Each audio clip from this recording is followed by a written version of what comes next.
Order à l'ordre. Good morning, bonjour. Welcome to day whatever.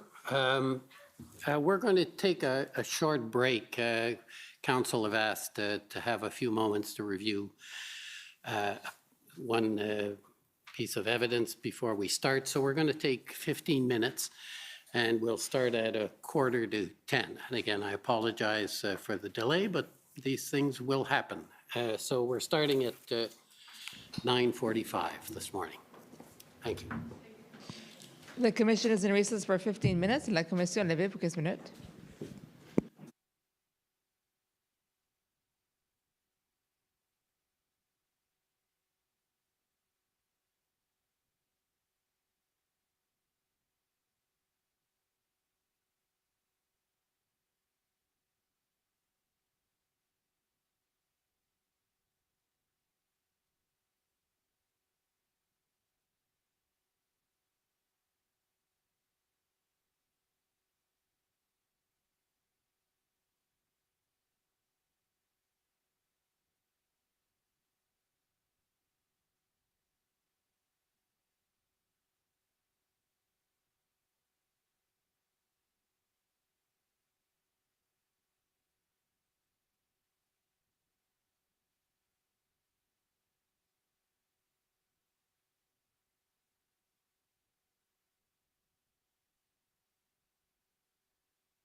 Order à l'ordre. The commission is reconvened. La commission reprend. Good morning again. Rebonjour. I take it there's a witness ready to go. Russo? Morning, Mr. Commissioner. Yes. Commission Counsel would like to call as their next witness. If you could introduce yourself for the record. Yes, Jean-Simon Schernholz, Commission Counsel, and our next witness is Councillor Diane Deans.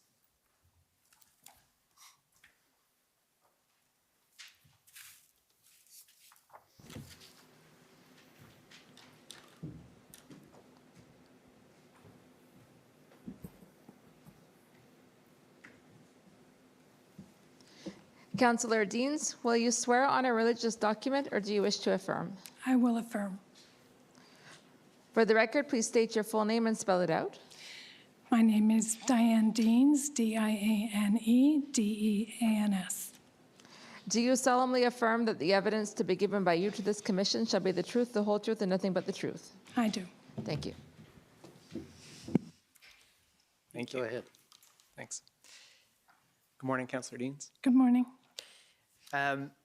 So, Councillor Deans, I understand that you're a city councillor with the City of Ottawa, I am.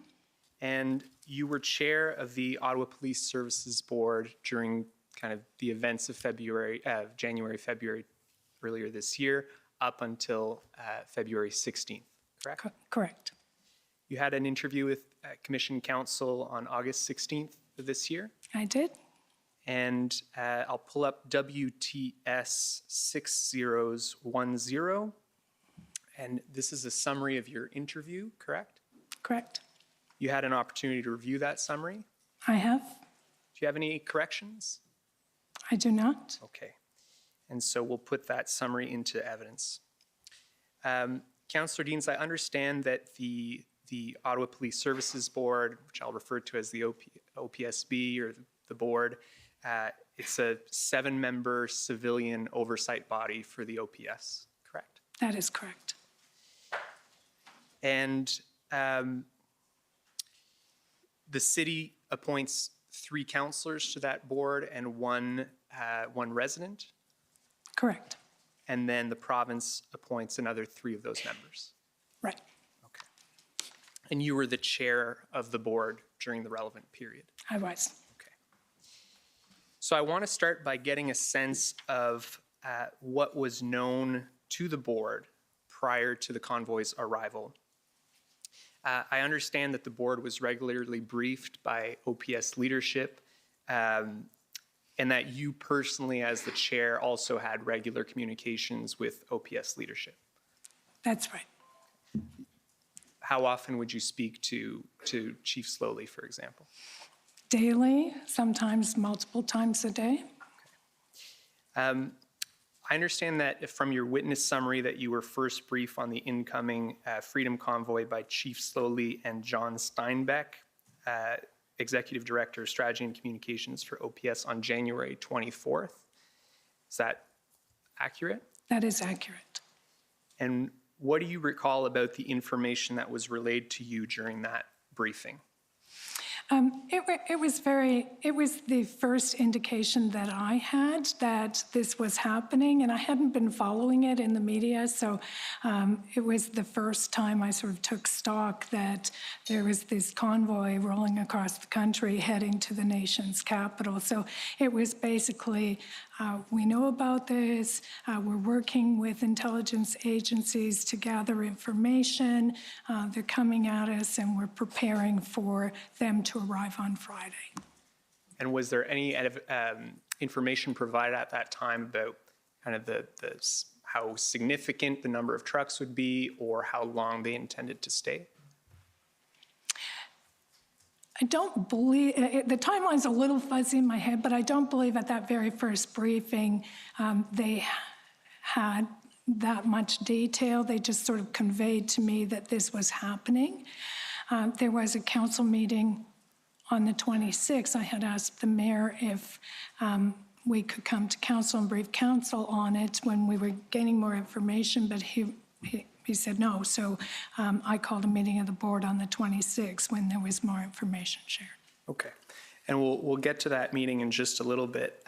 Before going to that, I'd like to go to OPS 402978. So this is a copy of a briefing by Deputy Ferguson that was, if you scroll down to the bottom, please, just a little up. Up.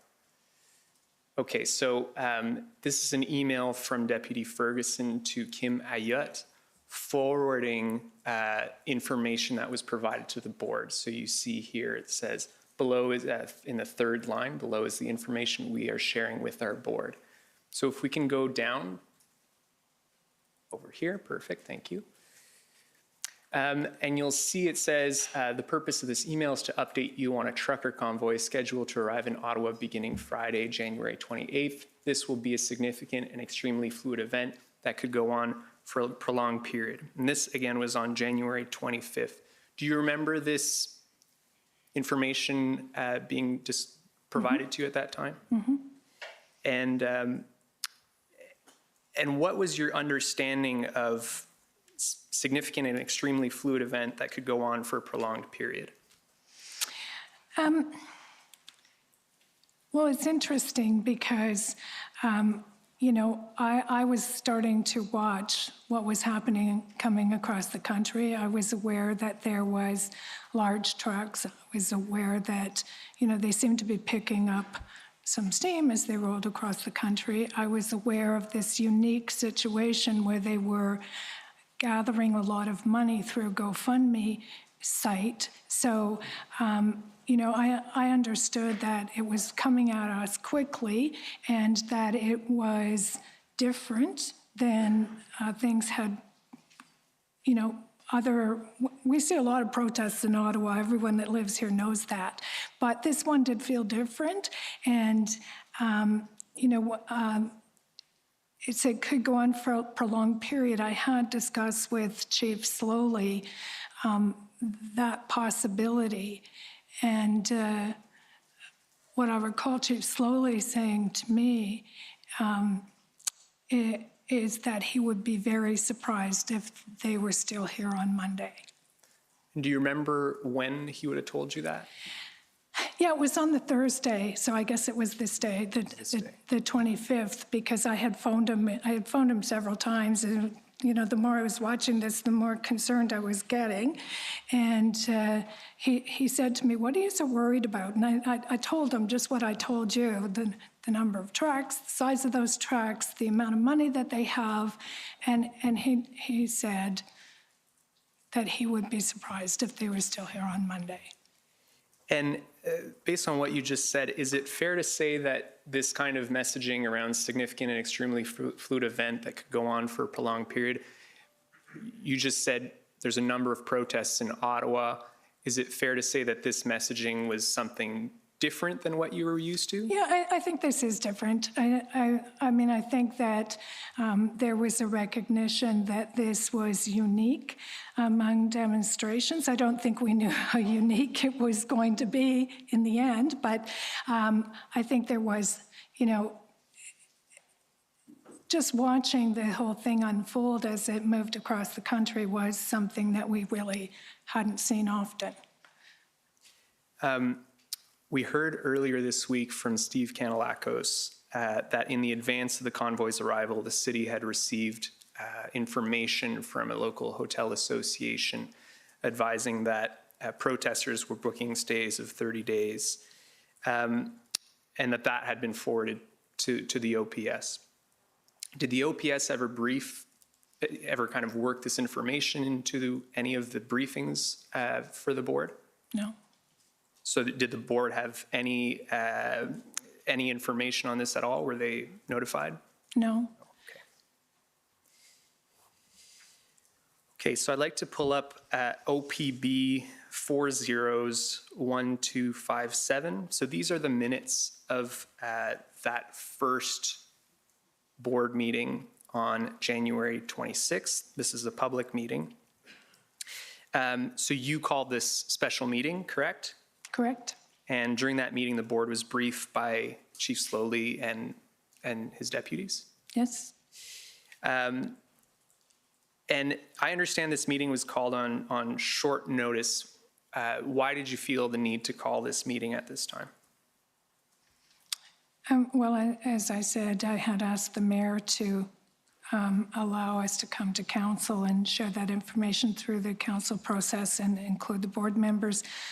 He didn't want to do that, so I still felt that it was important, based on what I was hearing and seeing, that we provide an update to the board and that they have an opportunity to ask any questions they had. Okay.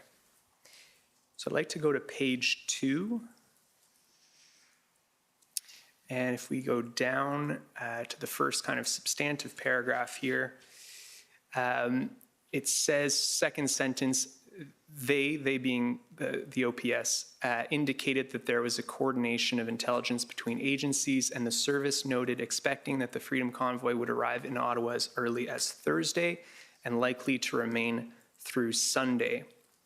I'd like to just look at another quote and then get your thoughts. So at the third paragraph, it says, operational plans in place had been informed by threat and risk assessments. The service advised that they had been in contact with demonstration organizers, and the information suggested that it would be a fluid event that could go on for an extended period.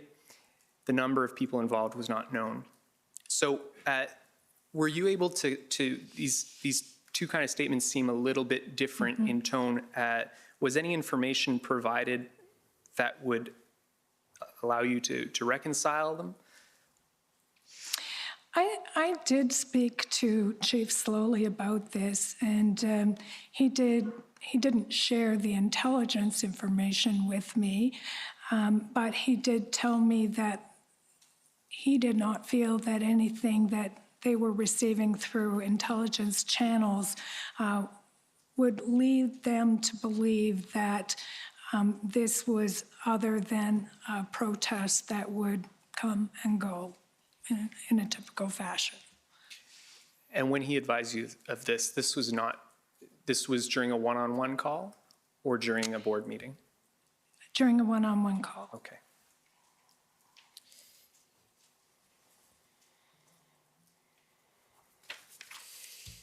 I'd like to go to the third page and the second paragraph on that page. So it says, the service noted that their priority was to maintain safety of the demonstrators, their members, and the community as a whole. The unpredictable nature of an event such as this was referenced. To what extent did the OPS brief the board on its operational plans during this first meeting?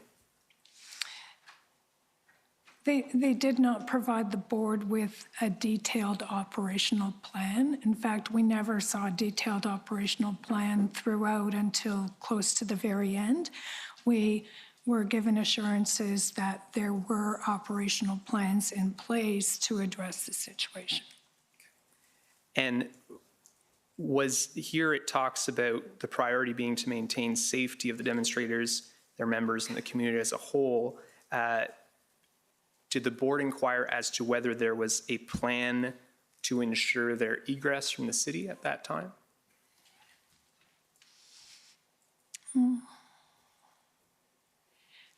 I can't recall. Okay. And at this juncture, before the convoy arrived, did the board request that it be briefed with the OPS's operational plan?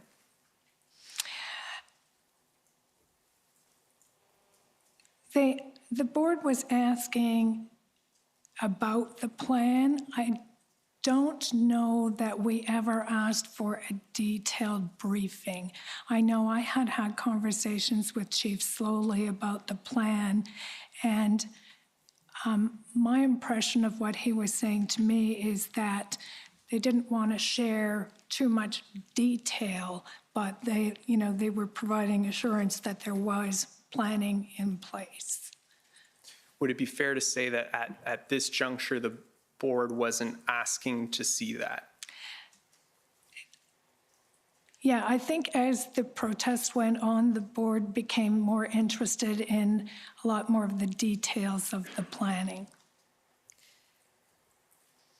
And in this passage that I read, the second paragraph, it sets out what the priorities are. To what extent did the board have an opportunity to direct the OPS as to its priorities with respect to this event? We discussed the high-level priority, which was that, we recognize the right of protesters to come to our city and protest in a peaceful way, that we recognize the volatility of this situation. We recognized that our number one goal is that there would be no serious injury or loss of life to anyone. And so as chair of the board, did you feel that the OPS, or that the board had an opportunity to provide input into those priorities ahead of the convoy's arrival? I think we were simpatico with the service on what those high-level priorities were. Okay. Let's go to the fifth paragraph on this page. So the one that starts with a question. It says, a question was raised regarding actions that would be taken should a highway or other major route be blockaded. The service explained that there are a number of considerations when faced with unlawful activity, and that their reaction will depend on whether the blockades create a large public safety risk. It was further noted that access to certain sites would be limited and that the OPS plan had been put together to enable maximum flexibility with layers of scalable resources. Was the board briefed on whether the OPS's plan would allow or restrict access to the downtown core? I don't believe that question specifically was asked until after they got here and we started seeing what was happening, unfortunately. But you can see here what we were told, that it was, flexible layers of scalable resources and maximum flexibility, but I don't think we got into the details of that. And soon after their arrival, I started asking those questions, like, why did we let them in here? Yeah. Okay. Mm-hmm. Do you know, again, at this juncture, were you briefed on any contingency plans in the event that the protesters didn't leave at the end of the weekend?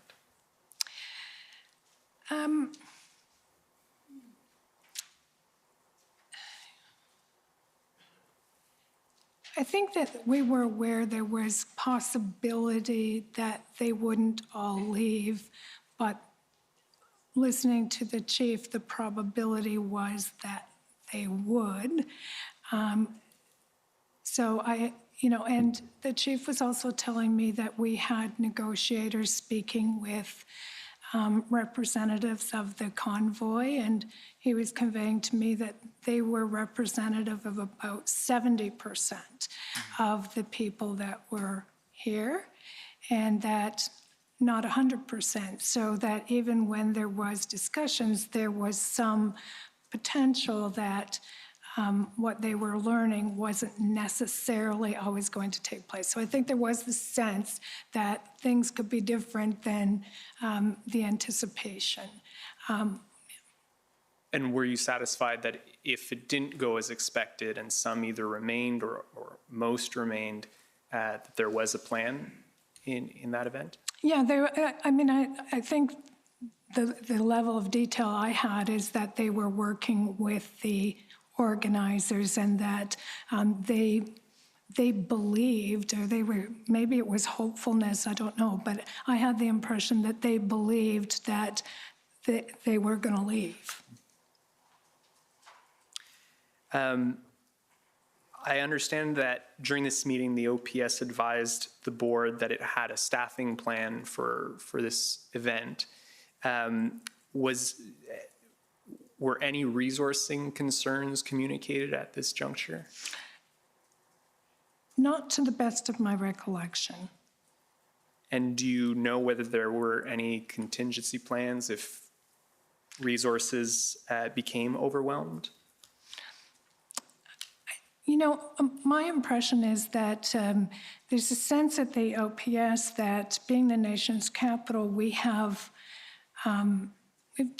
seen a lot in terms of large-scale events in this city, and generally speaking, there is coordination with, you know, the other policing agencies that occupy space in the city of Ottawa, and that kind of thing would continue in this.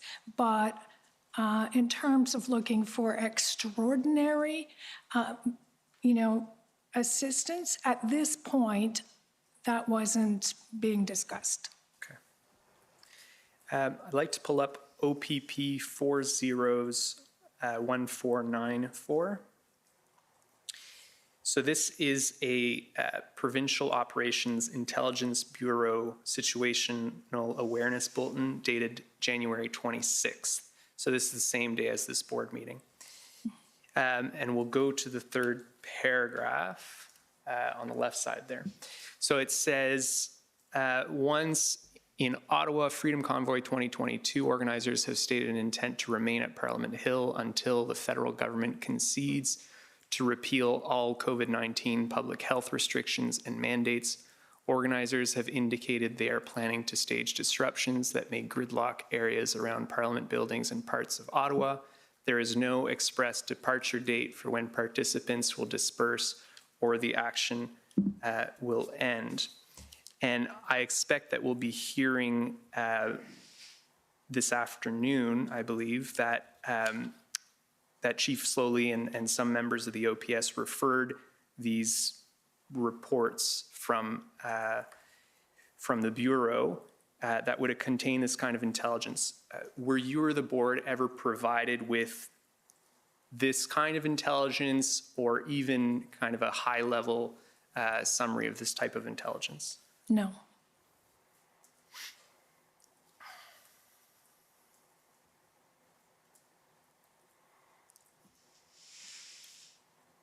And this, the first board meeting on the 26th, that was a public meeting, correct? Correct. And neither you nor Chief Slowly requested that there be an in-camera portion? I don't believe so. Okay. Would it be fair to say that more information could have been provided had there been an in-camera portion? Yeah, I think that's fair. I didn't know about this information, so didn't know what to ask for, but, you know, hindsight's a great thing, but in hindsight, yeah, I would have liked to have this information and would have liked to know about it. And are you able to explain, you know, was there some rationale to why it was felt that there was no in-camera session necessary at that time? In my initial goal for that meeting on the 26th was to share the information that was available. Of course, I didn't have the benefit of knowing what information was available, apparently. So, you know, I didn't know that there was perhaps some intelligence information that could have been shared. I guess I really had the impression from Chief Slowly that intelligence information was not to be shared. So maybe a lesson learned there, but that I had the impression intelligence information is kept in very close proximity to the people on a need-to-know basis, and that it's not generally shared. So was your understanding that the board wouldn't, even in camera, wouldn't necessarily be entitled to this kind of information? My impression is this information was not going to be shared with the board, what they were receiving intelligence. I mean, Chief Slowly was telling me things like, you know, we're not getting any messages from intelligence agencies that it's other than protests. We expect them to be gone on Monday. That's what the message I was getting. Okay. And what led you to come to the conclusion that the board wasn't entitled to receive this kind of information? I guess I took Chief Slowly at his word.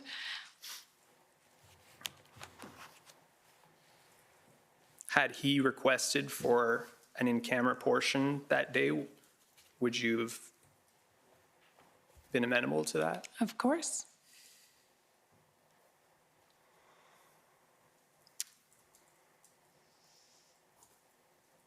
Okay.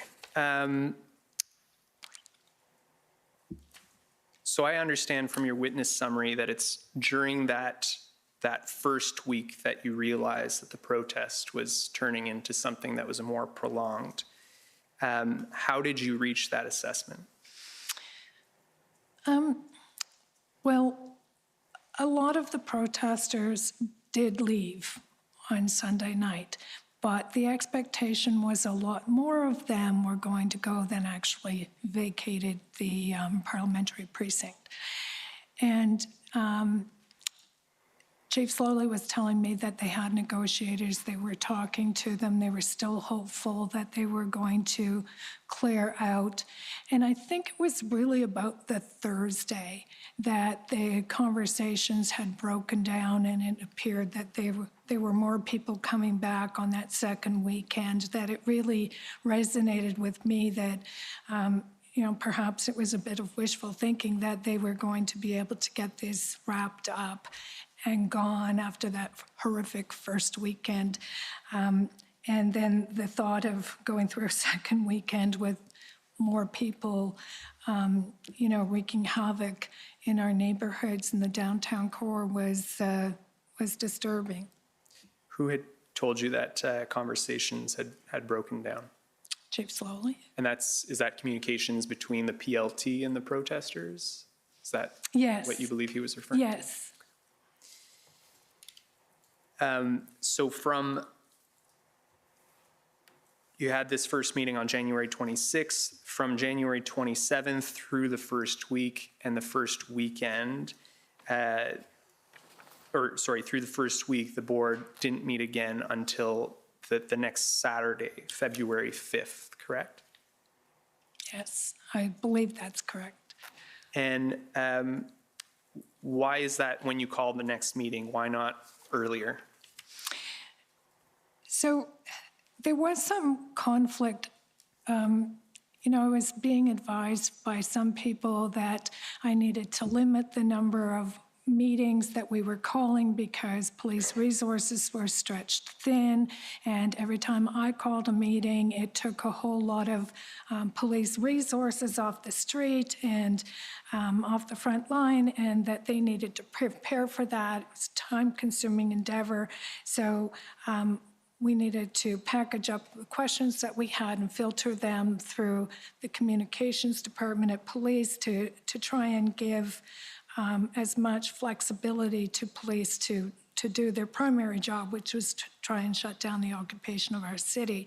So I was trying to be respectful of that, but also I was in touch with Chief Slowly a lot. I was communicating with board members and with members of council as they requested. But the vice chair of our board, Sandy Smallwood, who's been on the board a lot longer than I had and has connections across the country, one of the things that he was doing was speaking with other experts in the field of police governance and talking about what we needed to be doing as a board. And Sandy and I were talking regularly about that because, we're finding our way in something, I'd never been through something like this before, and it was new to us. And we were very concerned. We're cognizant of what happened in Toronto with the G20, very aware of the Borden report. I read the Borden report again through that process. And we wanted to make sure that we were doing things properly. And so Mr. Smallwood was in touch with Professor Andy Graham at Queen's University. He was in touch with Alec Mukherjee, who had been the chair of the Toronto Police Services Board. He was in touch with other experts across the country. And Sandy and I were talking frequently about this. And on the Saturday morning, we had this conversation about the depth of questioning that we as a board were doing. And I decided at that point that I needed a lot more detail about what the resource requirement was, because the board is an oversight body. It has very limited roles. But what we need, our primary mandate is to ensure adequate and effective policing in the city of Ottawa. And I wasn't feeling comfortable that we were meeting that test. And so I decided that I needed to call an emergency board meeting on that Saturday to put really a simple question to the chief, and that was, what do you need? What will it take to end this occupation of our city? And that was the purpose, that was sort of the sole purpose of that meeting, to get to the heart of the resource issue and what it would take for us to restore peace to our city. And we'll get to that February 5th meeting in a little bit. Who was advising you not to overimpose on the police by not calling too many meetings? Well, the police and their communications people. I listened to Serge Arpin's testimony the other day, where he noted he had also suggested to me that we not call a lot of board meetings because it was consuming resources that were needed elsewhere. Okay. So I'd like to go to OPB 401624. So these are notes from a February 1st briefing of the board by Chief Slowly and Deputy Bell.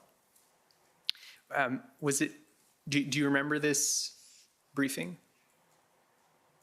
Vaguely. There was a lot of them. Mm-hmm. Was it typical for the board to receive this kind of briefing outside of regular board meetings? At that point, yes. I mean, we were kind of finding our way in terms of not taking up too much time and making sure that we were getting the information that we felt we needed in the performance of our oversight role. Okay. If we can just go down a little bit on the first page. Okay, the fourth bullet down says some resources have returned to GTA, but more resources retained from Peel, Hamilton, and OPP, more specific requests to OPP and RCMP. So my understanding is that whenever the OPS would receive additional resources from another police force, you were responsible for signing the memorandums of understanding. That's correct. Okay. And how these resources that are mentioned, and again, this is February 1st, at this stage, can you maybe just describe the numbers and how long they were generally staying for? Yeah, it varied. There were a lot of police agencies that were offering to assist the city of Ottawa. There was Hamilton and Peel, I think Toronto, Cornwall. There were a lot, and they were coming and going. They were freeing up resources as they could, and some of them would stay for a week, some of them would stay for a number of days. We were taking what we could get because we were in need of all of the help we could get at that point. And so there were other events that would take them back. For example, the convoy decided to go to Toronto, and that, I think it was the second weekend. And so a lot of the GTA resources that had come to Ottawa got sucked back out of Ottawa to help with the City of Toronto. Okay. And in terms of the significance of the amount of officers, can you speak to that generally? Well, we were grateful for the help that we were getting from those other policing agencies. But, this was, I think, the first, and it was the fifth when I had actually really drilled down with Chief Slowly in that meeting that I called a special meeting and said, we need to know exactly what this is going to take to end this occupation of our city. And I need to see detail on that, like what is it, who is it, and you need to lay that out. And I think that was a turning point. Okay.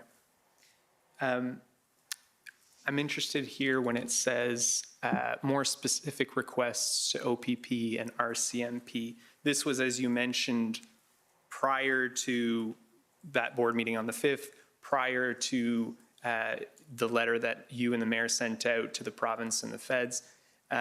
So what kind of requests at this time were being made of the OPP and the RCMP?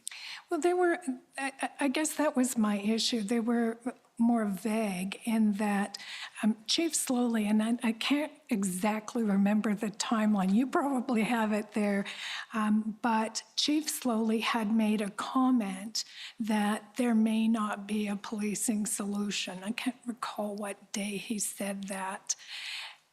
I believe it's the 2nd, but The second. I'm sure we'll have that somewhere. Okay, he had made that comment and it sort of sent a ripple through the city and the downtown core and a lot of observers of what was happening there because it wasn't entirely understood, but it was alarming that the chief of police is saying there may not be a policing solution to this situation. And I guess what I took it to mean is that there wasn't a policing solution locally with OPS. I mean, OPS is, it's a city police service. It does community policing and emergency response and a lot of other things. And certainly it involves itself in large-scale events because we're the national capital and we have over time. But we hadn't seen something like this before. It was clearly different, had a different flavor. The whole thing was not like anything anyone had seen in the city before. And I think it had become clear to Chief Slowly that we did not have the resources inside Ottawa Police, nor did we have the expertise in terms of, setting out a real plan on how you're going to get this tiger by the tail inside police. We just hadn't had much experience with this. And so that's what I took from what Chief Slowly is that we're going to need a lot of help. And that's what I took him to mean from that. You mentioned needing kind of external expertise. Is that something that Chief Slowly said to you? Or was it just your assessment? I came to that conclusion. I can't specifically say to you he specifically said that to me, but I got there in terms of understanding that. And maybe it was later, because once the RCMP and the OPP embedded into our command center and they had a joint command structure where they brought with them those kinds of resources, we were starting to see things coming together. Okay. So coming back to this briefing, so I understand it as Chief Slowly is advising you and the board that more specific requests were being made to the OPP and the RCMP, correct? Correct. But you're not clear on exactly what those those requests were that were being made? I think they were just saying we need help. But my issue when I called that meeting later that week on the Saturday was we needed to enunciate what that was. Mm-hmm. Okay. Is it at this point that that the board was advised that more resources were necessary? Is this around the time, first time the board was advised? I think so.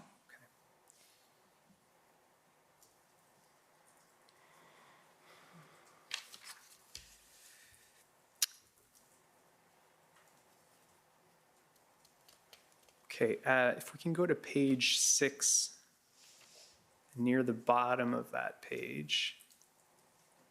Okay, so just going up just a tiny bit, okay. So there's a question asked, if there was legal authority issued around a court order for removal, what would be the threshold for removing trucks and people, large conglomerate of people and vehicles? And then my understanding is Trish responds, indicated earlier on that we had a number of OPP commanders involved with previous occupation events. Consistently what we are hearing, an injunction is an option on the table. Everyone we have spoken to, we are not feeling that an injunction is the best way to go. Clear indication that injunction might be the worst way to go. We will keep all options on the table and will be able to justify using or not using them. So do you know who made this statement? I think it was Trish Ferguson. Do you remember this discussion about an injunction at this time? I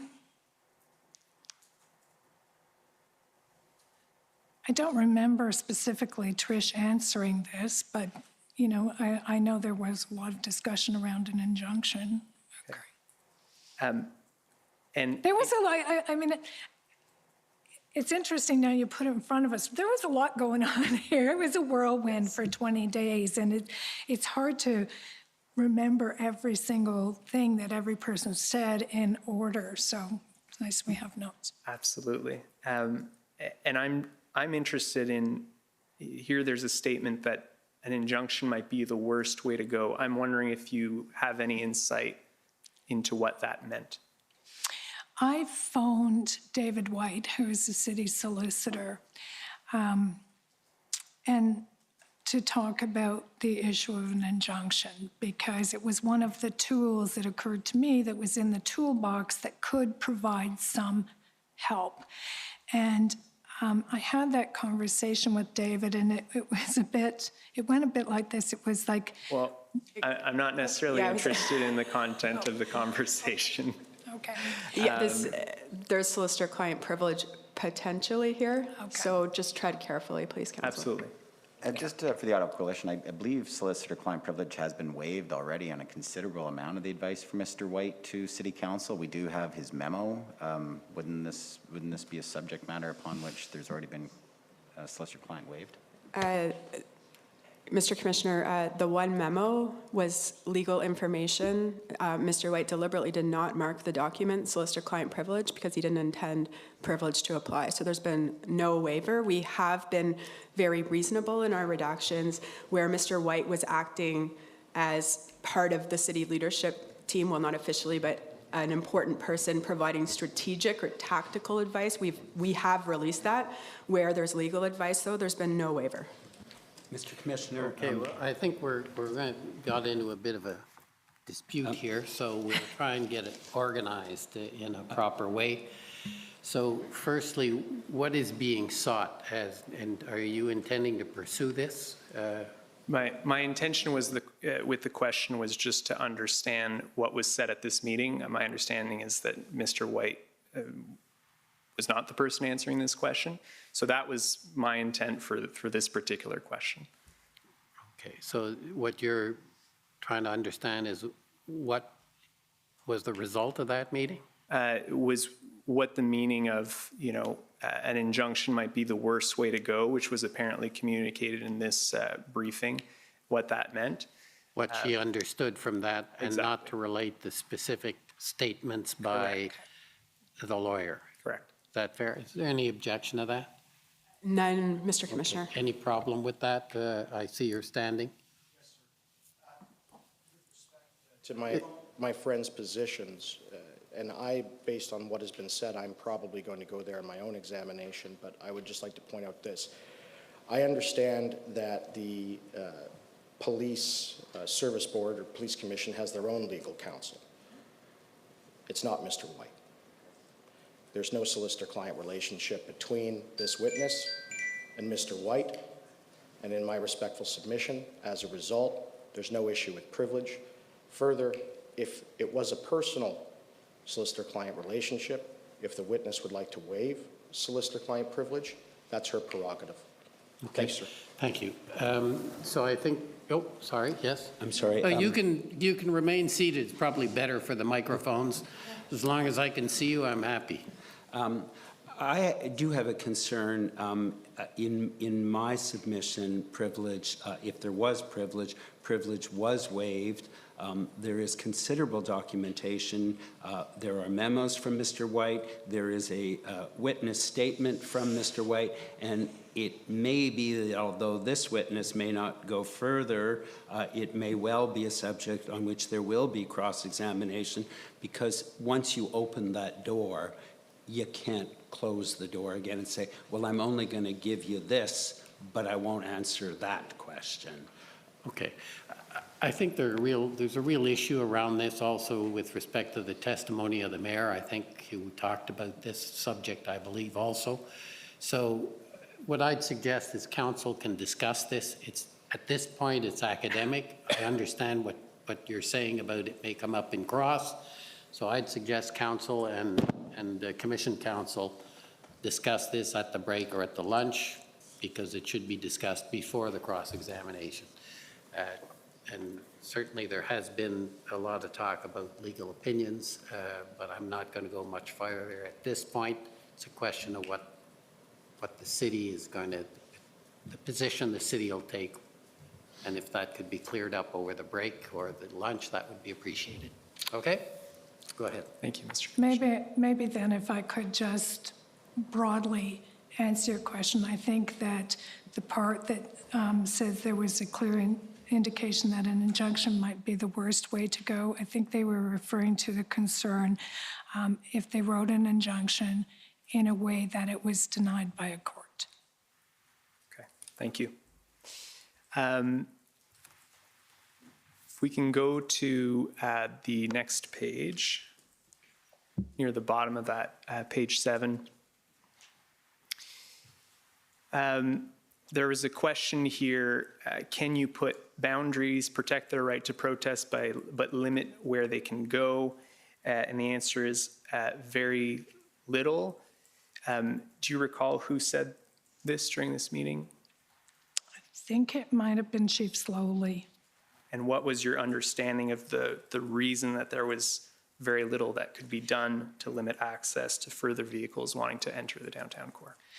There seemed to be a view that there was a charter right to allow those vehicles into that area.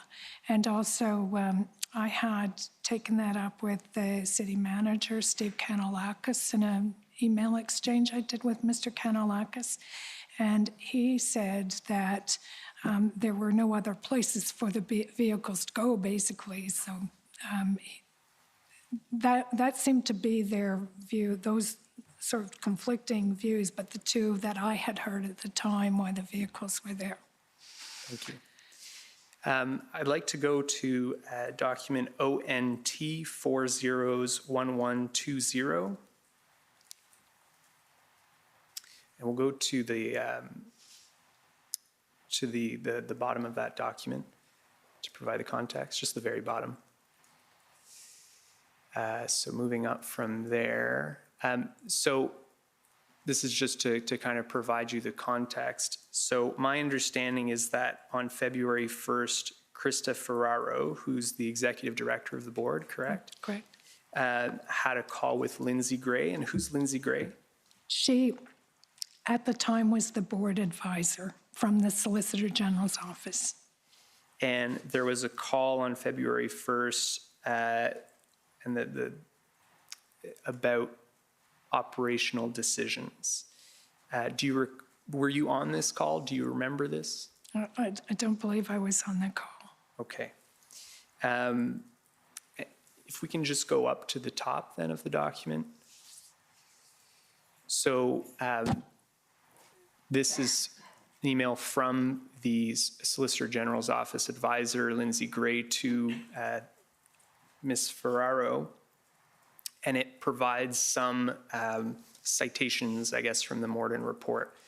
Do you remember seeing this? Yes. Okay, and so do you know what the context was for Ms. Ferraro reaching out to the board advisor on this? The board was very cognizant of our role as an oversight body, and we really had the problems that the Toronto Police Services Board had gotten into during the G20 in the forefront of our mind. We didn't want to go down the same path and make the same mistakes. So we were trying to, in real time, I guess, learn from that and seek as much advice as we could about our role and the art of the possible, what we were allowed to do, where that line was. And,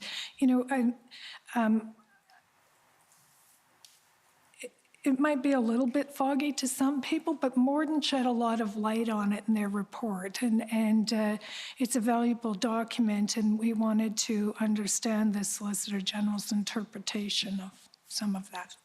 So it's fair to say that during this first week, you and the board were trying to come to a full understanding of what your role was in this kind of situation. Yes. And maybe at a high level, could you, what were the key takeaways that you can recall of what the board's role was?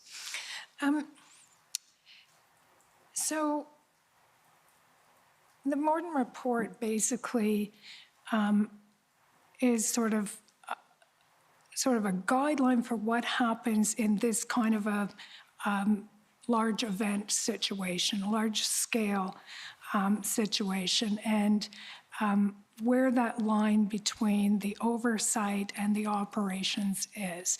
And I think what Morden was pointing out, and my understanding is the board cannot direct the chief in terms of operations, but the board can certainly ask questions about the plan, the details of the plan. The board can ask questions about the resource requirements, what the service needs, and the board can work to assist the service in those areas. And so, all of that with the backdrop of our mandate is to ensure the provision of adequate and effective policing. So we were in this situation trying to learn from the Morden report and make sure that we were ultimately fulfilling our oversight role. Thank you, that's helpful. Was your understanding also that the board had a role in setting priorities and objectives in the context of a large event? Yes, yes. Great. Saved me time not having to read a quote, so that's good. If we could just go to ONT 0001112. So this is just an email a week later. Mr. Sueda, I believe, one of the board members, I guess, had heard, if you can go right to the bottom to the first email in the chain, had heard that this engagement between Ms. Ferraro and the advisor had taken place and was asking to be briefed. Do you know why kind of the information wasn't provided to the whole board from the outset?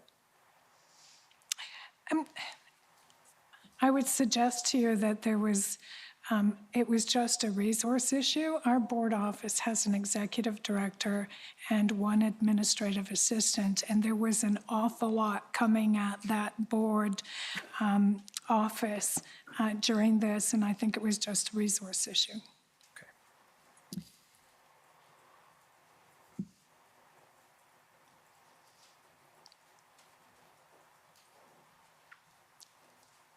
Okay, I'd like to go to OPB 50424. So this is on February 3rd, and it's an exchange between you and Chief Slowly. So if we could go to the first part of the exchange, keep going down to the next, yeah. So this is an email from you to the chief. And my understanding is that you are offering him support in securing additional resources. Do you recall that? Mm-hmm. And then if we go up to Chief Slowly's response, he responds that the OPS is making efforts to secure additional resources from the RCMP, OPP, and municipal services, and he's encouraging the board to use their influence to do the same. Do you remember that? Yes. And it may be that you've already given me the answer, but what kind of resource requests did you understand were being made at this time? This was for additional, mostly boots on the ground officers. Yeah. Okay. And those were requests being made directly from the OPS to their policing counterparts at the OPP and the RCMP? Yes. Okay. Do you know how many officers were being requested at that time? So that was the issue. They weren't providing them with, in my estimation, enough information about the resource requirement. They're just saying, we need help and send what you can. And to me, that wasn't good enough. It wasn't clear enough. That's why I ultimately called that meeting on the Saturday. And how did you know, as the requests were being made police to police, how did you come to know that that was the nature of the requests being made? I was in constant touch with Chief Slowly. We were talking about resources every day, how many were there, how many were coming, how many were going. What was possible with the resources that we had. I mean, we're getting requests from members of council, especially in the impacted areas, to send more resources. We don't have more resources. We have a police service by now that is very tired. We've had people working overtime. They've been working under very stressful conditions. They haven't had any time off. And we know that there is a real need for more assistance. And do you know at this time, these resources, were they being requested to maintain kind of a tired police force? Or was it to build up to enough capacity to take enforcement action? Do you know? Well, in one conversation, I can't tell you the day because it's all kind of melded together in my mind, but in one conversation with the chief, I mean, he was saying the resources that we're getting now are just allowing us to do what we're doing. They're not allowing us to advance any further. And, we have a whole city to police out there. It's not just the downtown, and we've pulled resources out of that as well, but, it's not sustainable. Do you know if that conversation was before your letter went out to the feds in the province? I believe it was. So on February 5th, as we've discussed, you call this meeting of the board. And so what, I understand it was called on short notice. What led you to call it on an urgent basis? It was the weekend. A lot more people had come to town. They were wreaking havoc, honking horns, having parties on Parliament Hill, really terrorizing our residents. And it was just going on. And I felt at that point we were spinning our wheels, and something more had to be done, something had to change. And I was getting frustrated, and we're probably going to talk about this later, but I didn't know that there were issues, that the RCMP and the OPP had, because nobody told me that. But I couldn't understand why the resources weren't coming. But in my mind, we needed to enunciate exactly the resource requirement and what that was for and what it would take. I mean, we'd had the chief say publicly that there was perhaps no policing solution. I took it to mean we didn't have enough Ottawa Police, so what did we need? What would it take? What did that look like to bring it to an end? And by Saturday, I think I was just, my wit's end, honestly.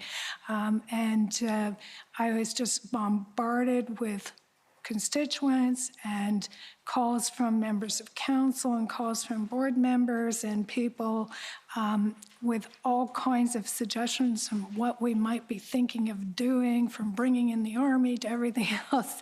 And I just trying to be rational about this and think we need to lay out exactly what we need, and we need to do it now. And I phoned Chief Slowly and I said, I'm going to call a special board meeting and I'm going to ask you what it would take in terms of resource requirement to bring this thing to an end. And I want you to answer that question.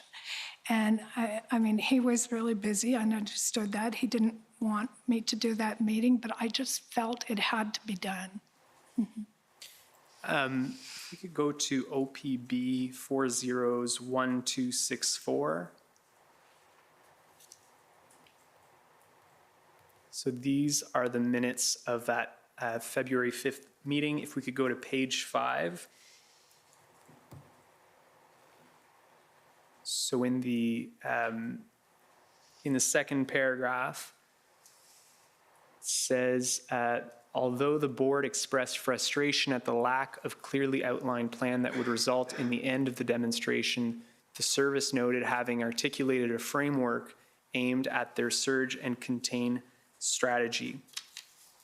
So I take it at this meeting, the board was pushing to get more information on what the plan was. Right. And were you advised at this point that there was a plan to actually bring these events to an end? We were advised that there were plans in place. There were pieces of plans, that they were working on. It was an evolving strategy, as I understood it. As things evolved, the plan was evolving and being worked on in sort of real time. But I was looking for more detail. And were you provided with more detail? The next day, the chief came back and provided more detail. He provided a list of his resource requirements and what that looked like in terms of officers and other civilians that would be useful in the overall plan. So the next day he provided you with details on the resources that were necessary, and we'll go to that table. Okay. Was any further insight provided on what the operational plan was to specifically bring it to an end? I don't remember how much information they gave us on like detailing, we're going to do this on this day and this on this day. We didn't get that level of detail until the very, very end. We were starting to see those levels of here it is. But my impression was it wasn't that well hatched at that point. And here it says, the service noted having articulated a framework aimed at their surge and contain strategy. What was your understanding of the objective of the surge and contain strategy? Was it to bring this to an end, or was it to manage the situation? Yeah. Well, I think the ultimate goal was to bring it to an end. I know that some of their strategies were specifically targeted to specific installations. I guess they felt that it was methodical. You had to do things in a certain order and, address one issue before you addressed the next issue. And it was a resource requirement. I guess the more resources we had, the more they could move forward. Okay. Let's go to page 3, and it's the 4th paragraph down. So it says the service had received supports from the OPP, the RCMP, multiple surrounding municipal services, however, still needed more. I take it again that you were aware of these resources coming in because you had signed MOUs? Yes. But, I mean, yes, I was aware of them coming in, but there was some creative math around how many resources were actually there and who knew they were there and on the ground, because there were 3 shifts, I believe.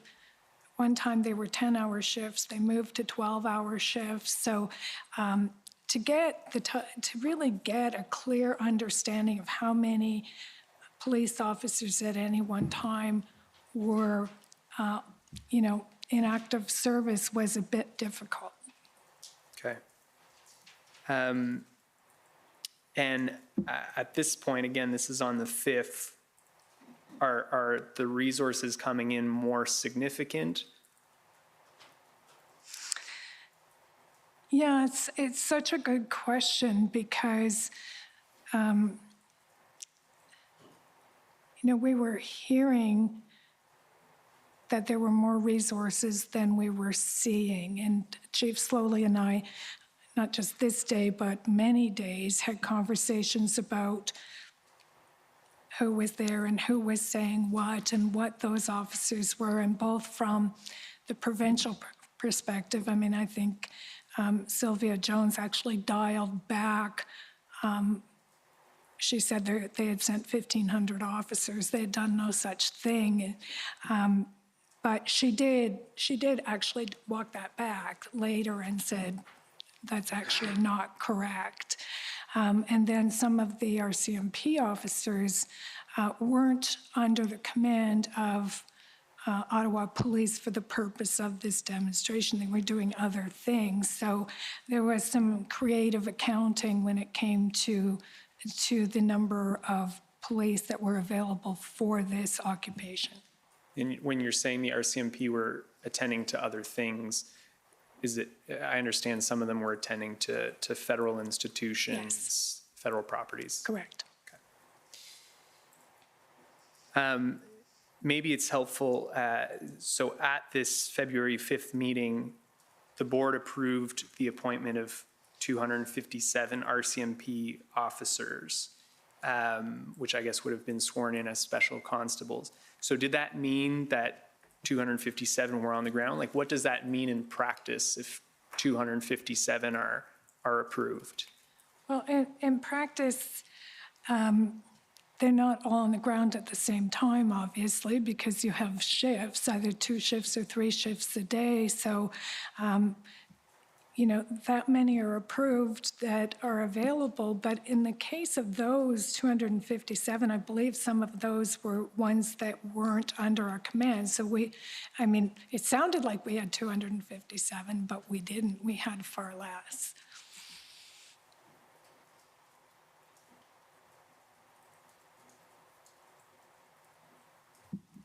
If we go to page 3 and the 3rd paragraph.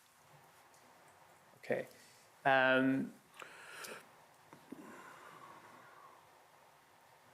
Oh, sorry. 3rd paragraph from the bottom.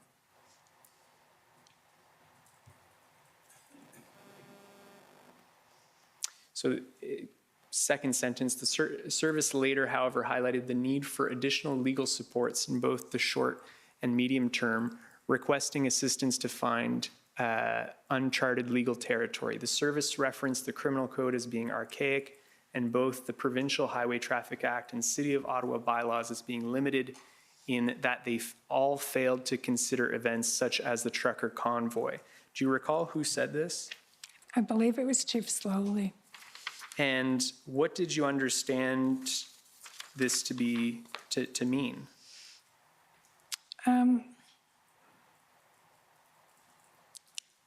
Well, just that we didn't have the tools that we needed in terms of this specific convoy with large 18-wheel vehicles to be able to effectively address legal issues around that, because this had not perhaps ever been considered in terms of criminal code or even our own Ottawa bylaws in the past. Did you understand it to be saying that they needed new enforcement authority to effectively end these events? I don't know that I would say I understood it just to mean enforcement authority. I think I understood it to mean that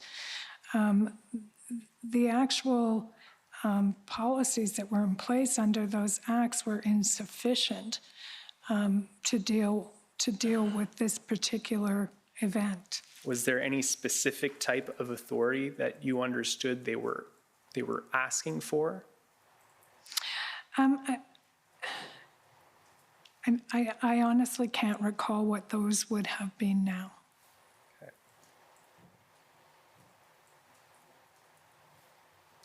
Let's go to page 5 at paragraph 5. A question was raised regarding whether the service's assumption that the demonstration was only going to last for the initial weekend was due to a lack of intelligence. The service noted having a large amount of intelligence from the time the convoy began its travels cross-country. The intelligence indicated that there would be small groups staying into the week, but ultimately it had seemed as though the crowd would be departing. Do you know who provided this information to the board? Most of the information the board was receiving was provided by Chief Slowly. Some of it was provided by Deputy Chief Bell, and others was provided by Acting Deputy Chief Ferguson, but most of the information conveyed to the board. I mean, really, the police service and the command, senior command, was the board's really only point of information. If we could go to OPB 401647. So these are the in-camera minutes for this same meeting. Page 2, paragraph 4.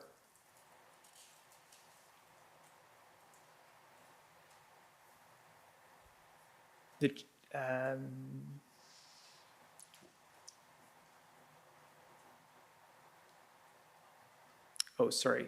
chief reassured the board that there was a comprehensive plan. However, he could not provide all the details of what the service was doing operationally. Why was this raised during the in-camera portion of this meeting?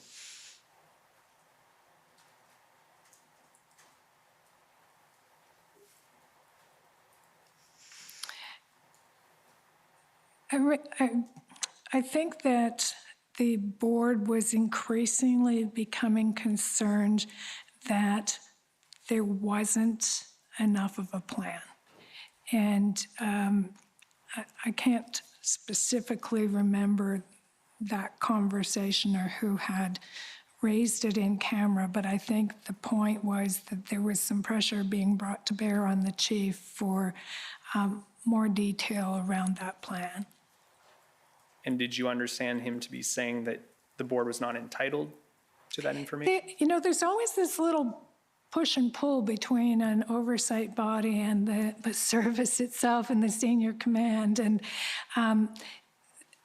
if you talk to chiefs across the country, it wasn't just ours, they will tell you that we're only entitled to this much and we can't interfere. And there is some tension between boards and the service in this regard. And I think it's fair to say that as this occupation of our city continued, the board started pushing harder and harder for more details around that plan. And we're perhaps a little more emboldened in recognizing that we needed that information.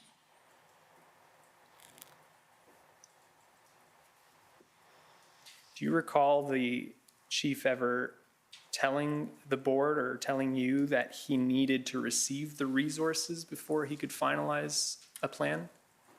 I don't remember those words, but I definitely had the impression that we didn't have the resources to bring about an end to this occupation. He'd made that very clear. So, yes, you need to understand your resource availability in having an operational plan.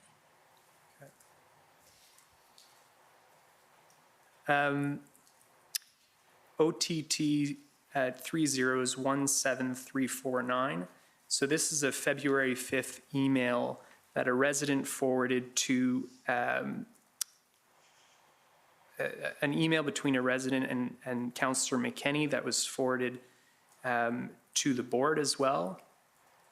And if we just go down just a little bit, thank you. You see here a response from your colleague, Councillor Meehan, and she was also a board member, correct? Yes. And you see she says, so very sorry, Catherine, she had forwarded this resident's email. Wish we had the power to do something besides watch. Did you or other members of the board share in this sentiment? Well, I think in fairness, there was a lot of frustration, and we all wished that there was more we could do. This is Councillor Meehan's statement that she felt that we were watching from the sidelines. I mean, I don't think I necessarily fully share that sentiment that's expressed here, but certainly the role of the Police Services Board in terms of oversight is limited. So what did you feel that you could do as a board? Well, I think I've described that to you earlier, that we felt we could push for more details of a plan. We felt we could high-level set an expectation. We thought we could assist in the acquisition of resources from other police services and use our political channels to perhaps put pressure on other levels of government to shake loose those resources that we needed. Okay.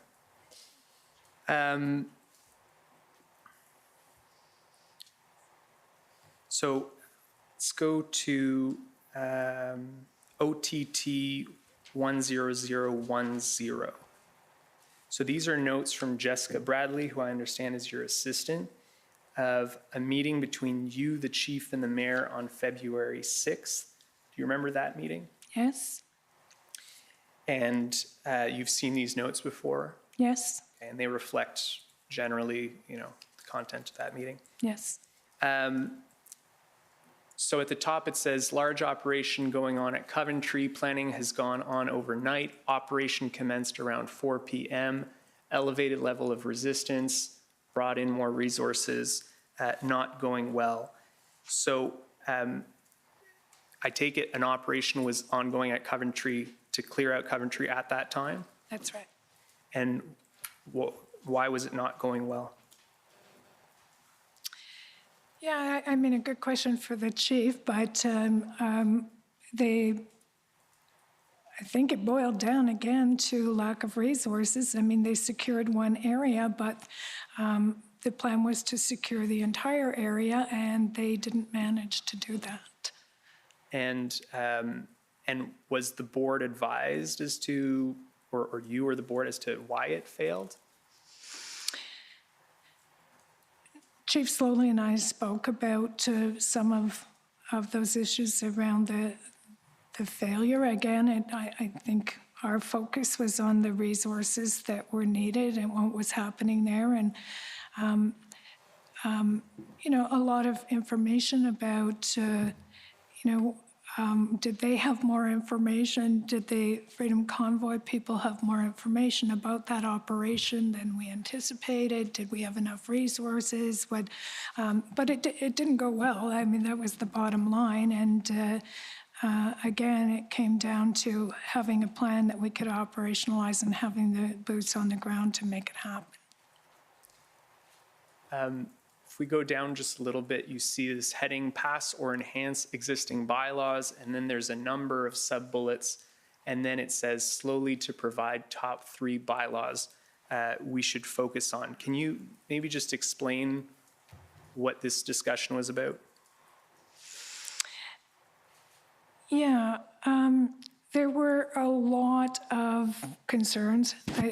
By this time, I think there was a growing lack of faith in the city and the police service and in just about everyone to get this job done. There were frustrations being spoken about how bylaw services was or was not assisting. And You know, I had heard issues around bylaw services giving our own citizens in those areas tickets, but failing to ticket the Freedom Convoy members. And there was just a lot of frustration. So, you know, we're trying to practically assess, are there bylaws that we could focus on right now in real time that would be of assistance to help with the situation we're in? And that included the possibility of passing new bylaws? I think we could have passed new bylaws if they would be helpful, yes. Okay. And so this final bullet, slowly to provide top 3 bylaws we should focus on, that was kind of the action item from this discussion? Yeah. And what was he supposed to do? Well, just tell us what we're not doing as a municipality. I mean, this is more wearing my hat as a member of council and the mayor wearing his hat as the head of council to say, well, if there are shortcomings in our bylaws that are an impediment to progress here, then tell us what bylaws you need fixed and what that would look like, and we'll take it from there. And was that list of 3 bylaws provided? I don't think so. Okay. And what was the idea here? I guess the question that comes to mind is if there was difficulty enforcing existing bylaws, what was the reasoning here in identifying additional enforcement power under bylaws?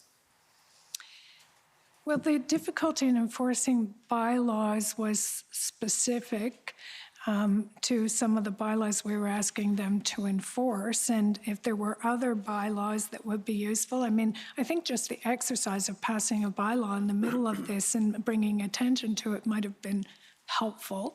And there might have been bylaws that Chief Slowly could have assisted, could have identified that were enforceable. Okay. Then it says at the very bottom of the page there, the chief needs 1,800 officers. Is that the first time he kind of specified the number?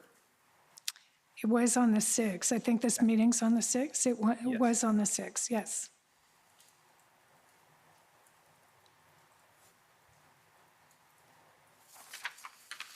Okay, so let's go to OTT 405590.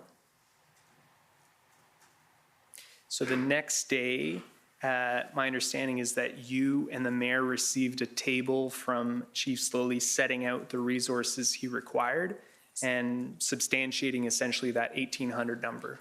You remember this? Yes. So let's go just down to see the table. There we go, thank you.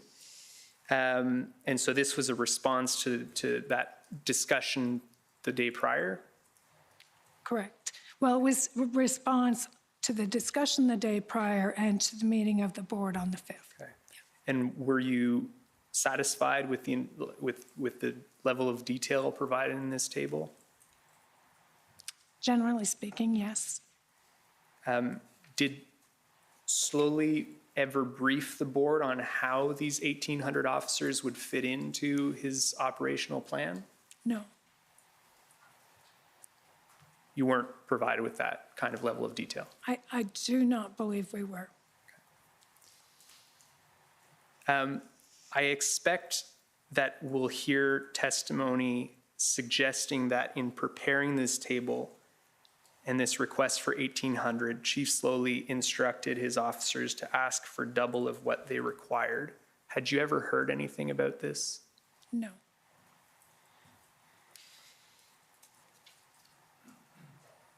And so later that day, this, I don't think I've mentioned, I think this email is dated the 7th, if we could just, thank you. So later this day, you and the mayor issued those letters to the feds and the province requesting the 1,800. Was this table ever provided to the province or the federal government? Do you know? I do not know.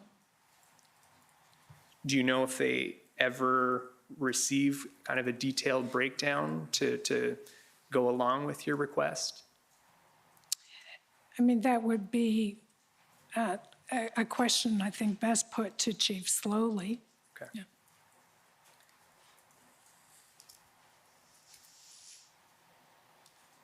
We heard from Mr. Arpin the other day that the mayor was initially reluctant to send out that letter, but that the OPS had essentially told him that their requests were not being heard, and so it needed to be escalated to the political level. Does that align with your recollection? Can you just repeat that question? So Mr. Arpin testified that the mayor was reluctant to sign the letters to the province and to the federal government initially, but that the OPS had communicated to him that their own requests for resources, the ones we talked about earlier, were not being received, were not being heard, and so that it required escalation kind of at the political level. Well, certainly I was aware that the chief was frustrated in being stonewalled and getting the resources he believed he needed. I was not aware that the mayor was reluctant to sign the letter. Okay, thank you.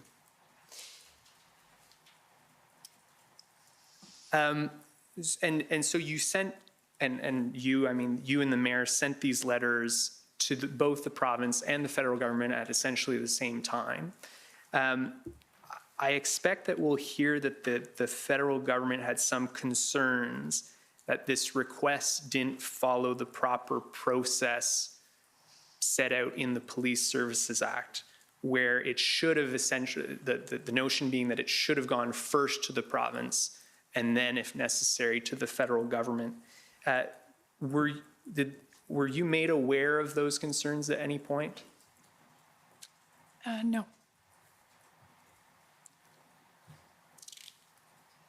Did anyone ever advise you from the federal government or the province that a different process should have been followed? No. You weren't advised that this would somehow delay the process or delay the response to the request? Not to the best of my recollection. I'd like to pull up ONT 50851.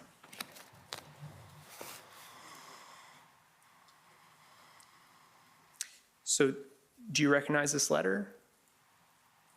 This is the response from Minister Jones on February 10th. If we could just go to the top of page 2.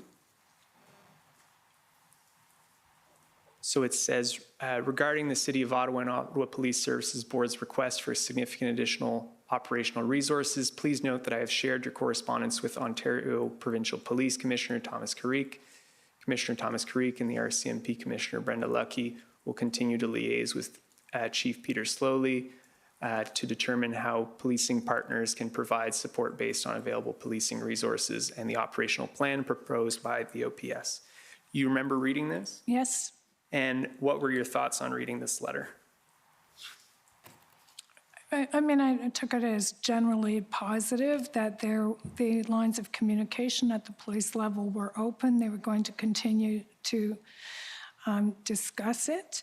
I guess, you know, we're politicians. We sent the letter between politicians to try and put a little pressure because Chief Slowly was expressing concern that he wasn't getting the resources at the policing level that he needed. And so, you know, my feeling was we needed to exert some political pressure on the process. Let's pull up OPB 858. So this is a email chain with respect to your approval, this is on February 10th, your approval of 400 RCMP appointments. If we can just go down. So if you read, so that one in the middle, sorry. So you see this email from Krista Ferraro to yourself and asking you to please provide approval for the 400 officers. And if we just go up to the top of the chain, there's a response from Julia Keese. She's from your office, correct? Correct. And she says the chair approves this request. She has asked me to convey her concern that MOUs for new resources articulate that RCMP officers are fully embedded in the OPS and fully deployable.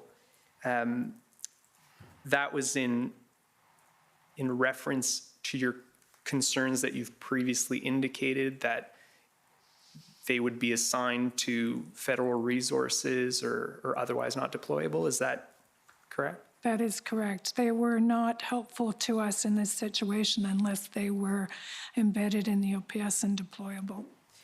Can you briefly explain to us, I think it would be helpful if we could understand the process for swearing in these officers. So, you know, and I understand this only happens with RCMP officers, correct? Now, yeah, you may be correct. I wasn't at any of the swearing in personally. Okay. But the swearing in was done by the CEO of Ottawa Police. It was done twice daily, I believe at 9 in the morning and 9 in the evening.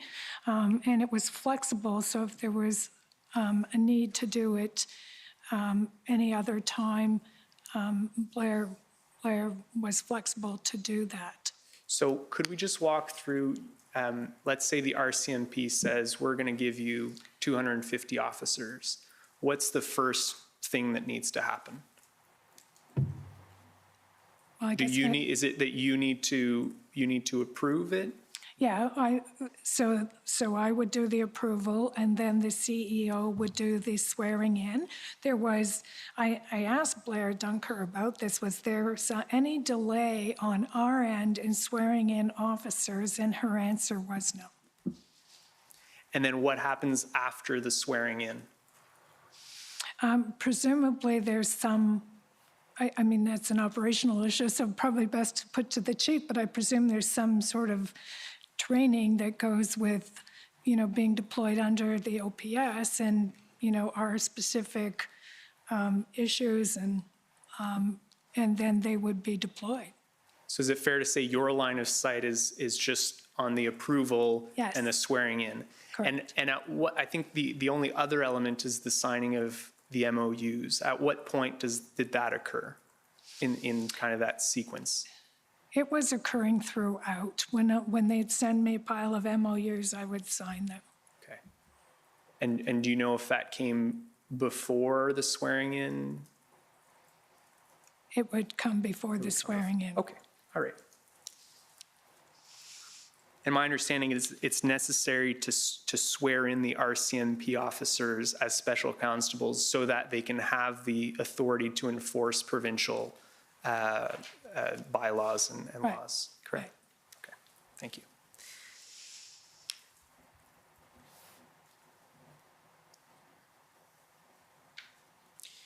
So I think you've already said that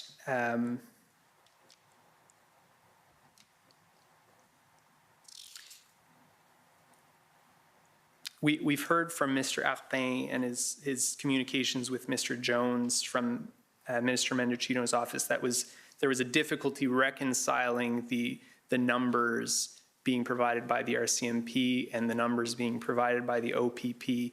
You were aware of that, I take it? I was aware through Chief Slowly that the numbers that he was actually seeing on the ground and the numbers that were being communicated were different. Okay.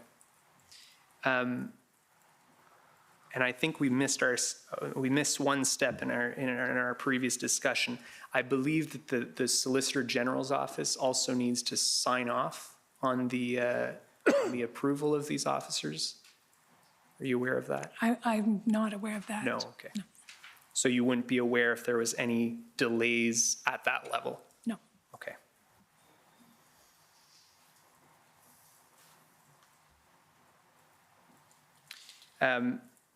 We heard the other day that Mr. Jones reported to Mr. Arpin that RCMP officers were assigned to Ottawa but on standby because they hadn't been given an assignment by the OPS.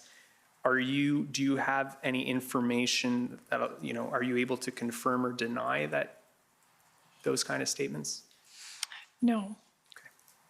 That information was not shared with me or with the board.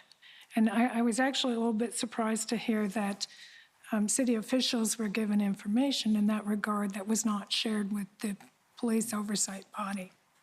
So you were never told that that RCMP officers were assigned to OPS but on standby? No. Okay. So from your vantage point, where was the holdup in the deployment of these resources?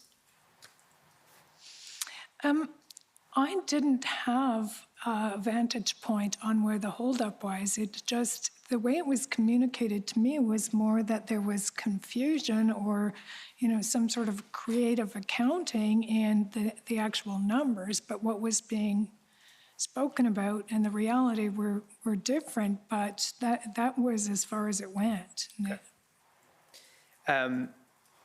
Mr. Jones also reported to Mr. Arpin on February 12th that there was delays in deploying officers because Chief Slowly hadn't signed off on a plan. Had you heard anything about that? No. Okay. By this point on February 12th, had you seen a plan? We were, we had not seen the full plan. So let's go to OPB 401272. These are the minutes from the February 11th public meeting. And if we could just scroll down. Okay, so right in the first paragraph, can we just expand that so it fills the screen? Chief Slowly provided opening remarks indicating that there remained sensitivity surrounding the OPS's operational plans.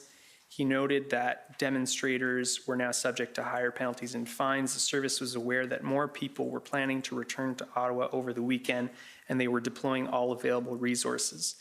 The chief indicated that although progress was being made, the key remained resourcing. Do you know, again here, why this was raised at the very beginning of the meeting in terms of sensitivity around OPS's operational plans? I think this was the real point of tension in the whole thing, that we needed to have a solid plan, they needed to be properly resourced, and there was this continuing tension that we weren't getting the resources that we needed. And by then, the incidents had happened in, I think, Coutts, Alberta, and at the Ambassador Bridge and other places, and there appeared that the resources flowed easier to other locations than they flowed to Ottawa. So it was a point of contention. Were you beginning to suspect at this time that there was some association between the delay and the plan? No. And I know, because I was listening to the testimony in the last 48 hours, that city officials were made aware of that, but they did not communicate that to myself as chair of the board or to the board. So let's go to OPB 401648. These are the in-camera minutes for the same meeting on February 11th. At the outset, it mentions that threats were received by you and your staff. Can you maybe shed some light on what that was about? Just, I think they were similar threats to threats that other officials were receiving. They were extremely aggressive, mostly by telephone call. I forwarded the most egregious ones to the Ottawa Police Service, who followed up. They offered me security. I turned it down. I didn't think I needed to take those resources, and I believed that some of the most egregious ones, which were, threats of murder, and they were ugly. I mean, some of them weren't even coming from inside the country. So, but one of my assistants, a young woman that works for me and was the person on the front line because she answered the phone, was very, very upset by some of the messages that we received. And I ended up giving her some time off work because she was so triggered by it.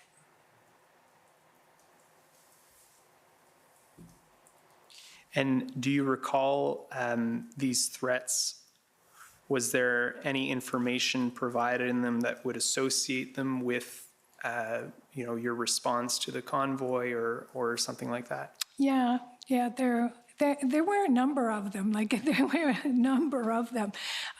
And they were definitely linked to the occupation of the city and comments that I had made publicly that they took exception to.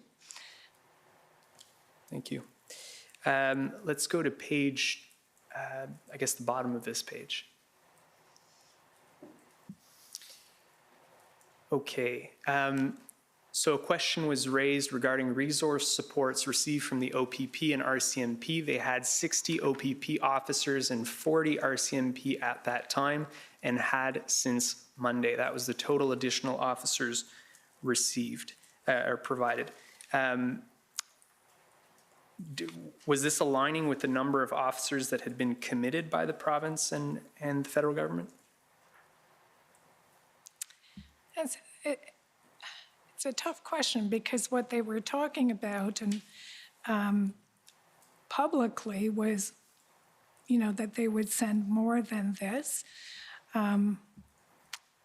But the commitments that were being made at the police-to-police level, I couldn't answer that. And do I understand this correctly, that there had effectively been no change in the number of resources between February 7th, when you made your request, and Friday, February 11th? I believe that is the case.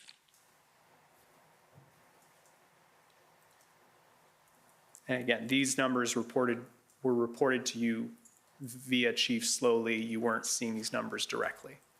Right. As I said, almost all the information the board was receiving was through that sole channel.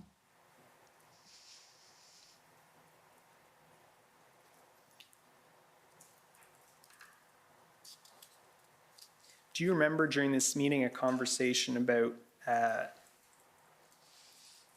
possible request to invoke the, to ask for the use of the National Defense Act? I know there were starting to be conversations about what tools would be available to assist. I can't recall any details. I know I was actually receiving calls from lawyers who were also my constituents suggesting that we needed to ask for enactment of special, help, whatever that would look like, because this was not being resolved and the anxiety was just growing and the public concern was growing. And it wasn't about people's freedom to protest. It was about the occupation of our city and the disruption of people's daily lives. Let's go to the top of page 4. It was noted that at the time of the convoy's arrival, there was no intelligence that suggested the demonstration would turn into the occupation that it had become. You remember that? Yes. And who made that statement? Do you recall? I don't know who made that statement. Okay. Let's go to OTT 3010555. Is this a good moment to take the morning break? Or? Sure. So before you turn to that, so we're going to take a 15-minute break, and so we'll be back at 11:45. Thank you. Thank you. The commission is in recess for 15 minutes. La commission est levée pour 15 minutes.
Order à l'ordre.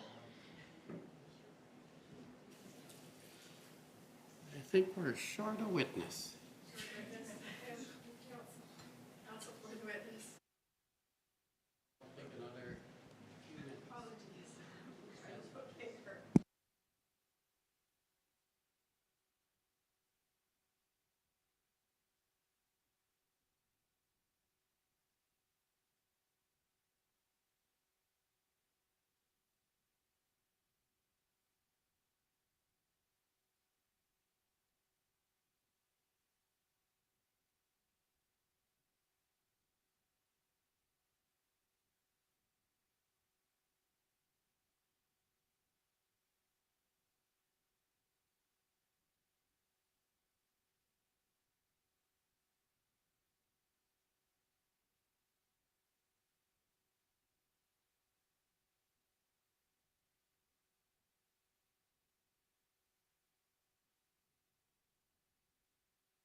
Order à l'ordre.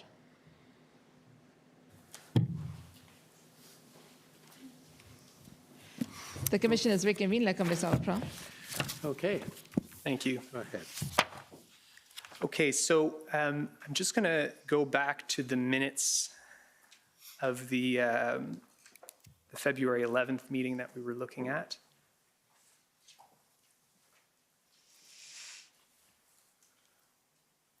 And if we could just expand that. So I just want to ask again about the this last paragraph. The board expressed concern that it did not seem as though the service was being provided with the resources required. A question was raised regarding whether the service would be in favor of a number of councillors asking the mayor to request the Attorney General's support through the National Defence Act. Do you remember, here it's whether the service would be in favor. Do you remember what how that discussion went? Were they in favor of that? I don't remember. I don't think I can comment on it because I don't think I have a clear enough recollection. Okay. Fair to say the request was never made? Yes. Okay. All right, so let's go to OTT 1055. This is a text you had with Blair Dunker, who's the CAO of OPS, correct? Correct.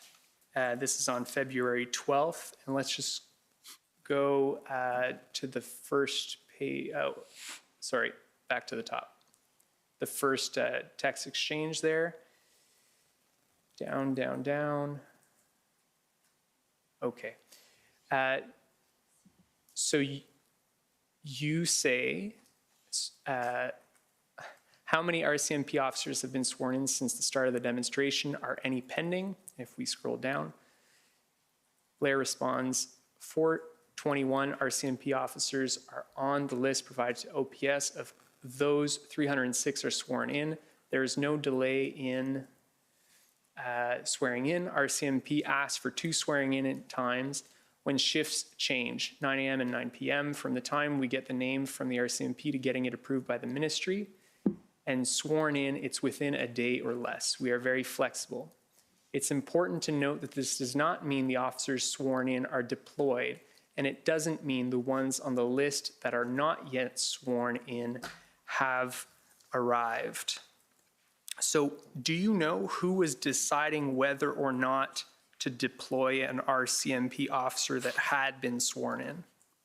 Was it OPS or the RCMP? Do you know? I believe it would be OPS. When they come under our command, it would be OPS that would make those deployment decisions. And when she say it doesn't mean the ones on the list that are not yet sworn in have arrived. So is my understanding correct that they would first have to arrive in Ottawa and then they would be sworn in by Ms. Dunker? Yes, Okay. And you asked Ms. Dunker to provide you with a table of daily deployments, correct? yes.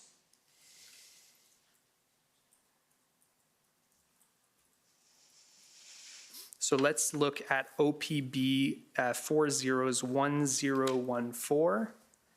This is a copy, you can confirm for me, but I believe this is a copy of the table you were provided by Ms. Dunker. Yes. So if we can try to fit the table on, there we go, thank you. And so you've seen this table? Yes. I believe it was provided to you the next day on the 13th. Yep. Can you describe what it shows? You'll have to give me a minute.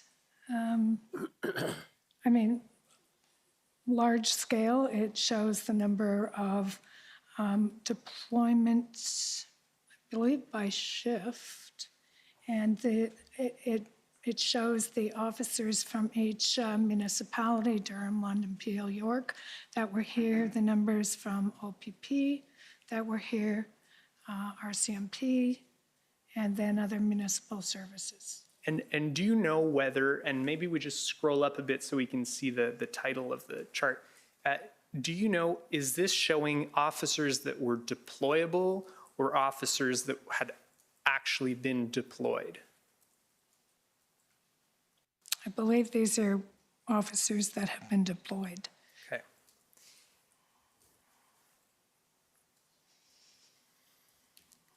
And what was your impression the first time you looked at this table? Don't know if I was terribly impressed one way or the other with it. I mean, it was just it's a chart, it's information, it's showing that we have a pretty specific understanding of who's here on shifts and where they're from.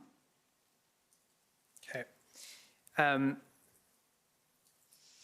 Would you, so if we can, if I look on the big screen, it's okay. So would you agree that there seems to be some increase, rather significant increase in the RCMP and OPP numbers on the very last day, on the 12th? Yes. And do you know why that was? Well, this was getting closer to the end, and the log jam seemed to be breaking. And at the time, my understanding is because the command center had integrated RCMP and OPP into the command. And once they were integrated in the command center and started having more of a senior role in terms of decision-making, they were freeing up more resources. Okay. And do you know if this trend continued over the rest of your term, kind of 13, 14, 15, 16? It's a short term. Yes, I believe it did. Okay. Do you know how many resources were available to OPS when you were removed on the 16th?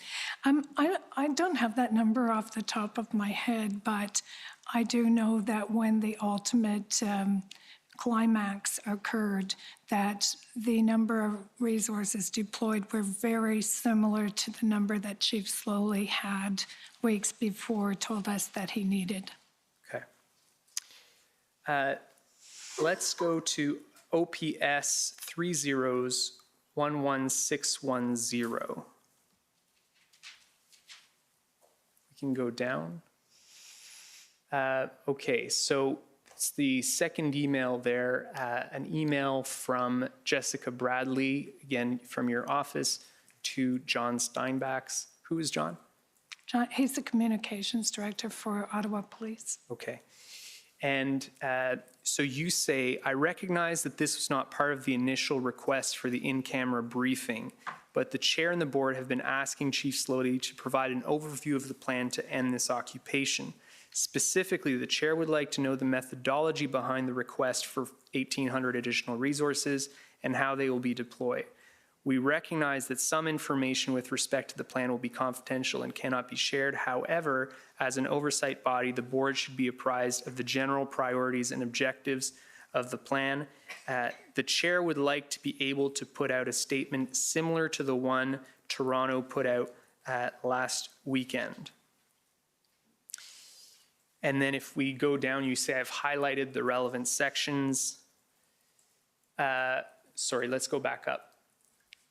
Okay, so the third paragraph under the bold heading there, board members were briefed on the details of the operational plan, including the priorities and objectives of the operation, and had opportunities to ask questions of the chief and obtain further information.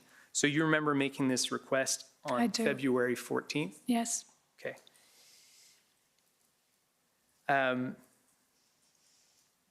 And was your, and so why did you make this request? I was a little frustrated that Toronto City Council seemed to get more, or Toronto Police Board seemed to get more information from their senior command than we got from ours, and we had been asking, and so I just got to the point where I want the whole thing laid out. So when you read this, what led you to conclude that they were getting more than you had? Well, the line that you just read to us, the board members were briefed on the details of the operational plan, including the priorities and objectives for the operation, and had opportunities to ask the chief and obtain more information. I mean, I never felt that we were briefed on all of the details of the operational plan. I mean, even there was one day, sort of melding together in my mind, but there was one day when there was an intention to go in with an operation to take out the installation at the corner of Rideau and Sussex. And the chief had not given me the details of the plan, but he told me that there was a significant operation to occur that evening, and it didn't happen. And so at that point, I just felt like we weren't getting the whole story. We weren't getting enough information. I just felt the board, as the oversight body, needed to understand more about the operation. So I was pushing harder. I was, from the beginning to where we are now, 2.5 weeks in or whatever it is, and maybe my patience is running a little thin, but I wanted more information about what was happening, what we needed to do, and how this was going to end. So the Toronto Police Services Board has actually provided us with an institutional report, and that's TPB.IR.701. I won't take you to specific passages, but they relay that in applying the lessons from Morden, they had integrated a board representative into, there was one sitting at the executive management table for the event. One was invited to attend the services executive command center, and that this allowed ongoing board access to operational briefings and updates in real time. Was anything similar offered to the Ottawa board? No. And do you know why that was felt not to be possible? No, I didn't know it was possible. I mean, I hadn't been around that long. I was in my first term as chair of the board, and so I mean, this was a bit of a learning curve for me too.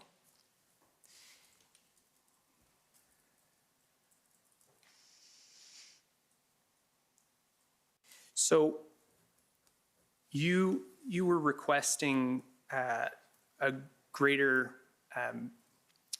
more insight into what the plan was. Yes. And what the operational plan was, and you were not receiving it, correct? I'm getting little snippets, but we weren't getting a whole plan. Yeah. Yeah. How did the board push back? Presumably when it was not getting what it was asking, how does the board push back?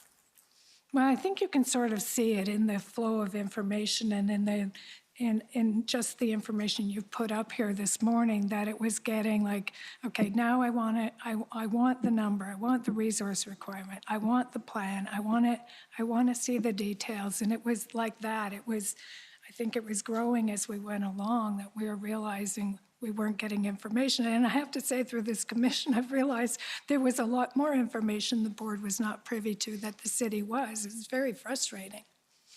And did the board ever formally direct Chief Slowly to produce additional information? My understanding is under the Police Services Act, there is authority to direct the chief. Was any kind of formal direction ever issued in that respect? I would have to look back at the motions that we did. I know we certainly were asking for it. Were we directing it through motion? I'm not sure. Was it, did you understand that would be that would be an option? I mean, we were working together. This was a tough situation. It wasn't, it wasn't that we wanted to create any more angst for the chief than he was already under. We're just trying to assist him in bringing about an end to this and be as useful as possible and ensure that as the oversight body, we were doing our job. So it wasn't a relationship that I would describe as we're going to tell you what to do because you're not doing it. I mean, it was more conversational. It was like, we're all working together here and we need to get this done. In your witness statement, you say that when you requested to see the plan, you would receive wiggle words. Can you explain what you mean by that? Well, I think just what I've been describing here this morning, that we'd see parts of a plan, we'd hear little bits about, there's going to be some form of an operation, but, I recall at one point Chief Slowly telling me that he couldn't share the details because, obviously the element of surprise is important in these operations, and if you start sharing the details, this city has a way of that not becoming a secret for very long. So, I mean, at one level, I kind of accepted that because I know that to be true. But on the other hand, I just felt that we needed more.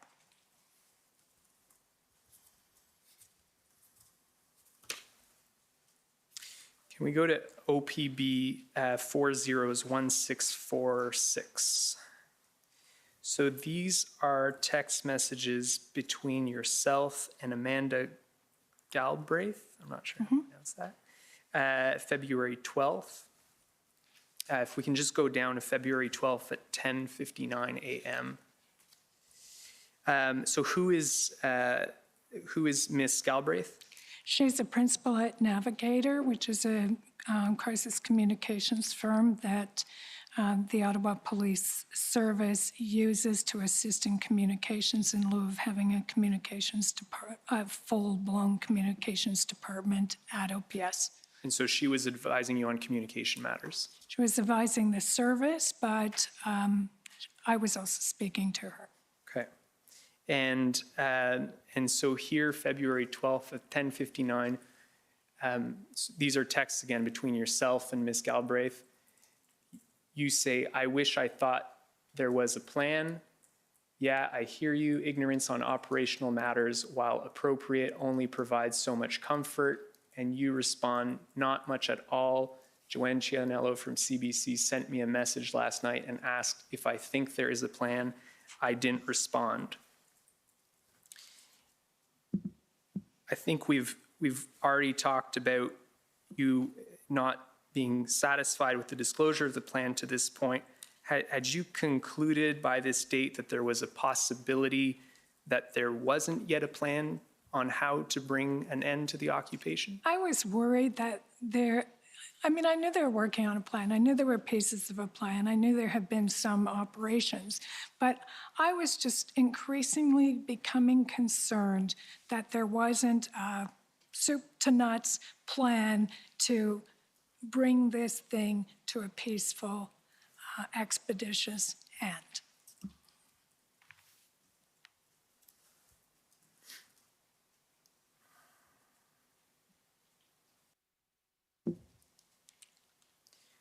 So from what I heard from you earlier, it sounds like the reason that the board didn't direct the chief more formally to provide that information is because you wanted to maintain a cooperative relationship. Would that be accurate? The chief was under intense stress. Throughout this, I was just doing wellness checks with him. I was just phoning to say, are you okay? I mean, he had the weight of the city on his shoulders. He was getting it from every corner, from the public, from council, from the board, from internal sources inside police that were, I think some of them using it to get to Chief Slowly. There was a lot going on, and I was concerned for Chief Slowly. He was our coach, if you will, and we had a crisis, and we needed to see this through. And it was not my goal to add to his anxiety level. It was my goal to support him and to support the service and to assist them to get the resources they need to get this job done. Do you know, during the relevant period, did the board issue any formal directions to Chief Slowly? I would have to check through the minutes. I just can't recall offhand what the motions that we did were. And did the board adopt any policies during that time? Pertaining to the Freedom Convoy? Yes. Not that I specifically recall.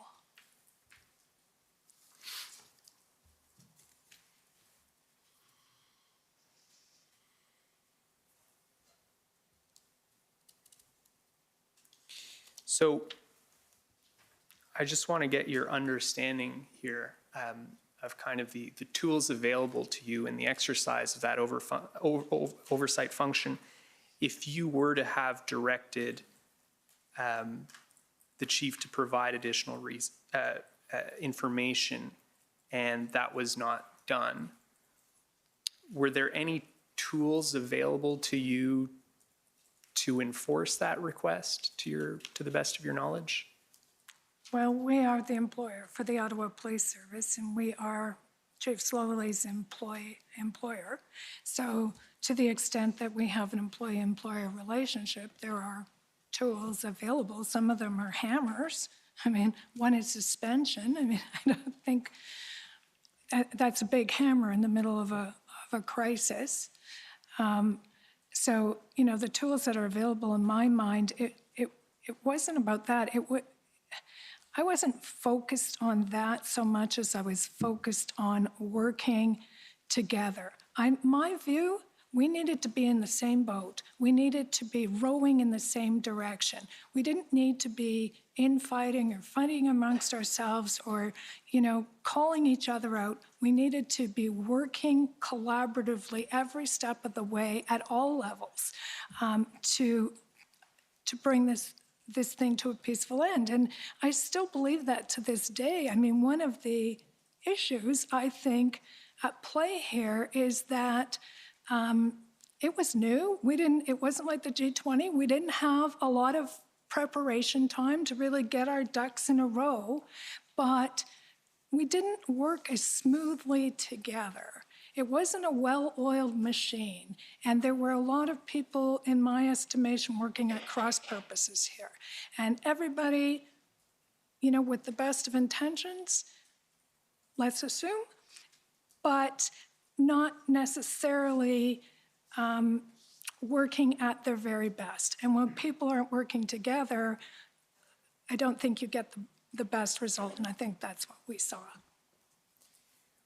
Were you aware that OPS had arranged for an in-camera briefing by the OPP on February 15th that would include a briefing on some of the intelligence that had been provided to it? I believe I was aware of that. Okay. Had you requested that kind of a briefing? How did that come about?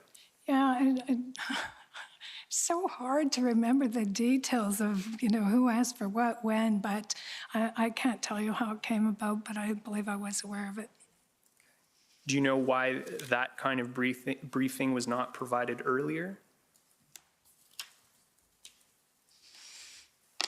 With the OPP? I don't have a clear recollection of when they were fully embedded and taking more of a, they took more of a leadership role coming near the end, which I think was very helpful. But I think it was at that point when they started providing this kind of information. And I understand that that briefing was canceled, was put off because of Chief Slowly's resignation that same day, Right. correct? Yeah, yes, that's right. Did you ever have any briefings with OPP or RCMP? Well, it was scheduled, I think, for the next day or day after, but then I was gone, so I never saw it. A lot changed in those few days. Yeah. Let's go to ONT 401116. So this is a PowerPoint that the OPSB prepared for the February 15th meeting. That's my understanding. Have you ever seen this document? I saw it in the documents that were provided in the run-up to this hearing, yes. Previously, had you seen it? I don't think so. Okay. Is it possible that it was also part of that kind of canceled briefing on the 15th? Yes. Okay, we can take that down, thank you. Could you please tell us how Chief Slowly's resignation on the 15th came about? Yeah. So as I was describing to you a little while ago, there was increasing anxiety in this community at all levels, and a lot of the concern was aimed at Chief Slowly. And, I told you I was doing wellness checks with him. I was, checking, make sure he was okay, because he's a human being and he was under intense stress, and I felt that that was important to do. And I'd had a conversation with him the week previous, and I had made some comment along the lines of, Chief Slowly, there's a lot of people in the city that want your head. and he sort of surprised me with the reply that he made. His reply was, well, cut me a check and I'll be out of here. And I didn't expect that, and I didn't know if it was kind of just said in passing, if it was flip, it was just, frustration in the heat of the moment. I didn't know I didn't really understand the context necessarily of that comment. But in the days after that, in the next week, there was a lot going on. And one of the things that was going on, and you heard it in some of the testimony from the witnesses that came before me, is that members of council were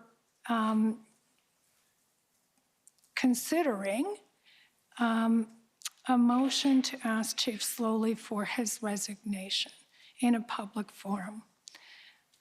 I was very opposed to that. That, one, it's not City Council's job. And I know they were under intense pressure too, and they wanted to look like they were doing something, but they were not members of the Police Services Board. Chief Slowly was not their employee, and it was not their job. It was also, in my mind, constructive dismissal. To ask a public official like that in the heat of a crisis for his resignation is tantamount, in my mind, to constructive dismissal. And if I can take a moment to explain the sort of culture that exists at City Hall, the mayor has a group of councillors that are very supportive of his agenda, and generally speaking, will deliver to him any vote on any issue at any time. And so, and that's a reality. And I know that no motion of that magnitude would ever see its way onto the floor of council without the mayor's consent. And so when I got wind that this was being contemplated, I started asking the mayor's staff if this motion was coming, because I was very concerned about it. I didn't share it with Chief Slowly. I thought he had enough stress, frankly. And if it was never going to see the light of day on the council floor, I wasn't going to tell him about it because he didn't need that stress. But if it was going to see the light of day on the council floor, then I felt that I needed to let him know. So there was that happening. And then there was what I would describe as some sort of insurrection from within that was happening. And there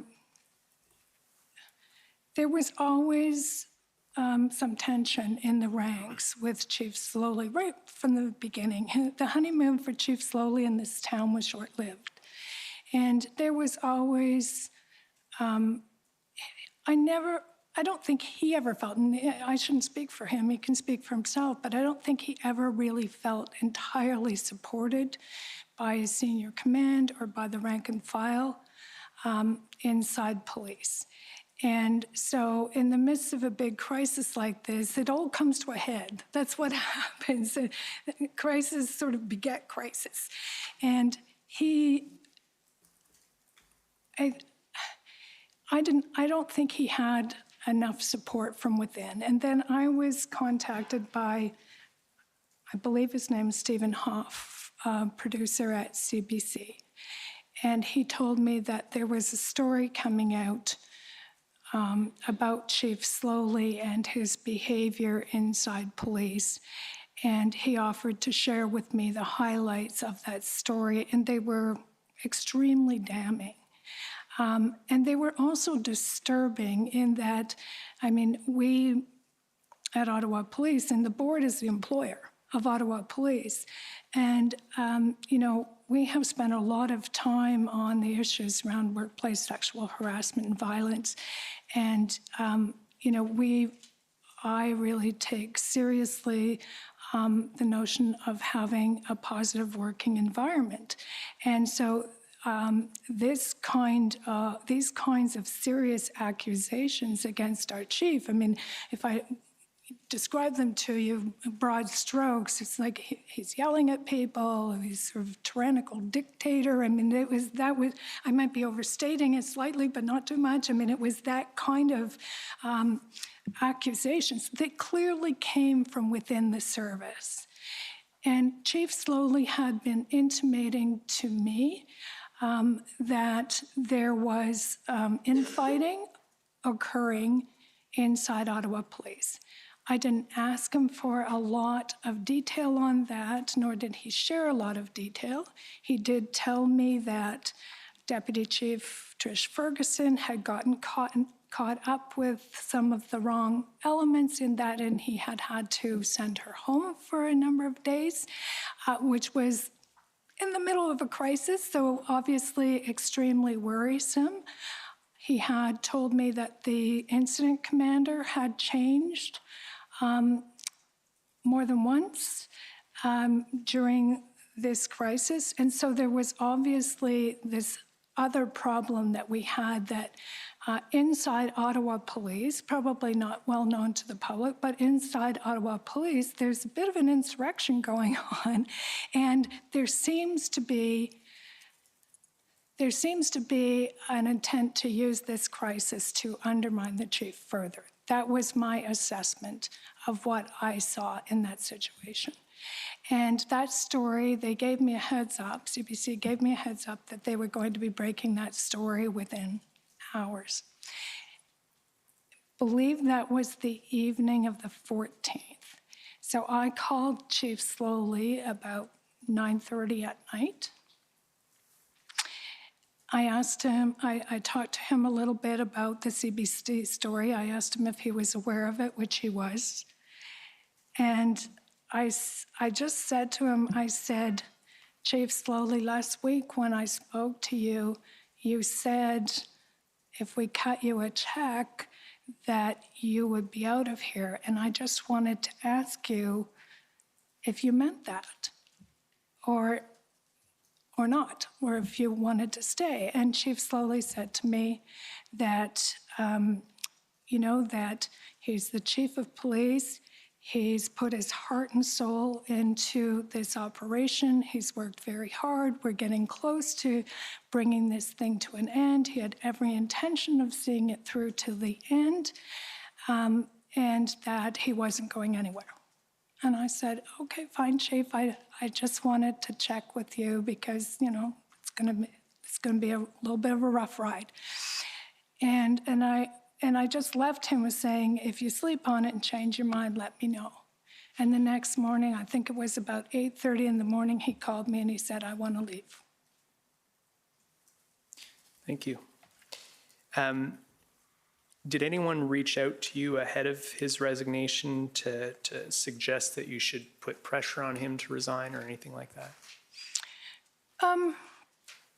No, I heard all the talk about, my council colleagues wanting to push him out and interfere in all of that, but no, not directly.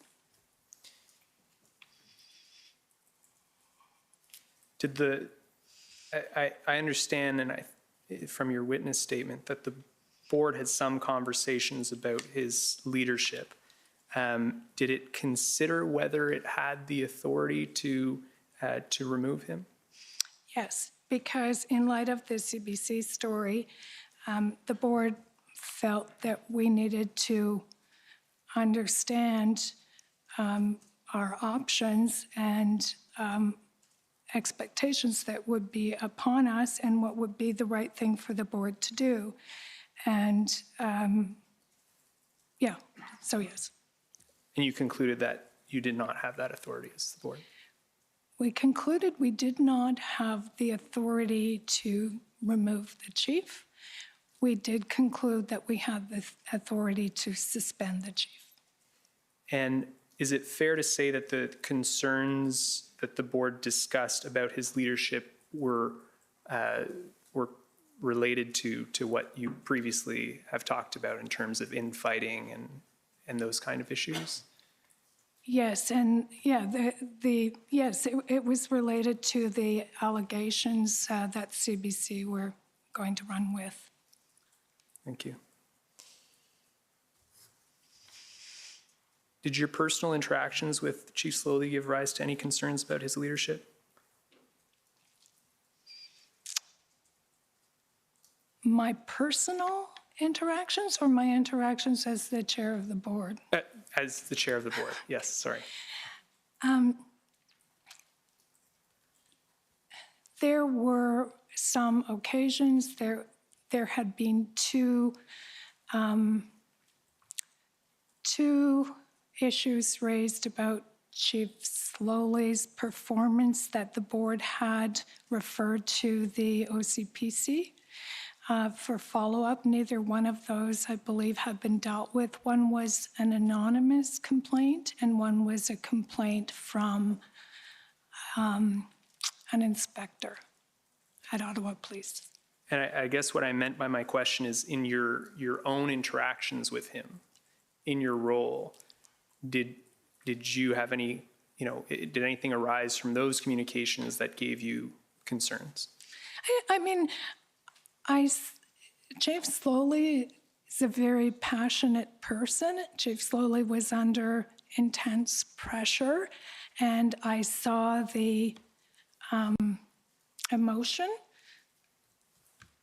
in him, and I know that he could get very excited. And when I spoke to him about, some of the things that were outlined in that Ottawa, in the CBC story, he didn't deny that, he had raised his voice and perhaps acted in a manner that he would prefer he had not acted in. But I think he also, his defense was it was very stressful at all levels.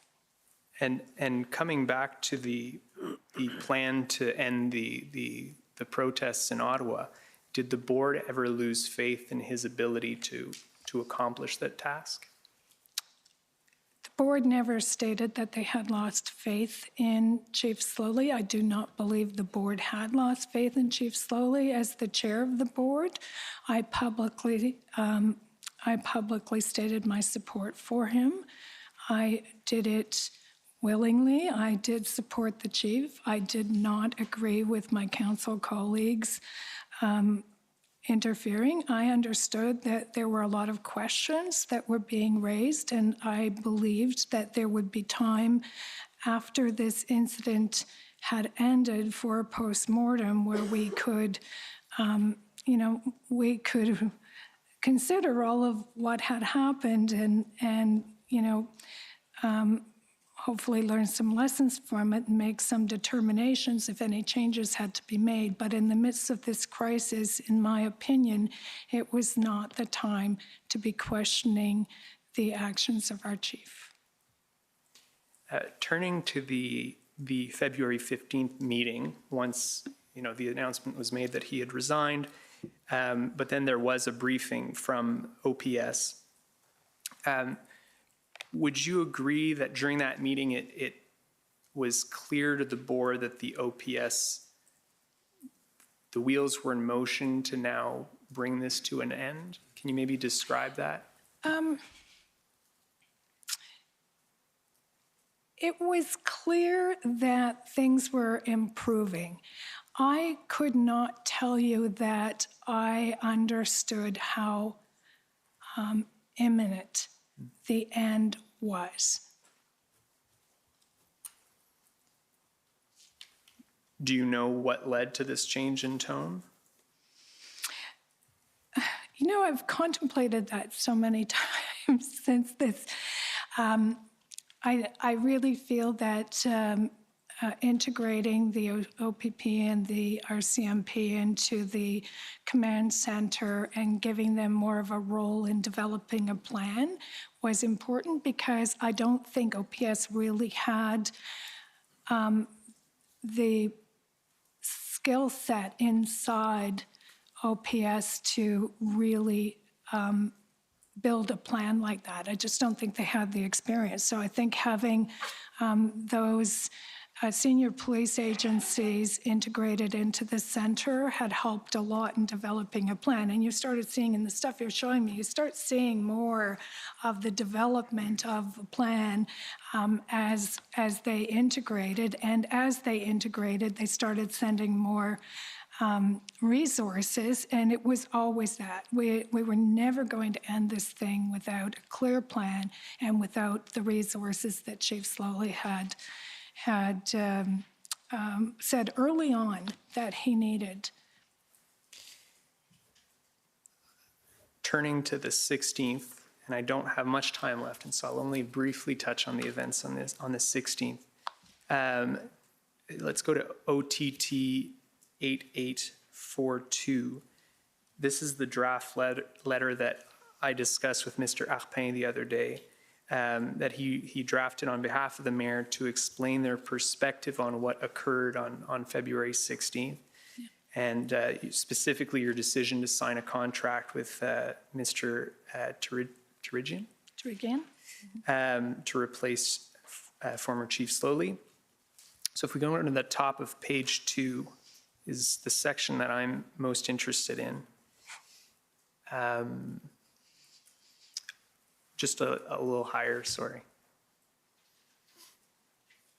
Just the overlap between the two pages, okay.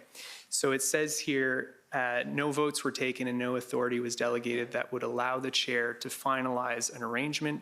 Board members believe that they had mandated the chair to undertake a search for an external chief of police. Board members insist on the fact that the board chair did not seek delegated authority to execute a contract for a new chief of police. And Mr. Arpin told me the other day that this information was provided to him by some of your fellow board members. I'm just interested in your response to this information.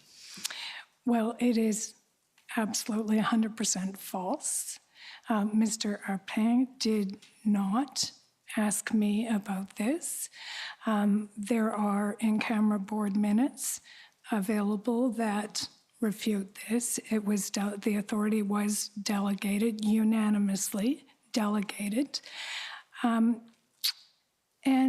Mr. Arpang discussing this issue with board members, frankly, was putting them in a conflict of the code of conduct because this was in-camera information not to be shared. So it's wrong. He should not have been asking them about this in-camera meeting. And I mean, if a member of the board, and I wish perhaps you had asked who, but if a member of the board did provide that information, I would suggest to you that it was probably a board member that does not have a lot of governance experience and perhaps did not understand delegated authority. But it was a unanimous vote of the board.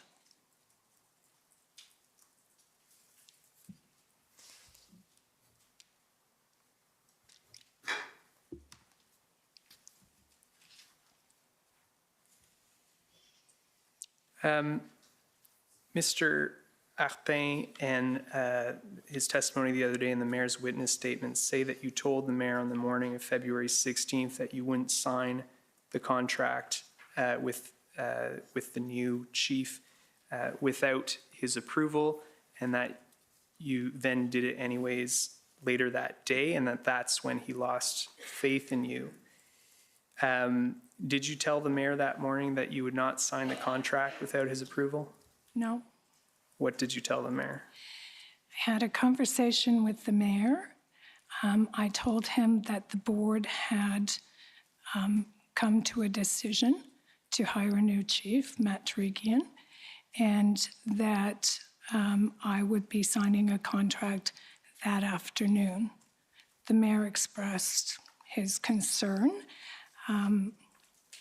I think from a place of not fully understanding all of the internal issues that the board was aware of, but nonetheless, he is the mayor of the city, and I provided that information in advance of the announcement to him out of respect for the office of the mayor of the city. I said to the mayor, if you are telling me not to sign that contract, then I will go back to the board. But the board decision had been made. Let's be clear. The board had, that was done. And I said, if you are telling me not to sign the contract, I will go back to the board. But the mayor stopped short of giving me that direction. So we proceeded.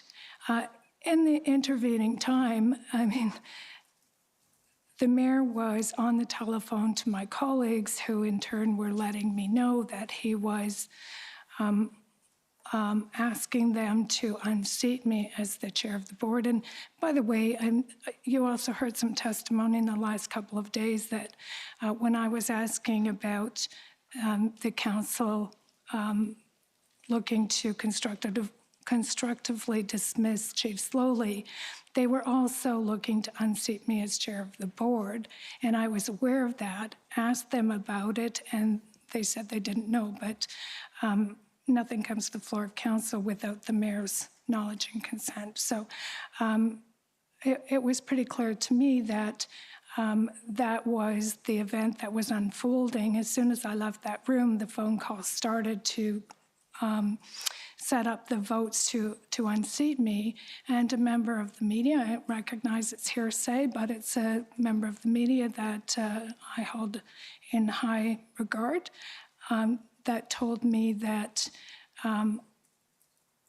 it was the mayor's office that leaked the information about the hiring of Matt Tarigian, and the problem with the leaking of that information was that it created, in my estimation, a false narrative about the hiring of a new chief. I mean, they were suggesting to the public that we had abandoned our own process, we didn't go through, the normal process, and this was a short-term hiring designed to shore up the senior command.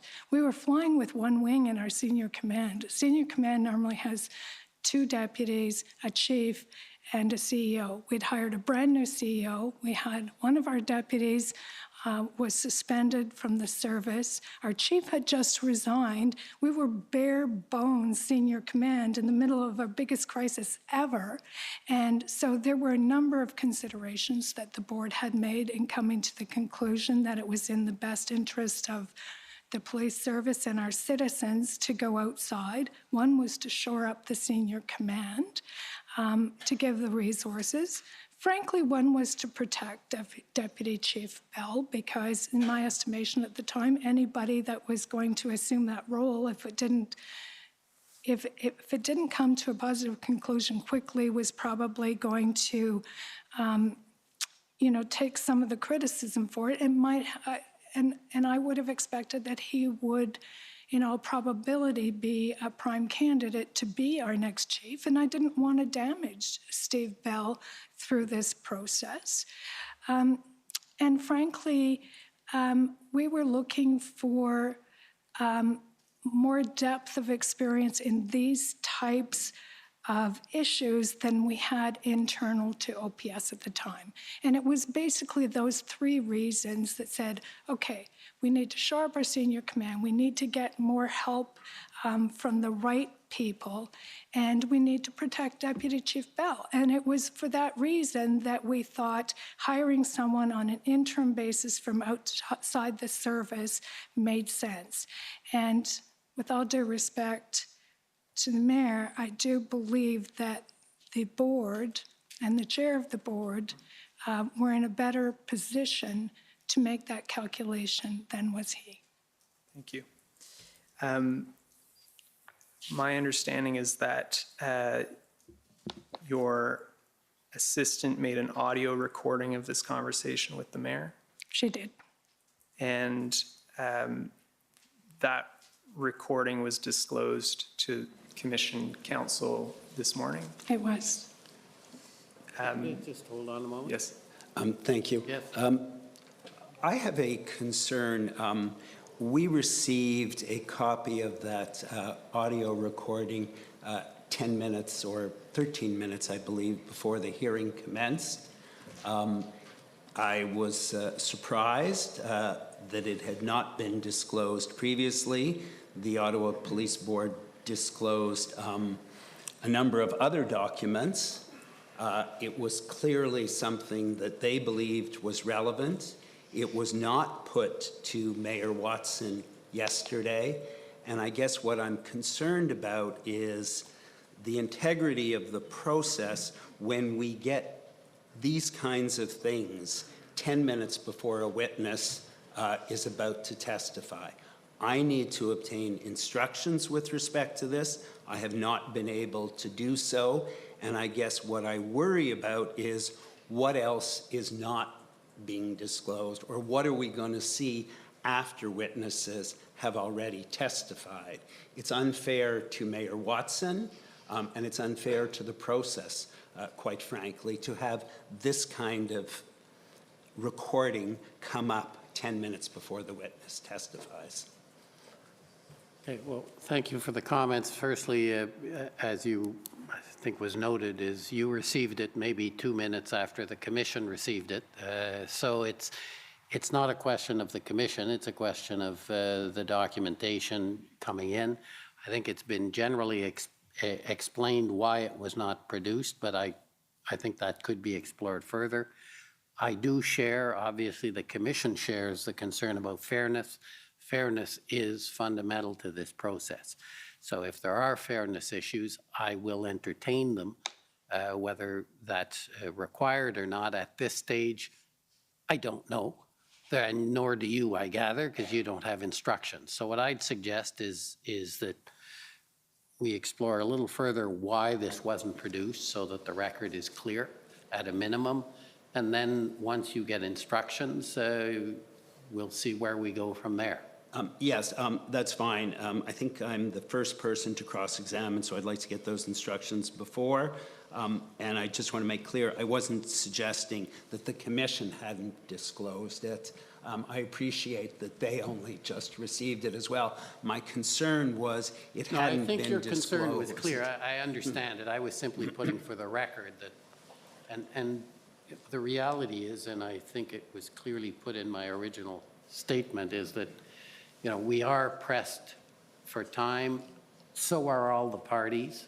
But first, let's start why this was late disclosure. I think that's important, it be on the record, and maybe that can be explored briefly. And if it's any comfort, you're not the first on the list to cross-examine, so you'll have the opportunity to get more time on that. And but be assured, the commission is concerned to the degree that we want to be fair, and not knowing what's in the recording, me either, I'm not in any position to say much more. Go ahead. Thank you, Mr. Commissioner. I think the commissioner framed the question. Can you tell us why the disclosure occurred this morning?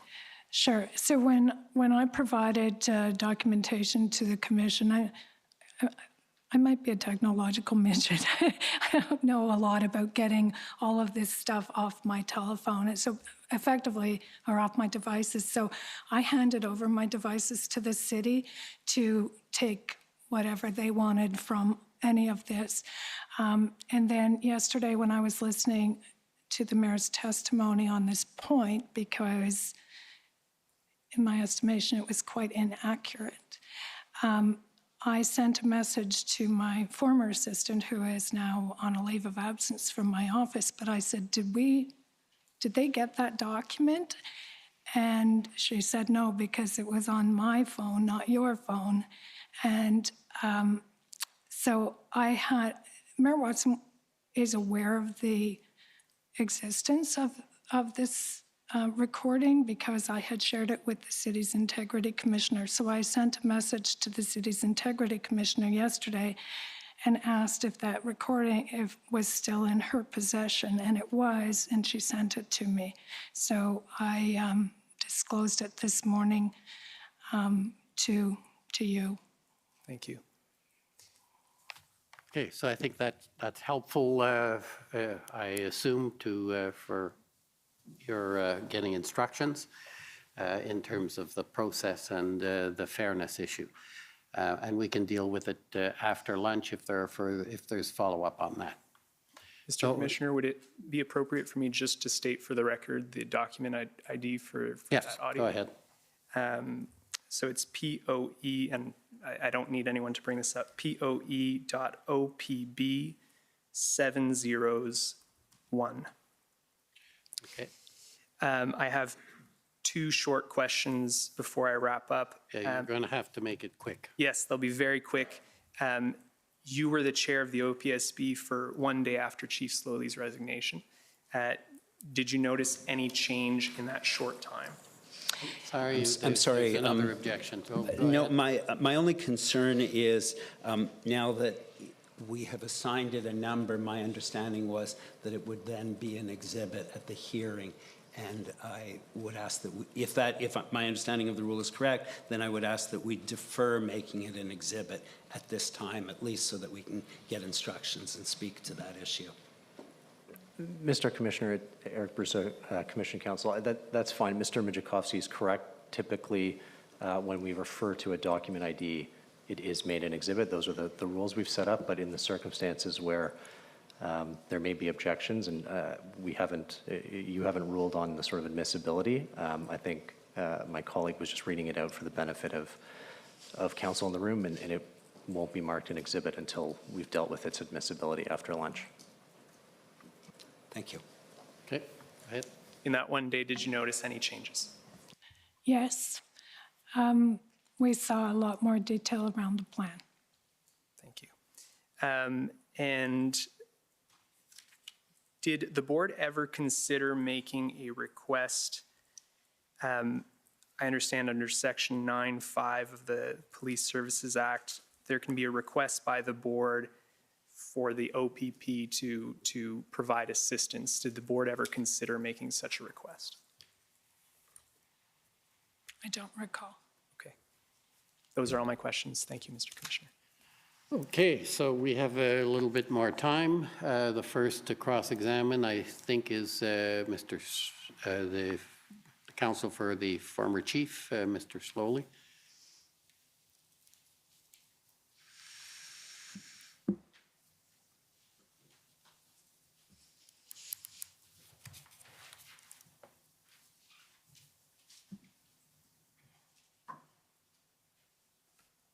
Good afternoon, Councillor Deans and Commissioner. I'm Rebecca Jones, and I am part of the council team for Chief Peter Slowly. I will not be able to complete my examination of you, Councillor Deans, before the lunch break, but why don't we get started, and then we can come back after the break. So I'm going to start with the hiring of Chief Slowly by the board. Councillor Deans, after you were appointed to the board in January 2019, part of your important work was to hire the new chief. Correct. Okay. And Chief Slowly was recruited and asked to apply for the position? He was. And he had been a deputy chief in the Toronto Police Service for many years? Correct. And he was known as a national police leader at the time? He was. Okay. And one of the areas he was particularly known for was his progressive, community-based approach to policing, right? Right. And that is exactly what the Police Services Board was looking for, right? That's correct. At the time that Chief Slowly was hired, the Ottawa Police Service was facing a lot of challenges. Yes. Okay. And they were facing challenges both in their relationship with the community and in particular racialized members of the community. Yes. Okay. And the Police Services Board was also facing challenges internally within the police service. Yes. Okay. And there had been audits done of these issues within the police service, correct? Correct. And there was very low morale. Yes. And there was very low morale among racialized members of the police service in particular. Yes. And when Chief Slowly came in to the city, he was given a change mandate, right? He was, yes. And not everyone was happy about that. And you've talked about that, right? Right. Okay. And the police association wasn't happy about that? No, Okay. You agree with me? I do. Okay. Chief Slowly was not their preferred candidate? Well,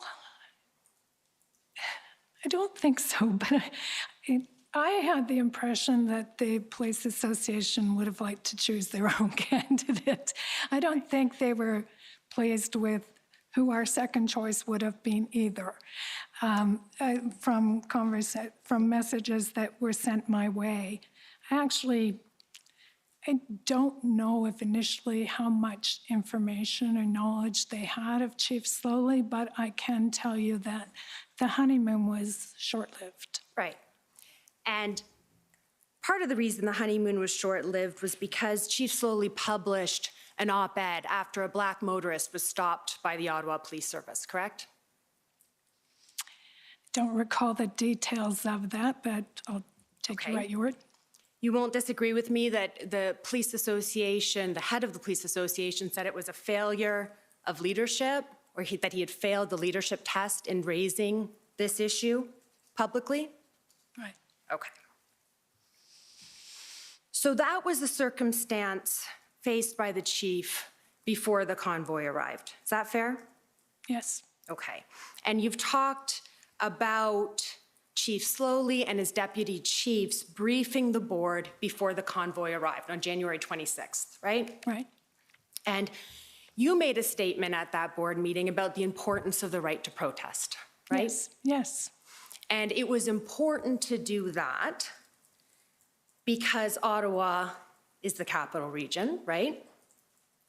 Right. And I happen to believe in the right to protest. I've participated in some of those protests. Right. And the citizens of Ottawa are very respectful of the right to protest. Yes. Okay. And so you talked about the priorities for this protest that you had and that the police service had, right? And the priorities were shared, correct? Correct. Okay, and those priorities were to provide a space for protest and to protect the right to protest, Yes. but to ensure that this protest happened without any loss of life or serious injury. Correct. And that, of course, is what happened, right? It is. Okay. So You also gave evidence about the information that you had available to you from Chief Slowly, and we've heard a lot about Chief Slowly this morning, haven't we? We have. And Chief Slowly wasn't operating on his own, was he? What do you mean? He had a command team, right? He did. Okay. And Acting Chief Ferguson was in charge of operations, you knew that? Yes. Okay. And Acting Deputy Chief Ferguson, I should have said, and Deputy Chief Bell was in charge of intelligence. Yes. Okay. And this is a team effort, of course, but led by the chief. Right. Now, you talked about the information that you were provided, and Commission Counsel showed you a snippet of a situational report. Do you remember that? Mm-hmm. And that situational report referred to the fact that certain people were saying they weren't leaving until whatever demand was met, right? Right. Okay. And your expectation, though, for your police service, for Chief Slowly, for the head of the intelligence effort, Deputy Chief Bell, would be that they would take all of the intelligence into account, correct? Yes. Okay. And you don't have access to all of the intelligence. You rely on them for that. I didn't have access to any of the intelligence. Well, let me ask you about that, because a lot has been made about that today. You understand, Councillor Deans, in your role as the chair of the board, that you are not provided with intelligence reports. Yes. Okay. You hadn't been provided with intelligence reports in the past either, correct? Correct.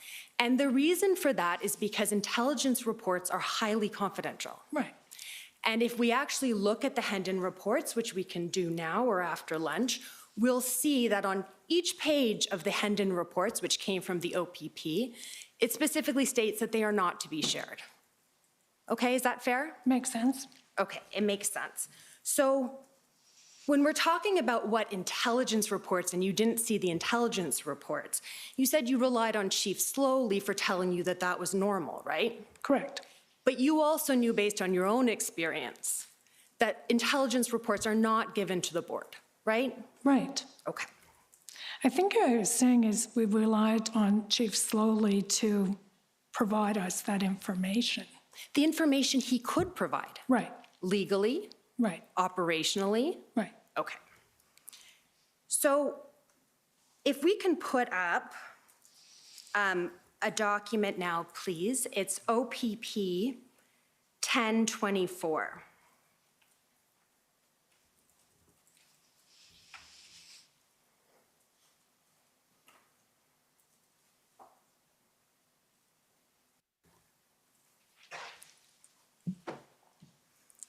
I just referred to Project Hendon reports, and this is an example of one, Councillor Deans. And if you scroll down to the bottom of the page, you'll see the reference to the third-party rule, and that's a rule that when one intelligence agency shares information with another, that agency they're not to share it outside of the police service, right? Right. Okay. And if we can go to page 4, please.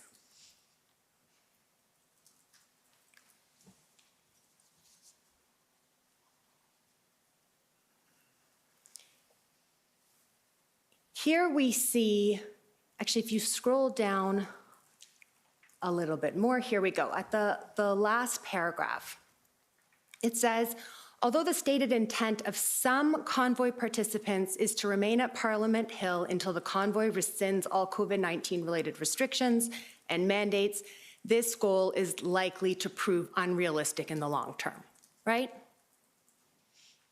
Until the government rescinds all COVID restrictions, not the convoy, but yeah. The government, thank you. Until the government rescinds all COVID restrictions. And then, but says, even a small number remaining would be disruptive, right? Right. And this is actually the information that you obtained from the Ottawa Police Service, that the expectation was that people would leave, but there could be some people that hung on, right? That was much more the information that we were getting. Right, so you agree with me. I don't know how much I really understood the part about there would be some hangers-on, but I guess there's always some hangers-on, so. Right, because we've heard that Ottawa has 99 or 100 protests a year, and it's very common for there to be some people that hang on at the end of a protest, right? Well, we would hope to enjoy what Ottawa has to offer, not to continue the protest. Right, but sometimes they're there to continue the protest, right? Yeah, I suppose. Okay. And so this information that the goal to remain in any numbers was unrealistic, this is the kind of information that you would expect the OPS to put together with all the rest of the intelligence information to share their assessment with the board, correct? Yes. Okay. We can take that down now. And Mr. Commissioner, I don't know the time, but if this is a convenient time for the lunch break. We certainly can. It's a little early, but if it's a good time for you, we'll take the lunch break and come back at 2 o'clock. Thank you.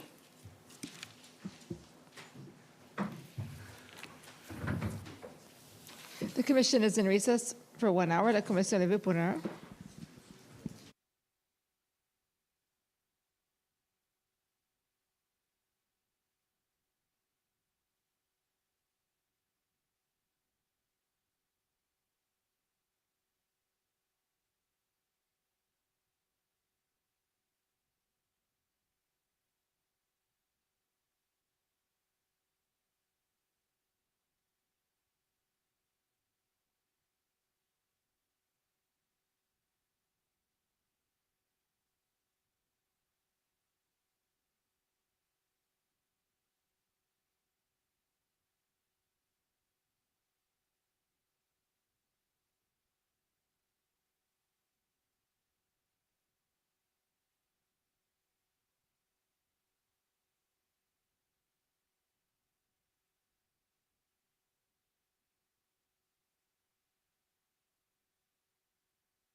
on day 8 of this occupation. Our city is under siege. This group is emboldened by the lack of enforcement by every level of government. They are terrorizing our residents, torturing them with incessant honking, threatening them and preventing them from leading their lives. People cannot go to work or open their businesses. They cannot sleep, walk, shop, go to medical appointments, or enjoy their neighborhood. This group is a threat to our democracy. What we're seeing is bigger than just a City of Ottawa problem. This is a nationwide insurrection.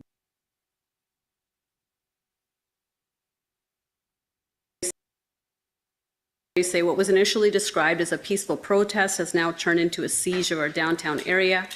And then you say, as of today, there are currently between 400 and 500 trucks occupying Ottawa's downtown core. Then you go on to say these acts in the occupation are having damaging and long-term impacts on the well-being of our residents. People are living in fear and are terrified.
Ladies and gentlemen, I'm down here with a police officer in Ottawa. How are you doing today? Doing great. How's it been down here? Nothing but good. People are super good. The truckers have been having a good time. They've been getting their point across. And you know what? It's a beautiful city that we're in, and they can't ignore all of this, right? Absolutely. No, thank you very much.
Over the past few days, Canadians were shocked and frankly disgusted by the behavior displayed by some people protesting in our nation's capital. Hate can never be the answer. I want to be very clear. We are not intimidated by those who hurl insults and abuse at small business workers and steal food from the homeless. We won't give in to those who fly racist flags.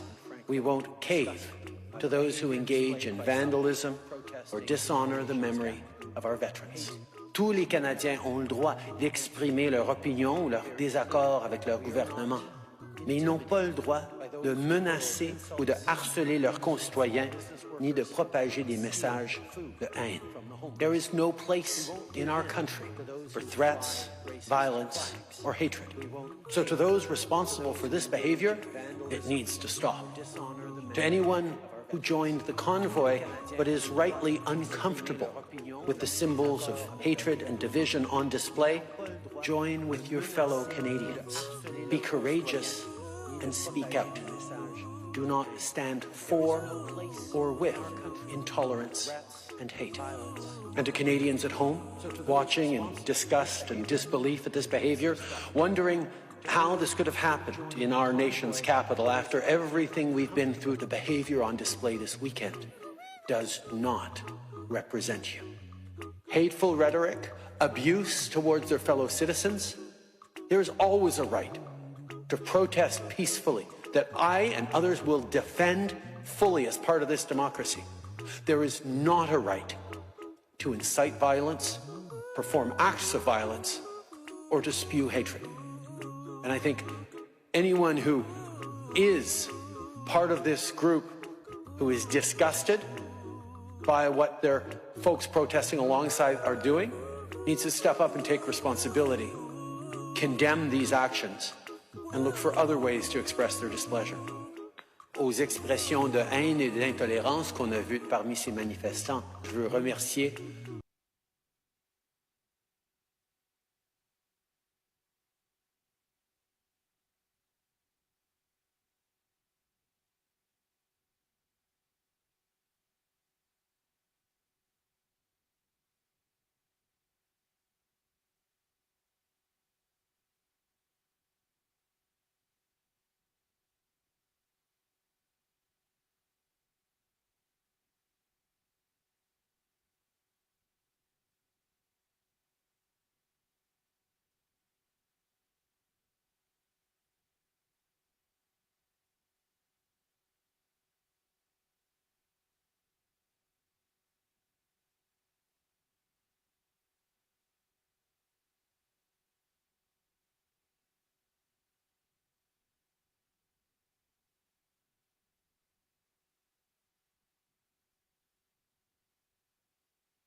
Questions and comments. The honourable member for Oshawa. Thank you, Mr. Speaker, and I listened to my colleague's speech. I had a constituent that wanted me to ask a question about outside interference to our democracy. Klaus Schwab is the head of the World Economic Forum, and he bragged how his subversive WEF, World Economic Forum, has quoted infiltrated governments around the world. He said that his organization had penetrated more than half of Canada's cabinet. And I was wondering, in the interest of transparency, could the member please name which cabinet ministers are on board with the WEF's agenda? My concern is the deputy. Order. I know that the member was in a really good question there, but the audio is really bad and the video is really bad as well. And I apologize. I don't know if the member. Okay, let's try again. The honorable member for Timmins James Bay. Mr. Speaker, that member was promoting open disinformation. That's not debate. We have to call out disinformation. We'll get into debate again. The honourable member, questions and comments, the honourable member for Lambton, Kent, Middlesex. Thank you, Mr. Speaker. And I'm just thank you to my honourable colleague for her speech. I'd like to ask her specifically, because you talked about how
Sorry, since you're at my home, can I just get your name and your badge number, please? I have a card here. Okay. It's Erica Ingram. Thank you. And this is just some information about peaceful protests. That's all it is. Okay, so you saw something on my Facebook? No, on the Facebook group. Okay. And decided to come to my personal residence to give me information about peaceful protest? Yes. Okay, so are the Peterborough Police, no, you're with OPP? Are you guys now monitoring people's Facebook pages? Or Facebook groups to who comments as to what their status updates are or what they're doing or So within the group? just Like, because of the protest happening province-wide, yes, we have been monitoring the protests. Okay. So there's a protest coming up. I'm simply providing you with information about a peaceful protest, and now I'm leaving. oh, okay. That is all. So the Ontario Provincial Police are watching what people are doing on Facebook in different groups, whether or not they're commenting, participating, liking, and you guys are now doing service calls to give people information about peaceful protest. Yeah, it's just a proactive measure to make sure you understand your rights about peaceful protesting. I have a copy of the Canadian Charter of Rights and Freedoms, so I'm well within that and very understanding of that. I appreciate that. I'm hoping that you guys aren't going to waste our tax dollars continuing to do this to everybody, but now it's nice to know that we're being watched. So, If you have any questions, my cell phone number is on the card. thank you. Okay?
Thank you very much.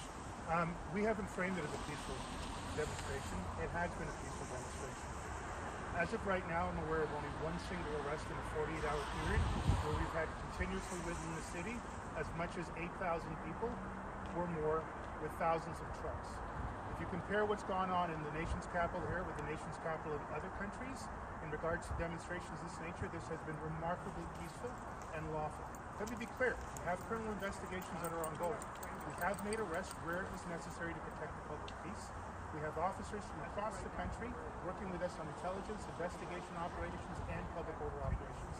Because of that coordination and because of the cooperation we've had from the vast majority of people in this city, whether they be demonstrators, residents, or businesses, we've had a remarkably peaceful situation so far. But it is high risk and highly fluid. We're not taking anything for granted. And to be clear, we have criminal investigations that are They have been an incredible group of individuals who kept this city safe during a situation that could have become riotous, it could have led to significant and severe injuries, and it could have led to the loss of life. None of that has occurred over the last 4 days. Let me but it is high risk and highly fluid. We're not taking anything for granted. Have you seen any acts of violence since the beginning? I've not dealt with any violence myself. No. Not at all? Not you, sir? For anyone else. Any acts of violence you witnessed? Hate? Thank you so much. God bless you for your service. Bless you. Increased ability to identify and target protesters and supporters of protesters who are funding and enabling unlawful and harmful activity by the protesters themselves. Investigative evidence gathering teams are collecting financial,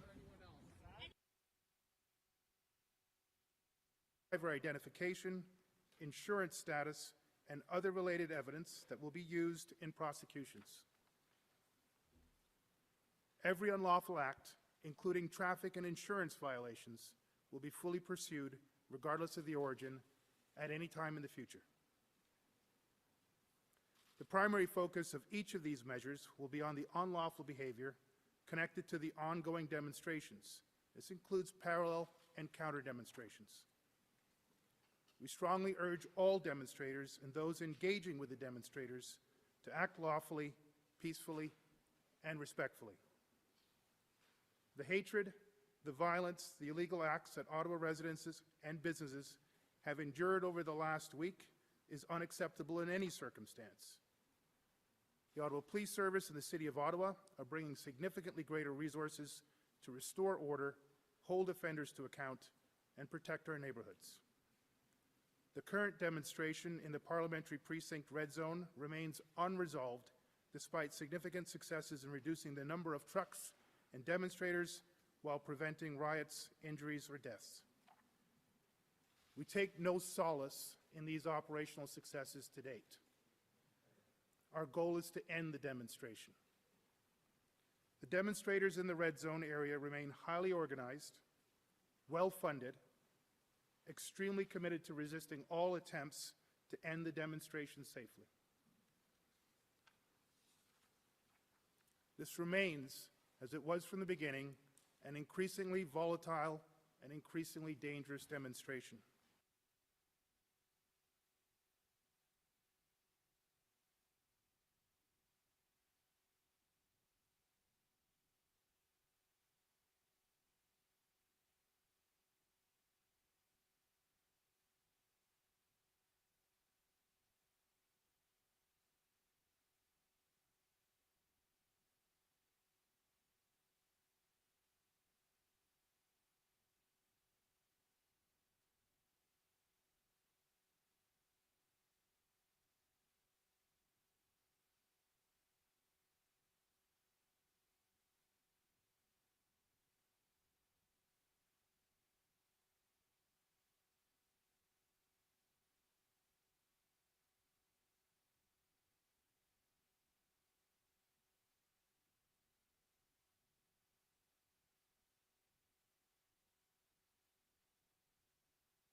Order à l'ordre.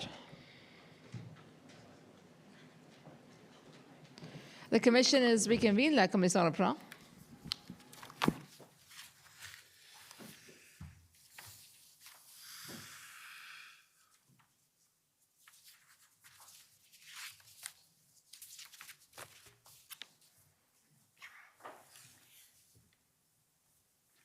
I'm going to turn now, Councillor Deans, to planning. And we heard a lot of evidence this morning about the plan. So you testified that there is always some tension between the police and the Police Services Board about the sharing of operational planning details, right? Right. And we spoke before the break about the sensitivity of intelligence information, and I suggest to you that there are very similar sensitivities involved in sharing operational information. Yep. The information of police operations is considered highly confidential for safety reasons, Right. Including the safety of officers. Right. And as chief of police, the safety of officers would be of the utmost importance, right? Of course. And like in the case of intelligence reports, it was not the practice of the board to demand operational planning information prior to the convoy, right? I don't think we demanded operational planning information. I think we, inquired about operational issues in accordance with what we understood that limit to be under the Act. Fair. So prior to the convoy, you wanted some high-level operational information, but you weren't asking for tactical plans, for example. No. You agree with me on that? I do. Okay. But here with the convoy, everyone was under a tremendous amount of pressure. A lot. Okay. And you were under a tremendous amount of pressure. Yes. As was Chief Slowly. Yes. And you and the board started wanting more information about the operational plans, right? That's fair. Yep. And you'll agree with me that it was a highly volatile situation during the Freedom Convoy. I will. And there were threats, as you testified this morning, to members of the board, right? There were threats to Chief Slowly. There were threats to the mayor, right? Yes? Yes, yes. And you also testified this morning about leaks of sensitive information from the board, right? Yes. Yes. And that there had been leaks of information from the board in the past. Is that fair? It is fair. Okay. And Commission Counsel also showed you an email from one board member, Mr. Swida, asking for more information about the planning, correct? Mm-hmm. And I'm sorry, if you can just say yes. Yes. Okay, thank Sorry. you. I know that's fine. And Mr. Swida, a few weeks later, stepped down from the board. Is that right? Yes. Okay. And he stepped down from the board after evidence emerged that he had attended the Freedom Convoy protests on 2 occasions, right? I don't know if that's why he stepped down. My impression at the time is he stepped down the same day the other 2 provincial appointees stepped down, and I was left with the definite impression that they got pushed out. Okay. Were you aware of the media reports at the time that he had attended the convoy protests and wouldn't answer questions about whether or not he had donated food to the protesters? Yes. Okay.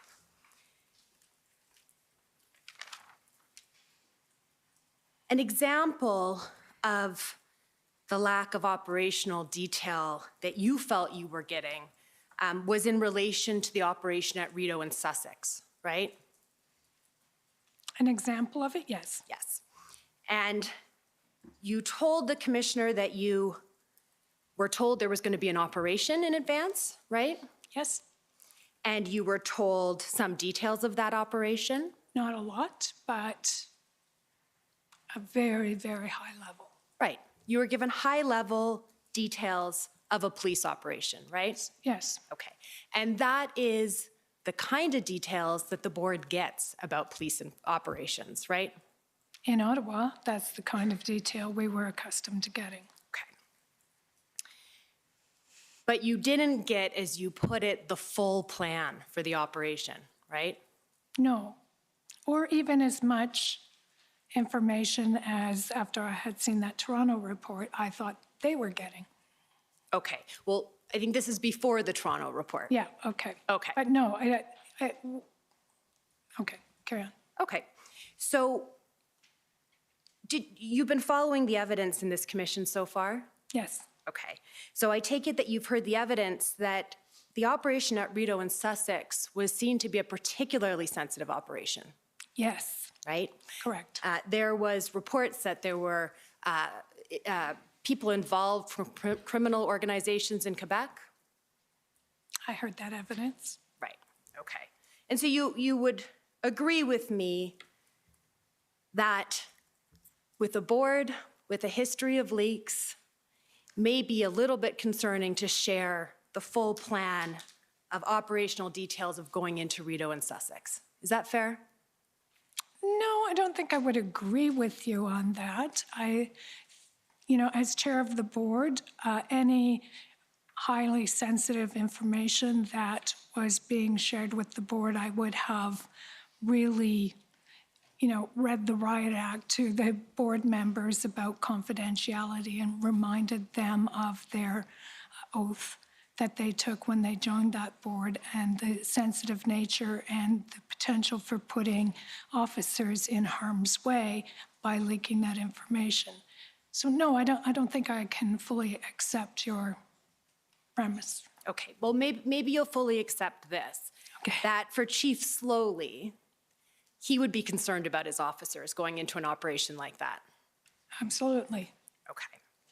And you were asked by my friend for the commission whether you were ever offered by Chief Slowly to have a member of the board embedded within the police service, like we heard about in Toronto, right?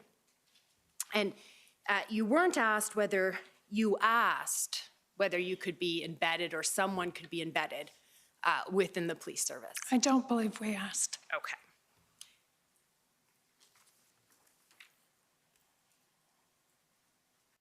And in terms of your evidence about the plan and your concerns about the plan, just for the benefit of the public and for the commissioner, I take it that you are not commenting on the sufficiency or the appropriateness of the plan. That would go beyond your expertise. Correct. Okay. And so what we can take from you was your concern solely about the level of detail you and the board were given about the plans. I'd like to have seen more detail. I'd also like to have been able to greater satisfy ourselves that there was a plan. Well, you were assured there was a plan, and you were given details about that plan, I suggest to you, daily by Chief Slowly. What days are we talking about? We were seeing more details of a plan as we went on, but for a lot of those 20 days, I did not feel that I was getting detailed information about a plan. Right, and I hear you about that. Okay. And what I'm trying to establish here is that what you were not satisfied with was the information you were getting, the level of detail you were getting about the operational plan, correct? Yes, and for at least a considerable amount of the time that there was a full plan. Well, you understood, as Chief Slowly said repeatedly, in board meetings and council meetings that are recorded, that the plan was well in hand and was evolving as information evolved, right? Yes. Okay. So I want to talk now a bit about resources. I think you gave evidence that you first heard about the OPS requiring more resources around February 1. Yeah. Okay. And just to refresh your memory about that, and I can put the documents up if you'd like, you were actually signing memorandums of understanding for additional police officers from before the convoy arrived in Ottawa. Oh, yes. Okay. Yes. So you knew from before the convoy arrived that Chief Slowly was making efforts to secure additional resources. Yeah, I think that was sort of standard practice in some large-scale events that the city hosted in the past, that there was sharing of some resources at that level. Exactly, and actually that's exactly what I wanted to get to with you, which is that is how resources are in the ordinary course obtained, right? For big protests or big events. Yes. Okay, they're obtained by Chief Slowly drawing on his police relationships. Yes. Okay, and that's what he was doing from before the convoy arrived, correct? Correct. Okay, and you have no basis, I take it, to disagree with me that he was doing that on a near constant basis during the convoy, reaching out for additional resources. Yeah, it amped up as time went on. And it amped up, Yes. exactly. And what was exceptional here was not that Chief Slowly was asking for additional resources, although the extent to which he was asking was exceptional. What was exceptional here was that he was asking for so much help from the board in getting those resources, right? We saw the February 3rd email where he wrote to you and said, I need your help getting resources. Yep. Right, and that wasn't usual, correct? No, it wasn't usual. It was unusual. And so that when you get to the February 5th meeting where you say to him, I want to hear what you need, he had already been asking for help from the board. He had been asking for help, but he hadn't, it's like, send more resources, but I didn't have the information, what that actually looked like, how much.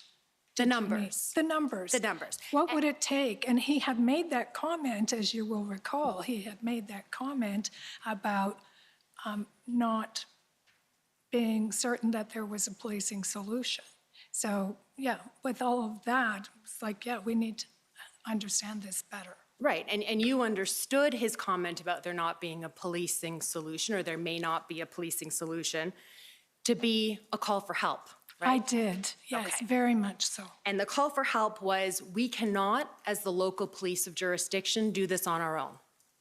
Yes. Okay, and you understood it that way, and he also explained it that way. We saw it up on the screen, right? Yes. He explained, we need the help from all levels of government. Yes.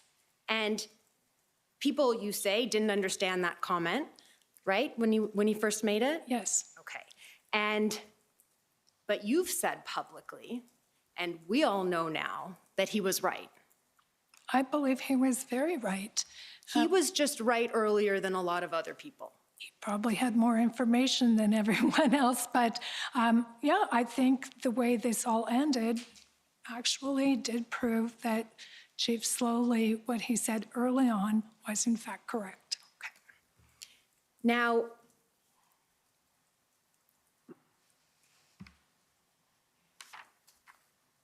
Chief Slowly, after getting the board's request on February 5th for a number, more details about resources, the next day he provided that number and you were satisfied, and the mayor has given evidence that he was satisfied with the level of detail of that request. Yes? Yes. Okay. And my friend asked, you know, was it ever suggested to you that he asked for twice as many resources as he needed? What you weren't asked was to confirm that he was right about that too, wasn't he? What he asked for? Yes. I believe that he was right about what he asked for. Okay.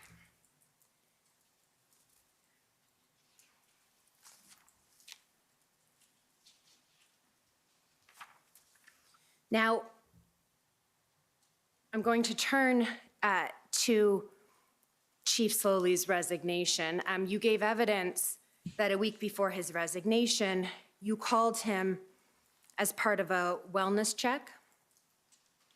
Well, I was in constant touch with Chief Slowly, but we were chatting about, you know, we had a lot of stuff to talk about, but I also wanted to make sure that he was okay and that he was aware of, what was happening in the broader community.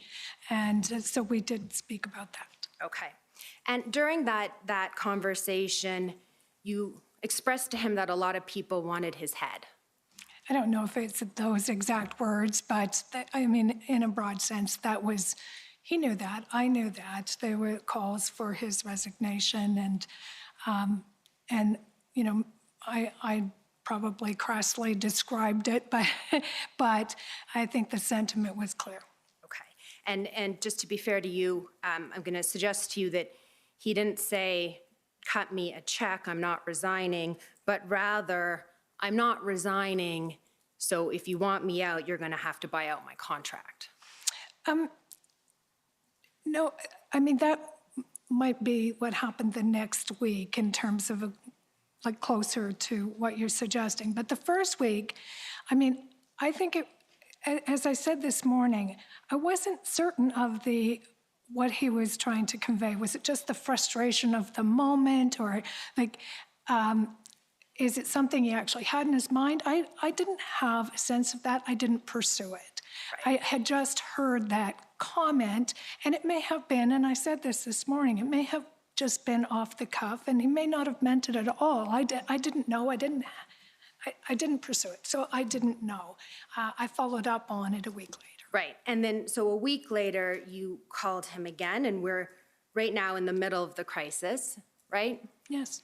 And you asked him about resigning, right? I asked him if what he had said the week previous was what he was thinking about. And you testified that, as far as you saw, he was never supported by the senior command? There were problems in the senior command. Okay. And is it fair to say that that call on that evening of the 14th, asking him about resigning, would have felt to him like a loss of support by his board? It wasn't intended to be that. It was, I don't know how he would interpret it. I was concerned for him. As I said this morning, I was concerned for the story that was going to be coming out from CBC that was casting him in a particularly dark light. I didn't know how much he could withstand, and I wasn't doing it to suggest in any way that he should leave. And when he said no, he was going to see it through that evening, I said, that's fine, Chief. I didn't want to leave him with the impression that we were pushing him out. That wasn't the case. It was a conversation. I probably knew more about some council motive than he did, because I hadn't shared that with him. And I just thought it was going to be a tough few days. Okay. Very briefly on the CBC article, the article you're referring to refers to confidential sources, including within the OPS, about tension, raised voices during the crisis, correct? Correct. And is it fair that we've seen footage, for example, of the February 16th council meeting, that there were a lot of raised voices to go around in this period? Oh my goodness, yes. Okay. Everyone had difficult days during this period? Yes. Okay. And I can see from the commissioner that I'm out of time, but I do have, Mr. Commissioner, some more questions for this witness. I would ask for leave for a few more minutes to continue my cross-examination. Make it very short, please. Okay.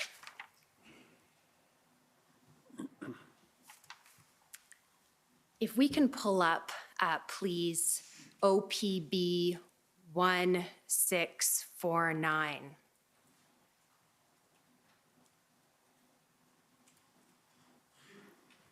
And if we could go to page 6, please. These are the minutes, in-camera minutes of the Ottawa Police Service Board on February 15th. And this was the day of Chief Slowly's resignation, correct? Mm-hmm.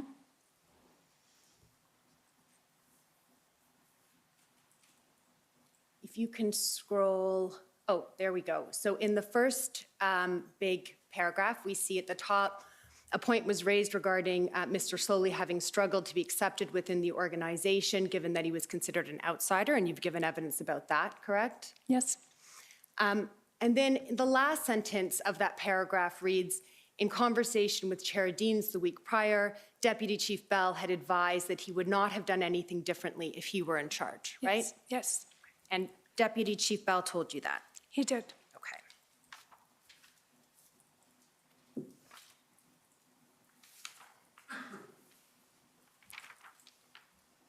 You've also publicly stated that, in your view, Chief Slowly was the subject of racism.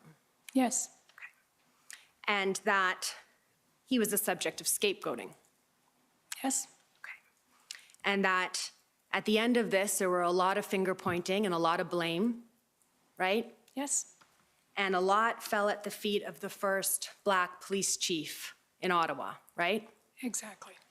And you'll agree with me that it would be very unfair to lay blame for the events of the Freedom Convoy on the feet of Chief Slowly alone.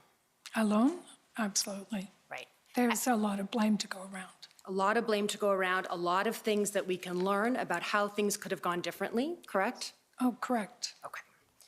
But as you've confirmed, you never lost confidence in your chief of police during this entire event. I did not. Okay. Those are my questions. Thank you, Commissioner. Okay, thank you. Next on the list, we have the Ottawa Coalition.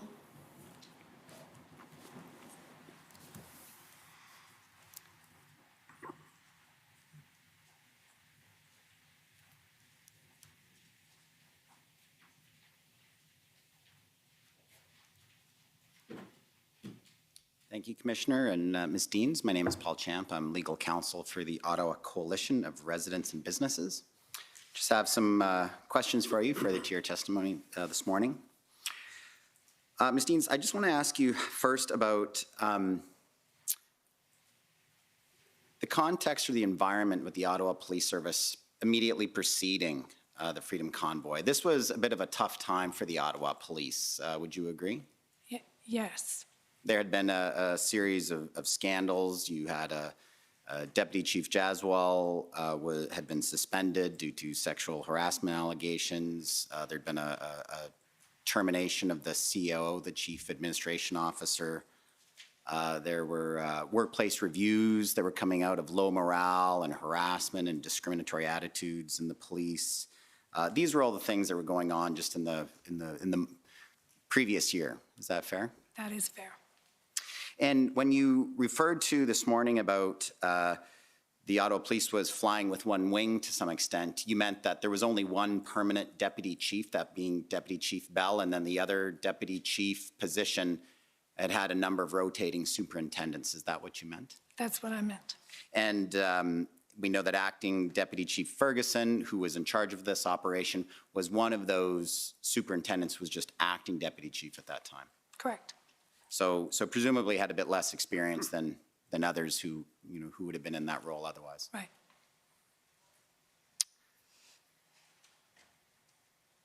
Now, turning to the Freedom Convoy, and just before the arrival, as a layperson, I think you told us this morning that you were following the news, you were following some social media, and you saw the huge number of trucks that were rumbling across the country, and you saw the millions of dollars being raised in GoFundMe.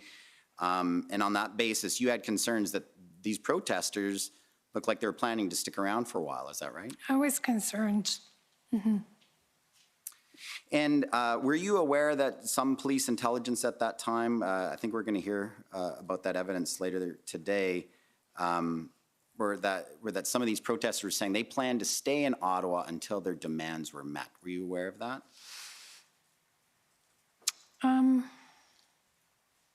I don't think I was aware of that. Right. But notwithstanding all of this, Chief Slowly was reassuring you that in their assessment, based on all the other inputs they had, that they believed that the Freedom Convoy protesters were going to be moving out by the Monday. Is that right? Yes. But did he give you any indication whether the Ottawa Police had a contingency plan in the event that didn't happen? Yeah, I don't believe I was aware of a contingency plan. Okay. And Councillor Deans, looking at one of the documents that's referred to in your interview summary about some texts that you were having with Deputy Chief Bell on January the 31st, just after the weekend, where you asked him how we can ensure that no more trucks are allowed into this city. We had all these trucks that were gridlocking downtown, and you want to know that there were no more trucks allowed in, and Deputy Chief Bell told you that no more trucks could drive into that area now. Do you recall getting that assurance? If it's in a text message, I guess I got it. There was a lot of text messages. I think, yeah, for sure. Not with the mayor, but we'll get to that one in a moment. But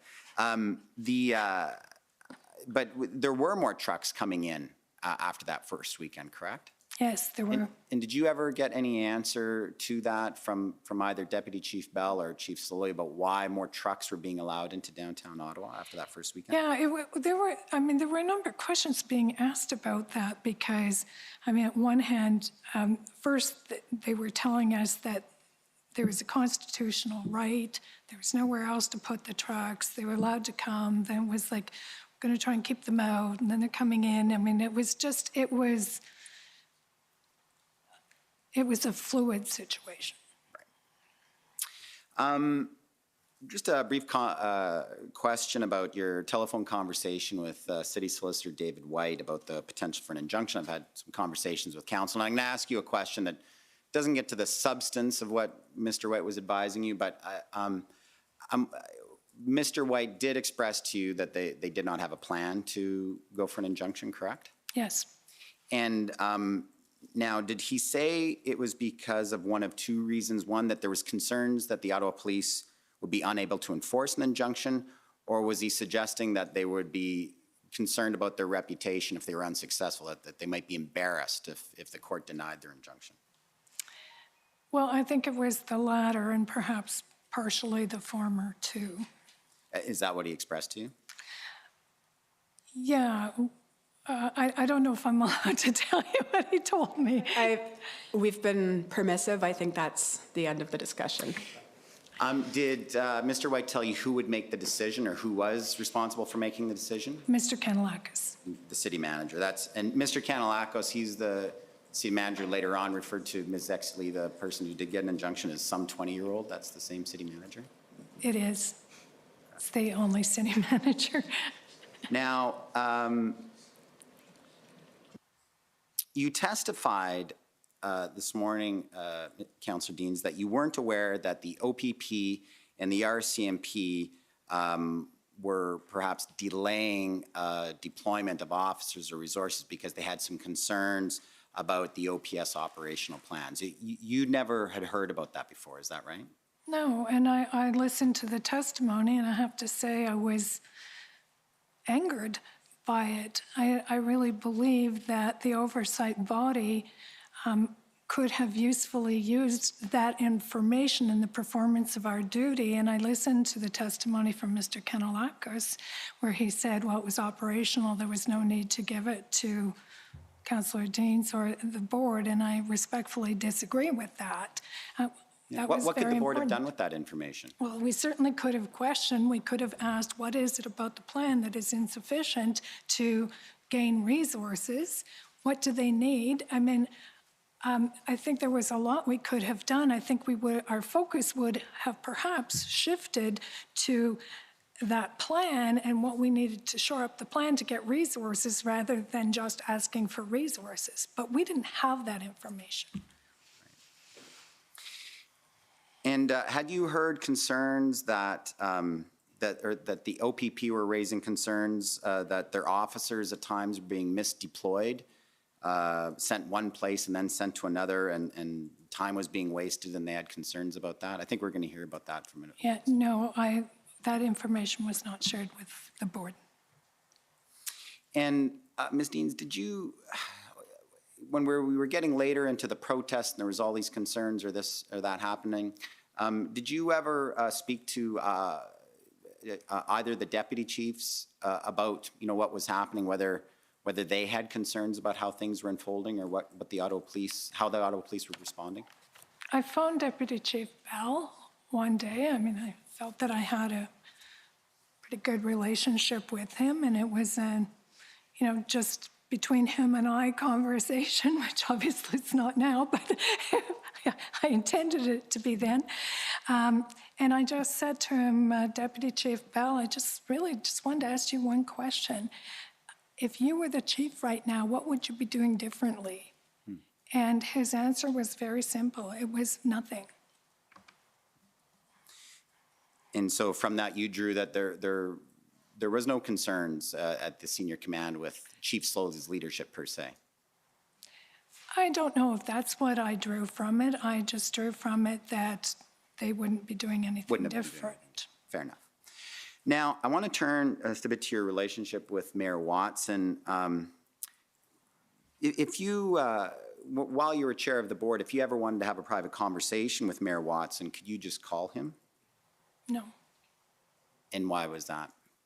I asked Mayor Watson early on in my tenure as chair of the Police Services Board if he would share his phone number with me in order that we could converse. And I mean, in times like this in particular, it was actually during the protests of the Black Lives Matter, and you probably recall that there was a lot of tension during that particular protest, and I had gone through his chief of staff to get to him, and I said, could you just give me your phone number? Because like it would just be easier if I could phone you when there are issues that are, you know, on the front burner and urgent.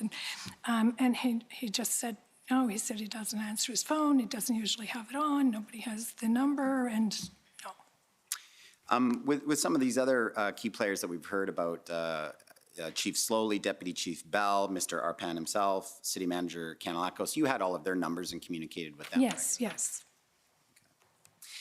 And is it fair to say over the years, Councillor Deans, you've had a number of political disagreements with Mayor Watson, is that fair to say? Yes. Yes. You've both been on City Council in one fashion or another for 2 decades or more? Yes. And just prior to the Freedom Convoy or around that time, you had been, you'd indicated an intention that you planned to run for mayor this year at that time? In December, yes. Okay. And did Mayor Watson ever speak to you about that, about whether he thought it was a good thing for you to run for mayor or not? Did he say anything to you about that? No.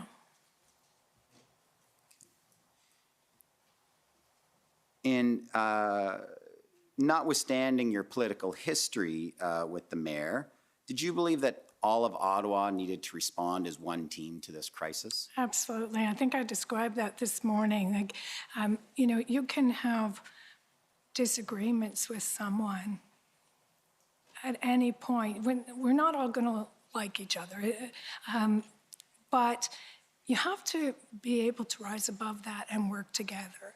And especially in a time of crisis, that has to be entirely set aside. You have to be, as I described this morning, in the same boat, rowing in the same direction.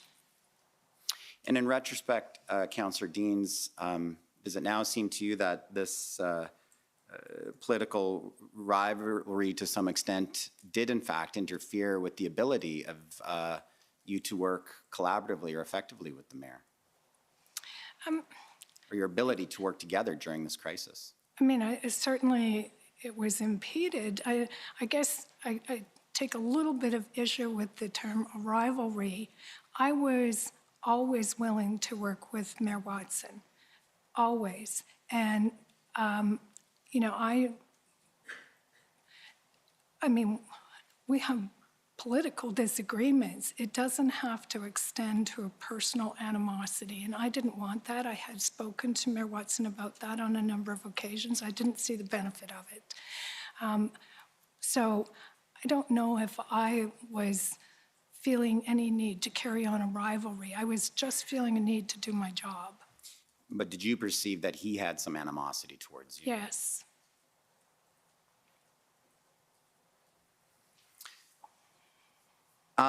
Just turning to then after Chief Slowly resigned and you and the Police Services Board took steps to find a temporary replacement for him, We'd heard Mr. Arpan testify that he had a lot of criticism, or even Mayor Watson, they didn't follow a process and so on and so forth.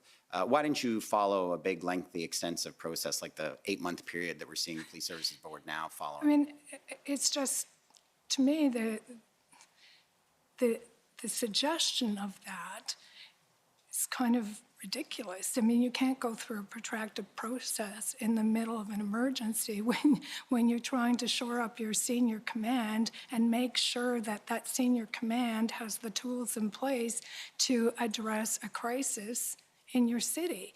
And so there was never an intention to hire anyone to be the ongoing chief of police in Ottawa without a process. And I was frustrated that it was characterized. I mean, the mayor's office got ahead of that story in the media by leaking it, which it was confidential information, it was leaked. And they got ahead of that story and characterized it as something quite different than it was intended to be. You felt they were playing a bit of politics with you in the midst of this crisis in the city?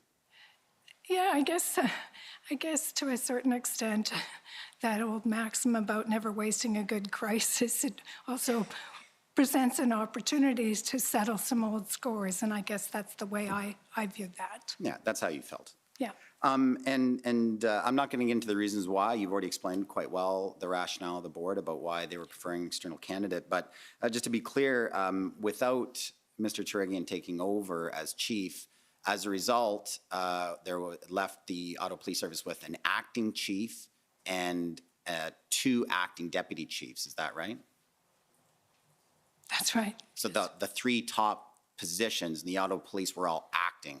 Senior command is 2 deputies and a chief and the CEO. And as you mentioned, we had released our CEO in the past year, and we had just brought in a new civilian senior member of the command team, Blair Dunker, and she had only just started. So not only did we have everybody in an acting position, we also had a brand new hire in the civilian member of that senior command. And just taking just a half a step back, you told us about you got wind over the weekend of a potential motion by City Council to call for the removal or resignation of Chief Slowly. And when you heard about that, you contacted Mr. Arpan, is that right? Yes. Mr. Mayor Watson's chief of staff.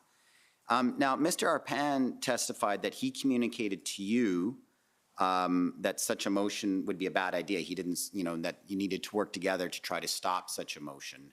Is that what he told you? We had some text exchanges. I know that they've been provided to you about this, but yeah, I think, he intimated through that at that point, they weren't going to agree to it. But there was a lot of room for that to change in the conversation. And there was one text, he said, I forget what he was referring to now, but he said, if Peter's that stupid, then it's his own funeral. So, he didn't give me any confidence that the mayor's office, and I described before the strong mayor model before Doug Ford even conceived of a strong mayor model. We had one in Ottawa that was devised by the mayor at the beginning of the term, and that our mayor could really win any vote and, have any resolution put on the floor of council or not have a resolution, as the case may be, put on the floor of council. So it was always with the consent of the mayor that what council was dealing with. So if I understand what you're telling us, is that notwithstanding Mr. Arpan saying to you, or reassuring you that, the mayor wouldn't necessarily support such a motion, you yourself had concerns that he might flip suddenly and then support a motion like that without notice? I didn't hear anything that was telling me that motion wouldn't come forward. There was some hesitation there that didn't give me relief. And when I say that any motion wouldn't come to the floor of council without the consent of the mayor, I'm talking about with his 15 members of council that, you know, always vote with him. There We'll are say it, other more Watson Yeah. often referred to as the Watson Club. But the independent members of council may well have brought a motion, but that group usually worked with the mayor in lockstep. Now, turning to your telephone call with the mayor the morning after Chief Slowly had resigned, and you were about to later that day announce that a new chief had been hired, correct? Correct. And so we've heard testimony from you already and Mayor Watson about it, and we've got this recorded conversation. I just want to ask you, did you record that conversation with the mayor because you didn't trust him completely? Is that fair? Yes. And, oh, by the way, incidentally, were you aware when you were having that conversation with the mayor that the mayor's staff were already working on a motion to remove you? Were you aware at that time? I'd heard it, yeah. But he didn't tell you that that's what he was trying to do? No, I knew it.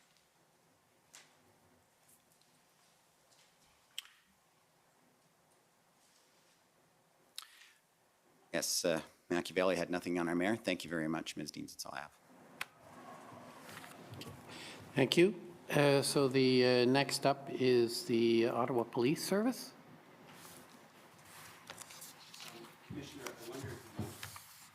If I might raise this matter, I understand that there is going to be, that the recording, the audio recording was going to be played. I understand that that request has been made, and we are not opposed to it. And I would suggest that if it is going to be played, that it be played now before I start my cross-examination. Okay, so just to get confirmation, is there any objection to the recording being played? No, Mr. Commissioner, the city consents. Seeing no objection, we'll sit back and listen to the witness in her own words and the witness from yesterday. Okay, is that, has been lined up? Are we able to do that now, or is that a problem? I believe we can. This has sort of just been dealt with on the fly, but I believe the hearings clerk has it. It's POE.OPB 000001. This is very efficient, eh? Okay, Madam Clerk, if you could play it.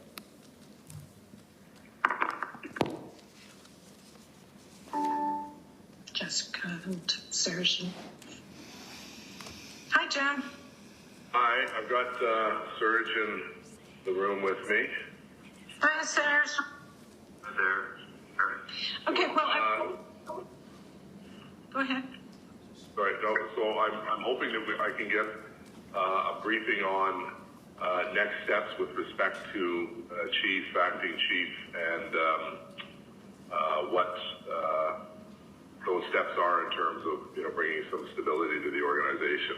So basically, I'm going to sign a contract with a new chief today, and I believe he will start on Monday. And today? Pardon me? You're bringing a new chief today? Monday. He's going to start on Monday.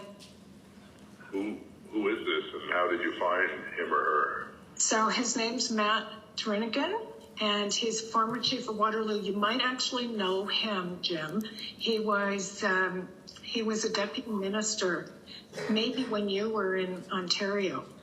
But he is extremely well respected in the police world.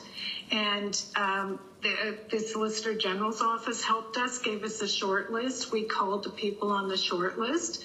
And he's going to bring a team with him, basically of some former chiefs with a lot of depth of knowledge that are going to come in to assist him in getting this thing to an end.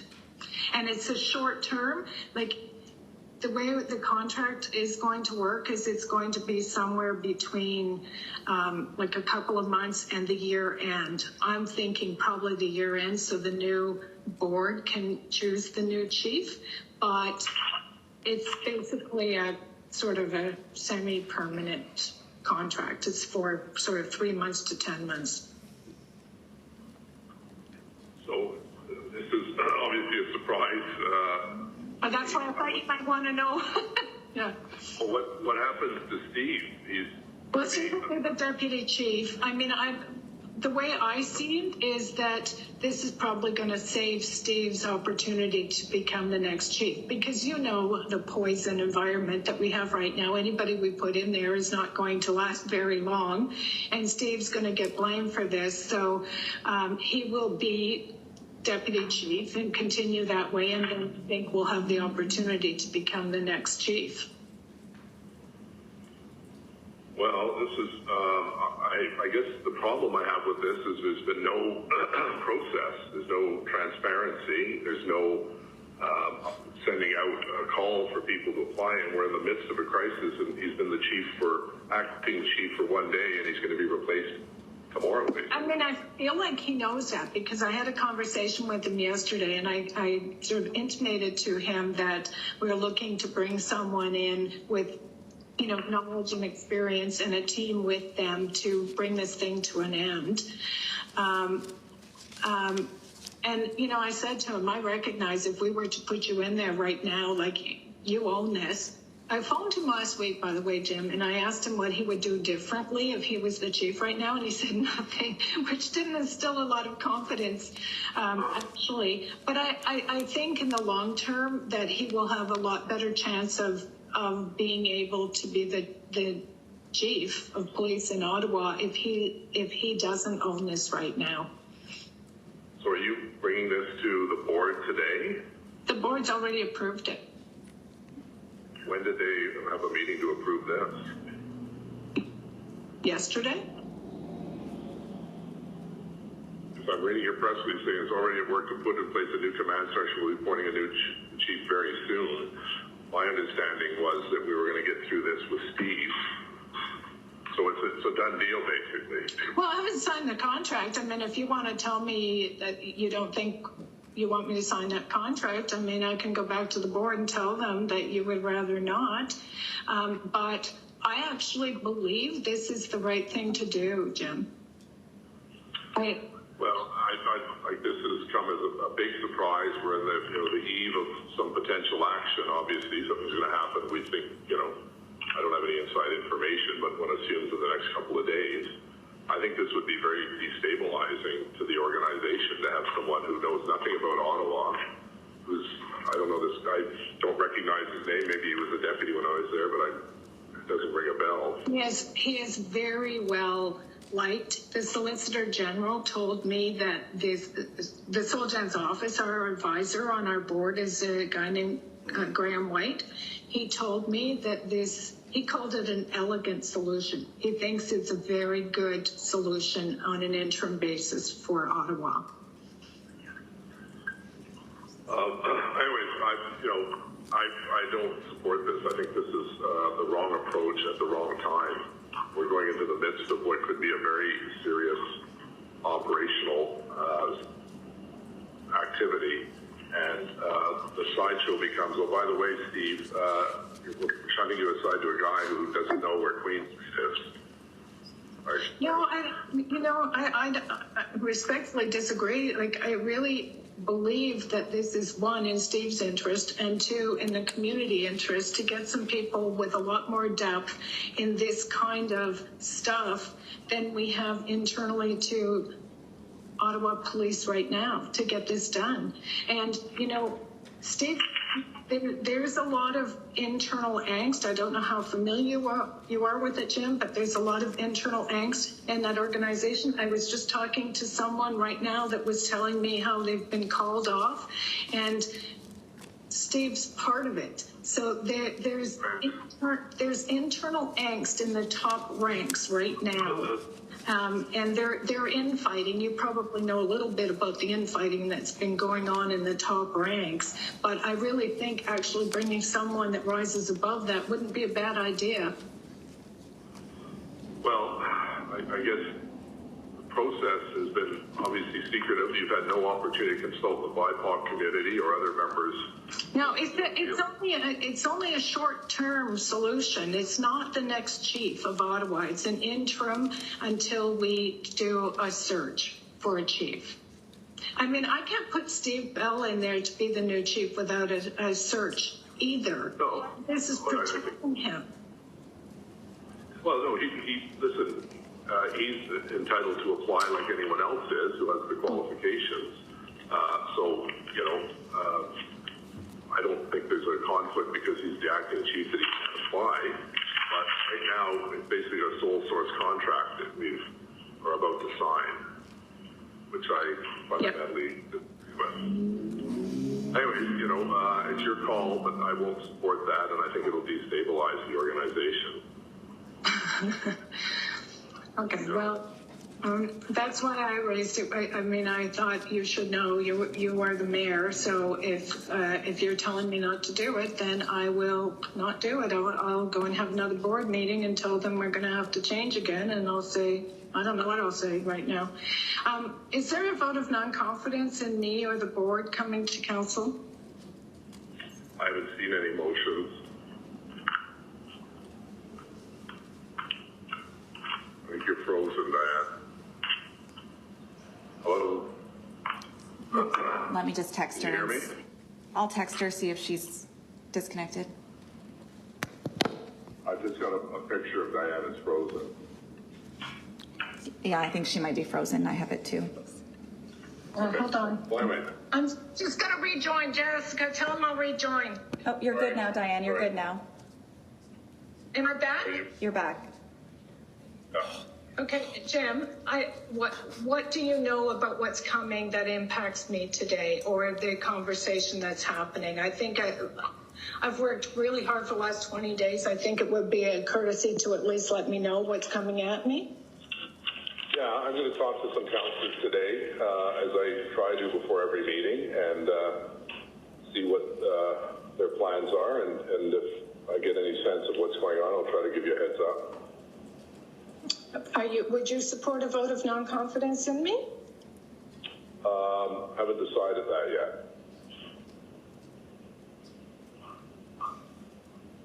Okay, thanks. All right. Well, listen, I appreciate the heads up. As I said, I hope that there's that you don't rush into this, because I think it would be a mistake at this point. And I think it would undermine Steve Bell to have someone to come in literally 2 or 3 days after what could have been a police action to try to solve this nightmare we're all living through. There are a lot of people in the upper ranks, just so you understand, that do not support Steve Bell right now, and it's part of what's happening inside. Do you know? Oh, never mind. What's the changes to the command structure that you're making? Your press release talked about.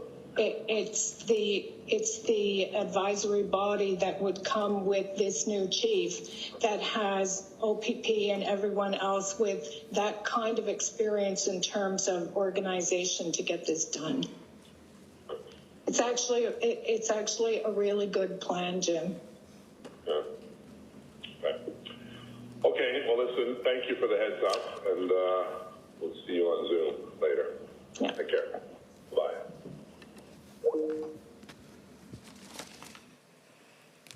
Okay, so that's 10 minutes of your time. So go ahead. That's what I was trying to avoid.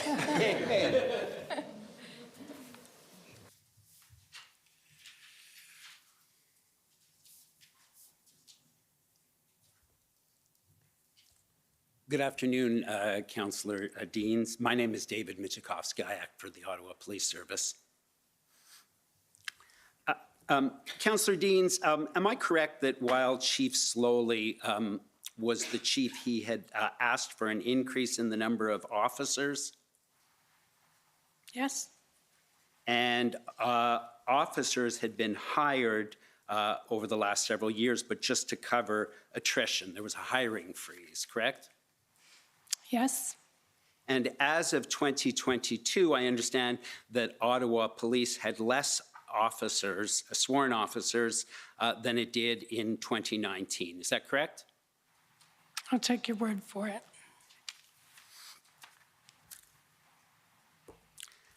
Could I ask you, please, to turn up OPB 01278.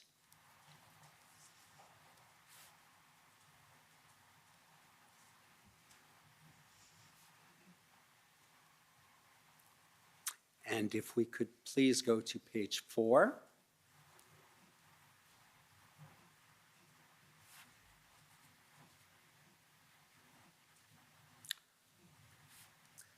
You'll see this was the meeting that you were at, correct? Yes. And at this point, Interim Chief Bell was in command? Yes. And a question was raised regarding the service's operational plan. And then you got some information from Interim Chief Bell, correct? Yes.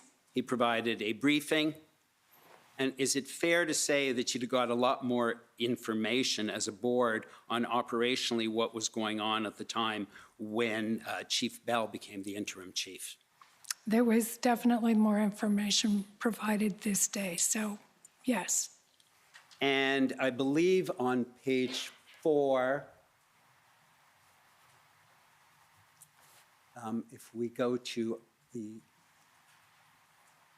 paragraph that starts, a question was raised. Yeah, thank you. You'll see a question was raised regarding the ineffective policing having been seen in the city. And it was suggested there were instances in which police could have engaged in enforcement but did not. Am I correct then? The minutes accurately reflect Interim Chief Bell noted that the service had committed to a review of all actions having brought them to their current situation. Yes. He indicated he would review it. And then if you look 2 paragraphs later, if you go down to the paragraph, a question was raised regarding why roadblocks had not been installed prior to the arrival of any convoys. The service again noted they were supportive of a full review being conducted to identify any mistakes made or laws that required updating. However, their focus at the time was forward-looking, correct? Yes.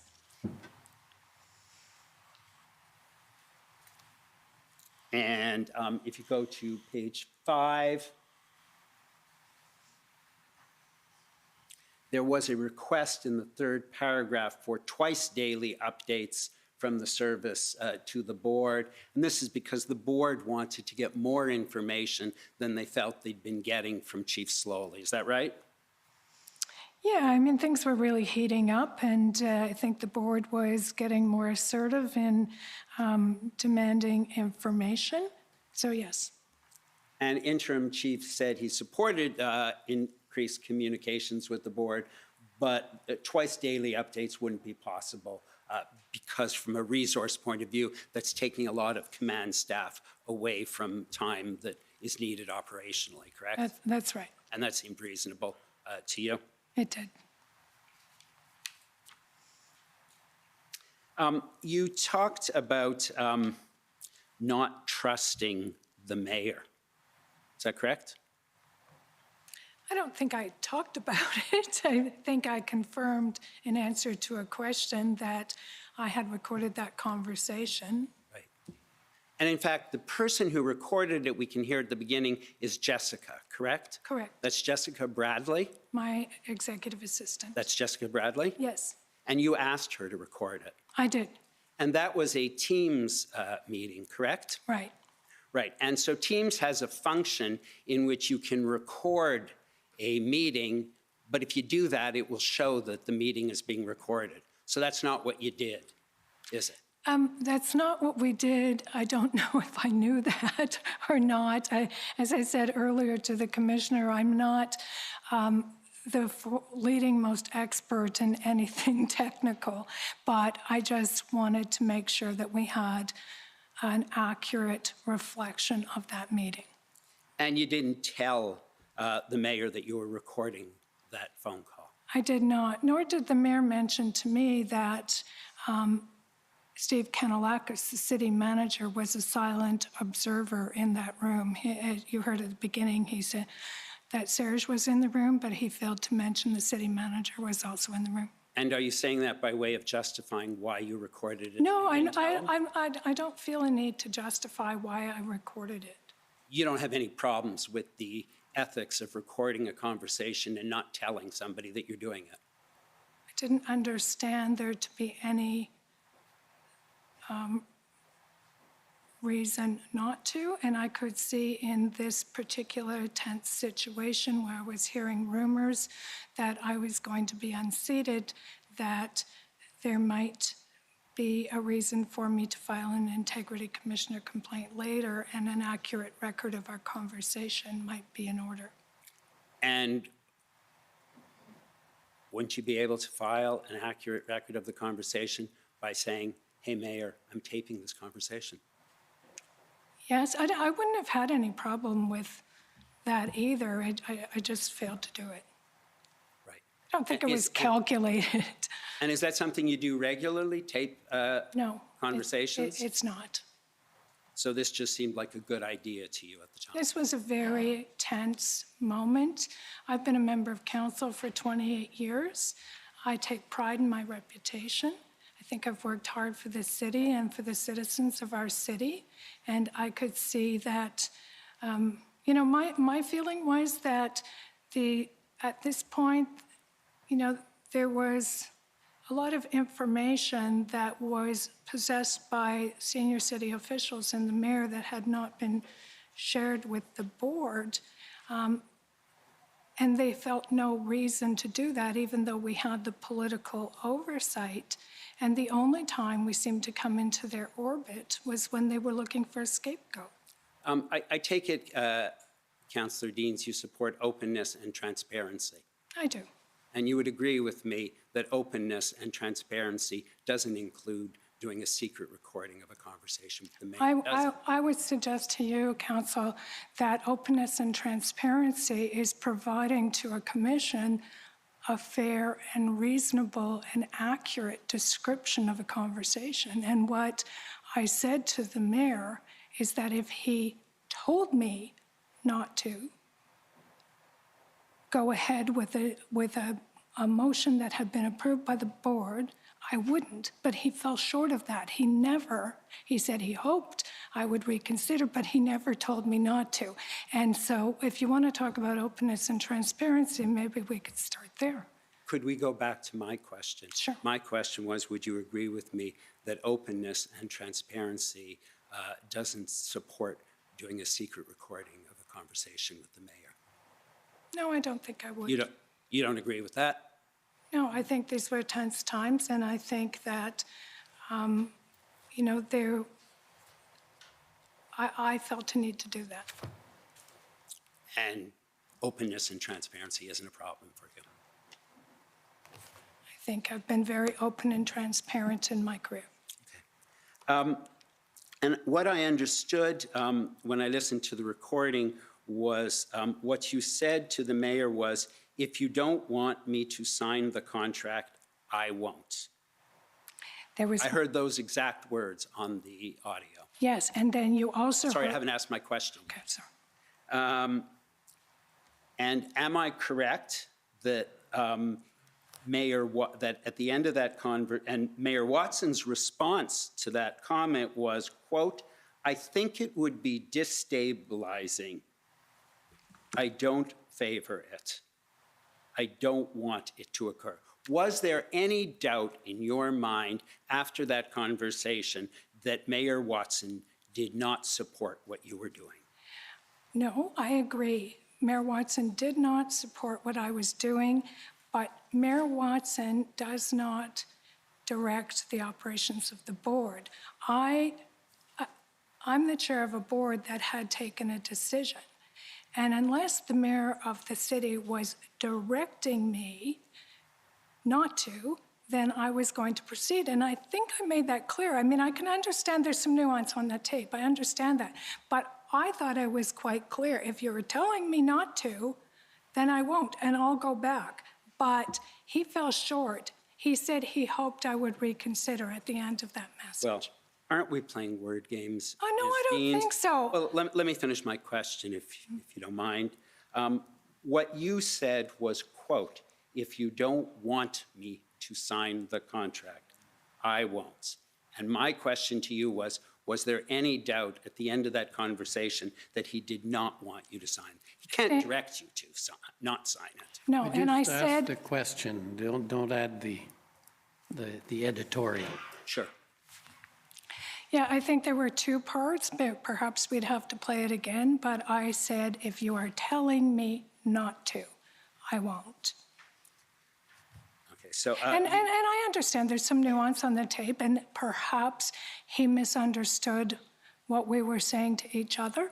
But I thought it was quite clear that unless I had a direction from the mayor of the city of Ottawa to overturn a decision of the oversight body that had been taken, then I would proceed. I report to the board, not to the mayor. I informed the mayor out of courtesy and out of respect for the office of the mayor.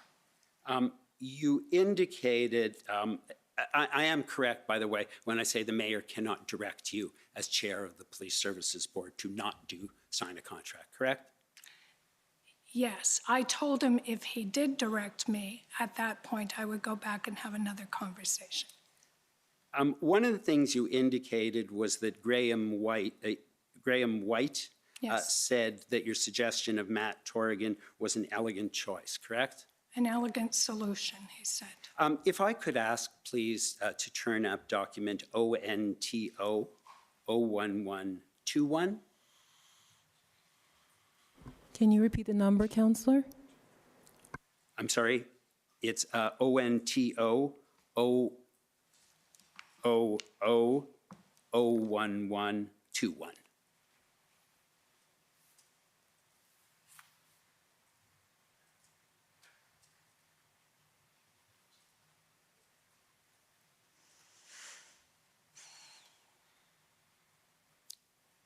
And you'll see there's an email from Graham White. Graham White was the Police Services Board advisor. Yes. And so if you'd be good enough, please, to scroll down. And so, sorry, if we can go up to the first paragraph. Just there, perfect, thank you. Chair Dean stated that Matt Torrigan had tentatively agreed to take the role and asked if the advisor, me, thought that was a good idea. I stated that I could not endorse any person for the role, but that the board needs to have a chief in place ASAP because Chief Slowly's agreement expired at the end of the day. I stated clearly to the board that they are prohibited from not having a chief in place and should take steps to appoint a chief of police as soon as possible. That is what Mr. White's advice to you was? Yes. And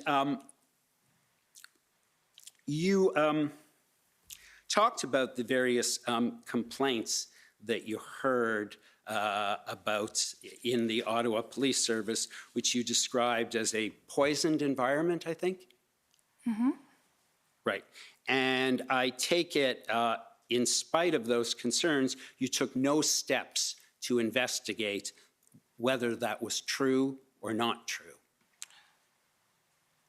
We had taken a lot of steps to delve into the significant issue of workplace sexual violence and harassment inside Ottawa Police.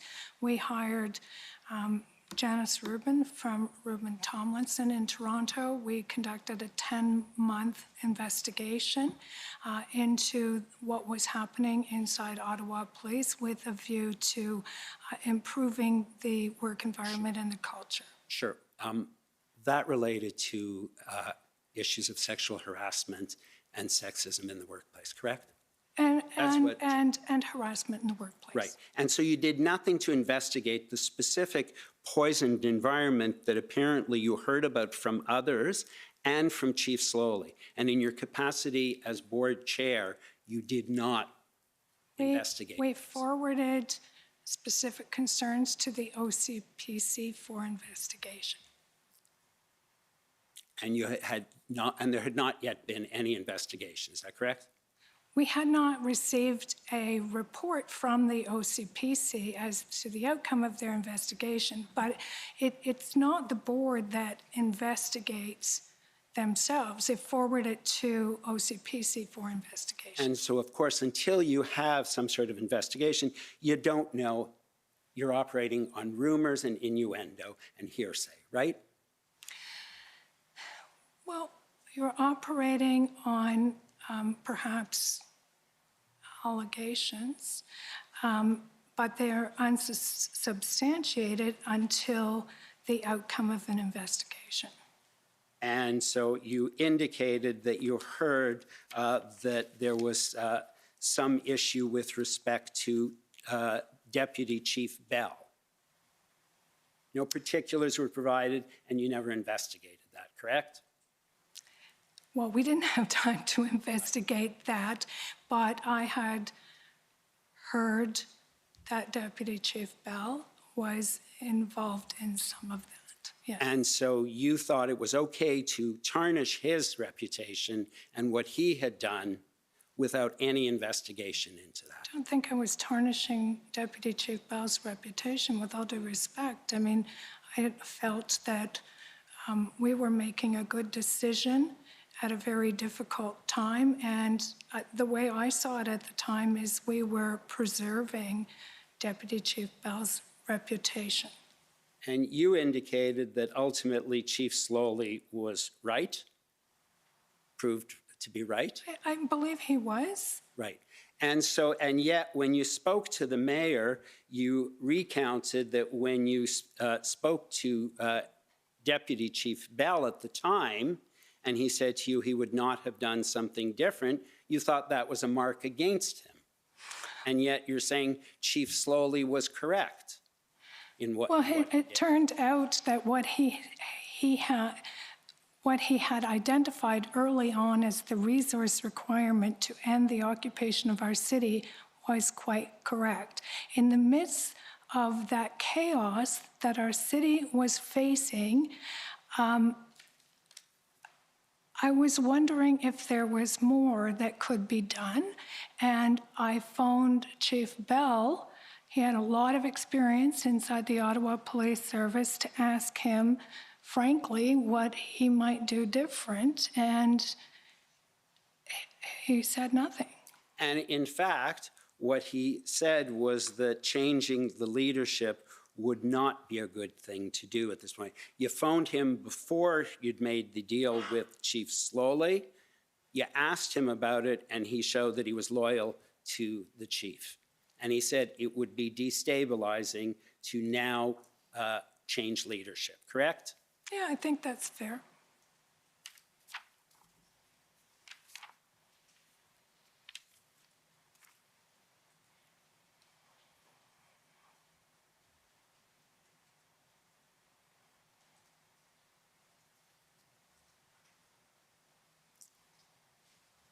And you talked about allegations of racism. I don't think I talked about it. I think I answered a question about it. And again, am I correct that you had no particulars of it? You weren't faulting anybody. It may be a systemic issue in policing. Is that fair? Yeah, it was just my observation of what Chief Slowly faced when he got here, racist memes, other things I'm sure you're familiar with that made it very difficult for him early on in his tenure. And as a result, you entered into an agreement to pay Chief Slowly how much money to terminate his contract? So Commissioner, I'm sure there are 1,000 people who want to be heard on this issue. I have no idea how that could possibly be relevant to the mandate of the Commission. I don't see why it isn't. That's not the test. Well, the test is, it's a pretty broad mandate, Commissioner, that you have. You're looking into all of the circumstances. We've looked at whether the service had enough resources. You're going to look at how they expended their funds, the decisions they made during the convoy. I submit that it may indeed be relevant about an expense that the board occurred at a time when this was going on, and it was a rather, I suspect, significant expense. I'm sorry, I've missed something. You say the commission is to look into the expenses of the city? No, sorry, perhaps I wasn't clear. What I said is that or what I intended to say was that the commission will be looking into the circumstances that led to the Emergencies Act. You're looking at what was going on in the Ottawa Police Service. You're looking at what happened at the Ottawa Police Services Board. And it seems to me that in looking at that issue, it may be relevant to determine what funds the board expended at this time. I don't see it as having any relevance. The amount that was paid, I think it's been in evidence that he was paid severance, and I don't see the relevance of going any further. That's fine, thank you. You indicated in one. And by the way, your time is up. If I might just have 2 more minutes. I'll give you a minute and a half. One of the things you said in your conversation with the mayor was a lot of people don't support Steve Bell, correct? Yes. And you would agree with me that a lot of people did not support Chief Slowly either. Yes.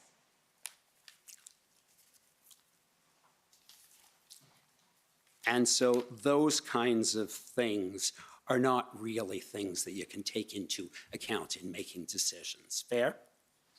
Well, I think what I was referring to in that conversation is the reason that the board had decided to go outside with the temporary hire.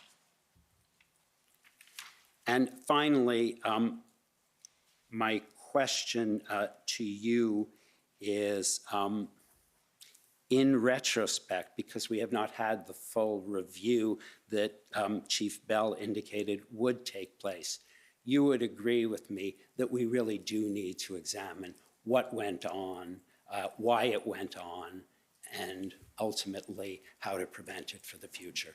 We don't know who is responsible for that. Yeah, I would agree with you that there needs to be a full examination. We need to learn from this, lest we repeat it. Thank you very much. You're welcome. Thank you. You came under time. Okay, next is the convoy organizers.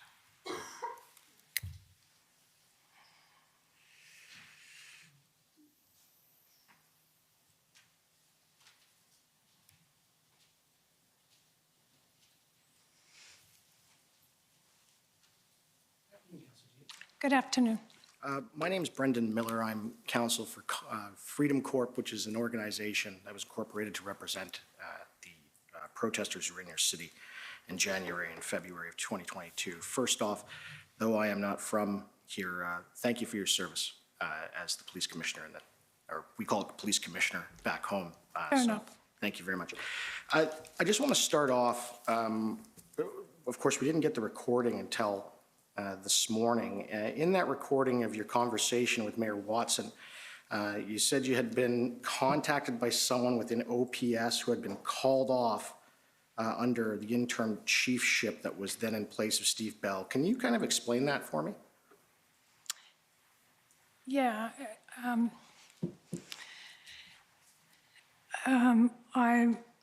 A senior officer inside police had phoned and shared his version of events with me, sort of just informing me from his perspective what was happening.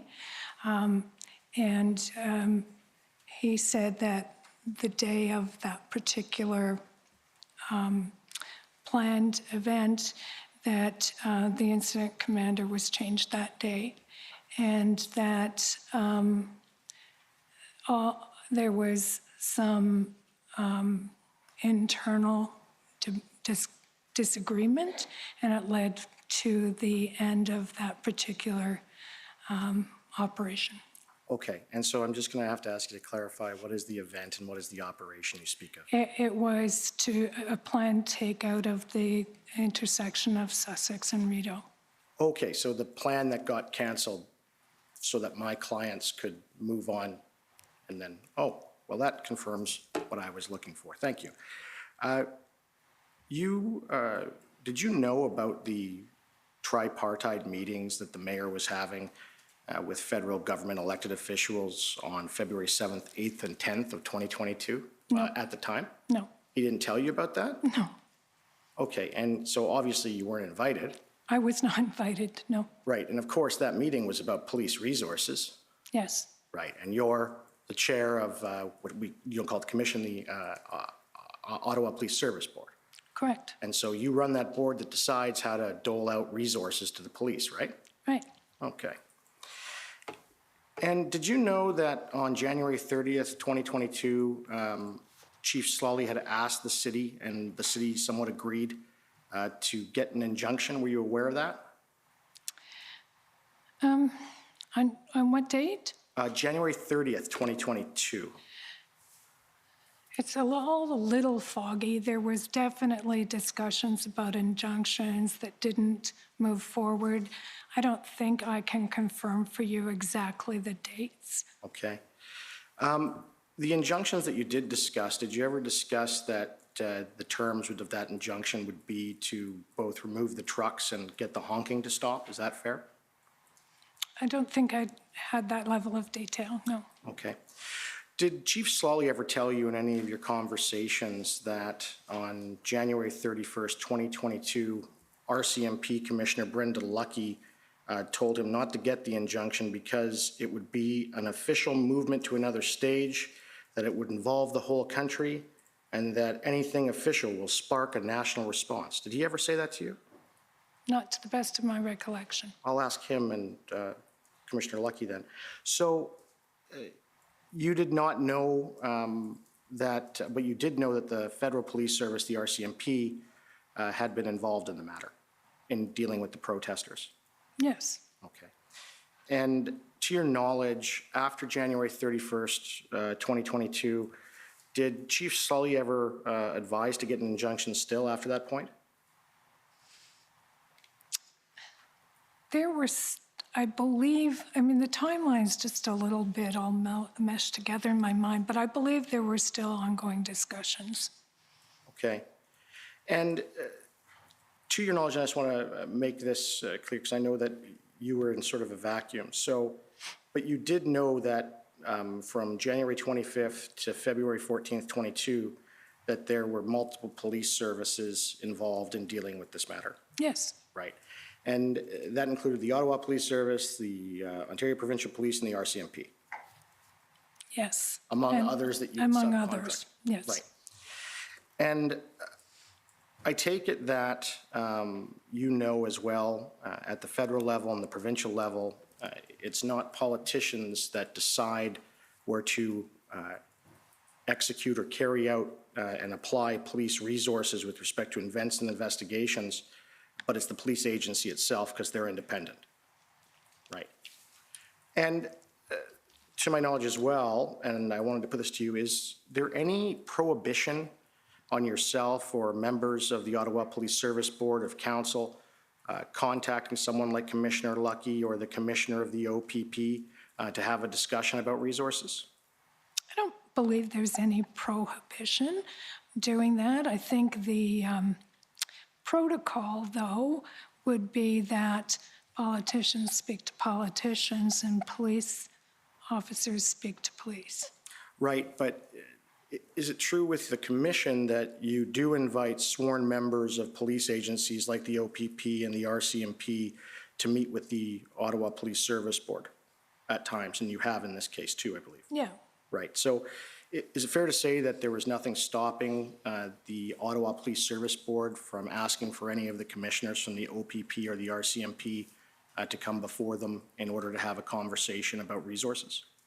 Yeah, I think that's fair to say. Okay.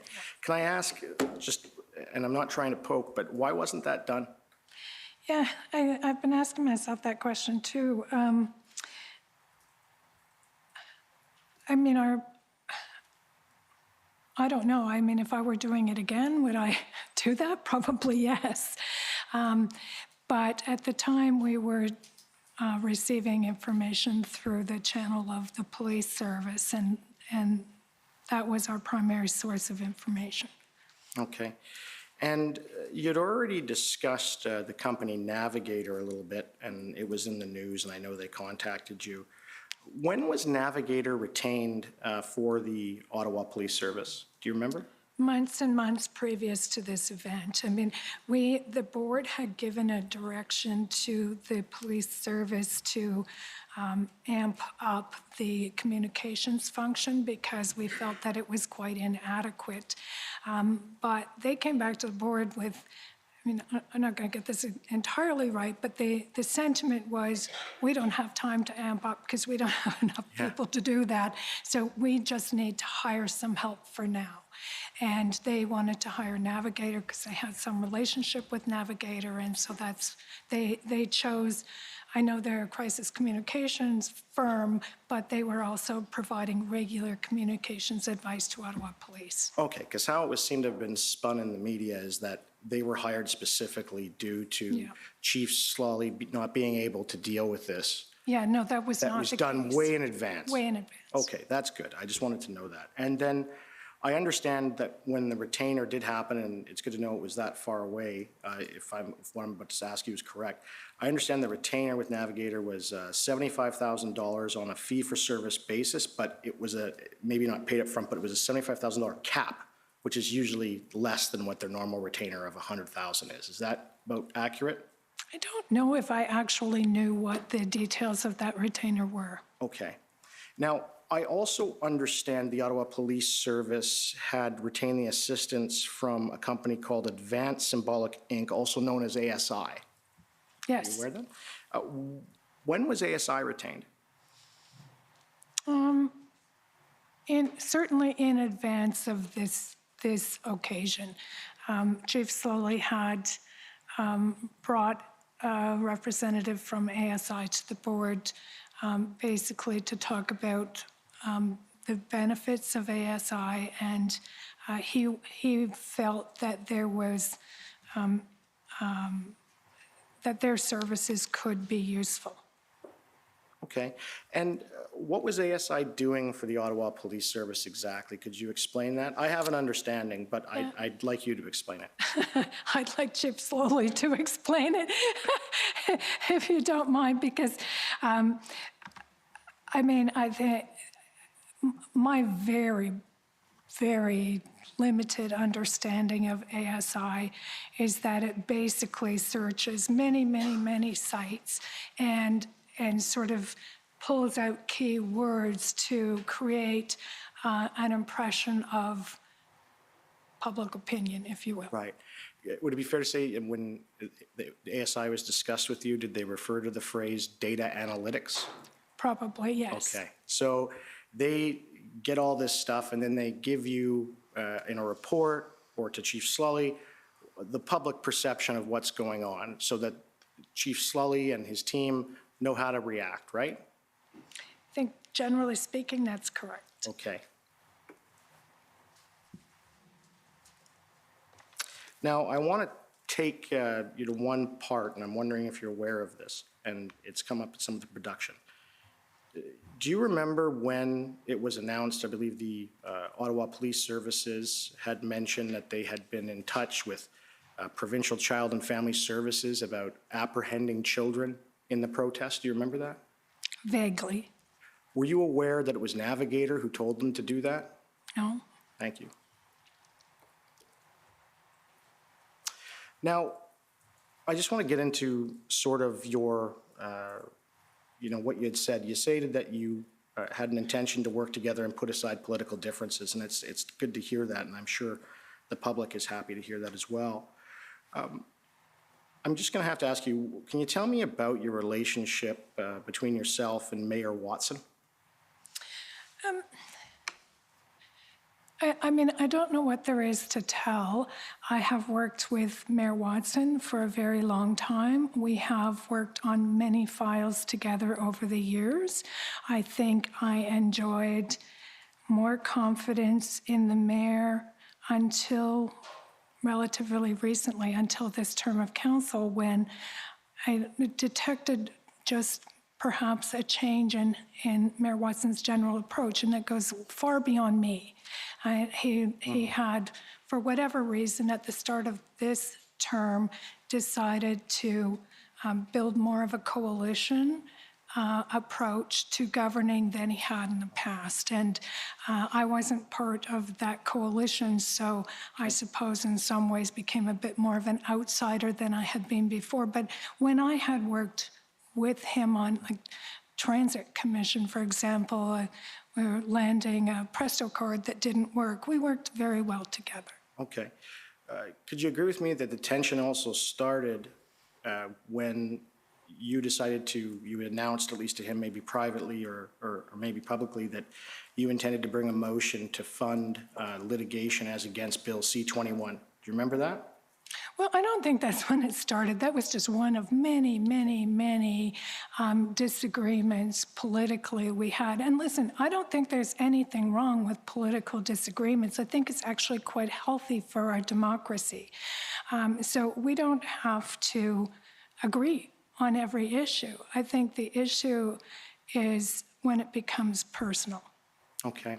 And so moving on to the issue with the hiring of the interim chief, you heard yesterday, and in the recording we heard, that Mayor Watson claimed that he had concerns about your and your council's appointment of the proposed new interim chief, Matthew Torgan, because there was not enough consultation with stakeholders, right? Right. Before Steve Bell became the interim chief, how much consultation was there? You mean at the very end when he... Right at the beginning. So when Steve Bell took over as interim chief, how much consultation did Mayor Watson do? I don't think he did any. Right.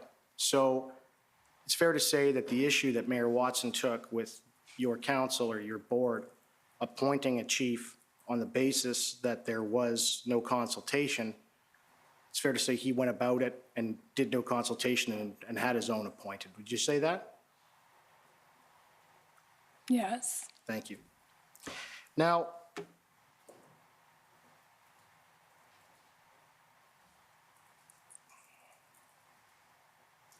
I just wanted to cover one point, and I believe it was covered, but just not with the specific association, because there's two police unions, correct? There's the one for senior officers and then the other one.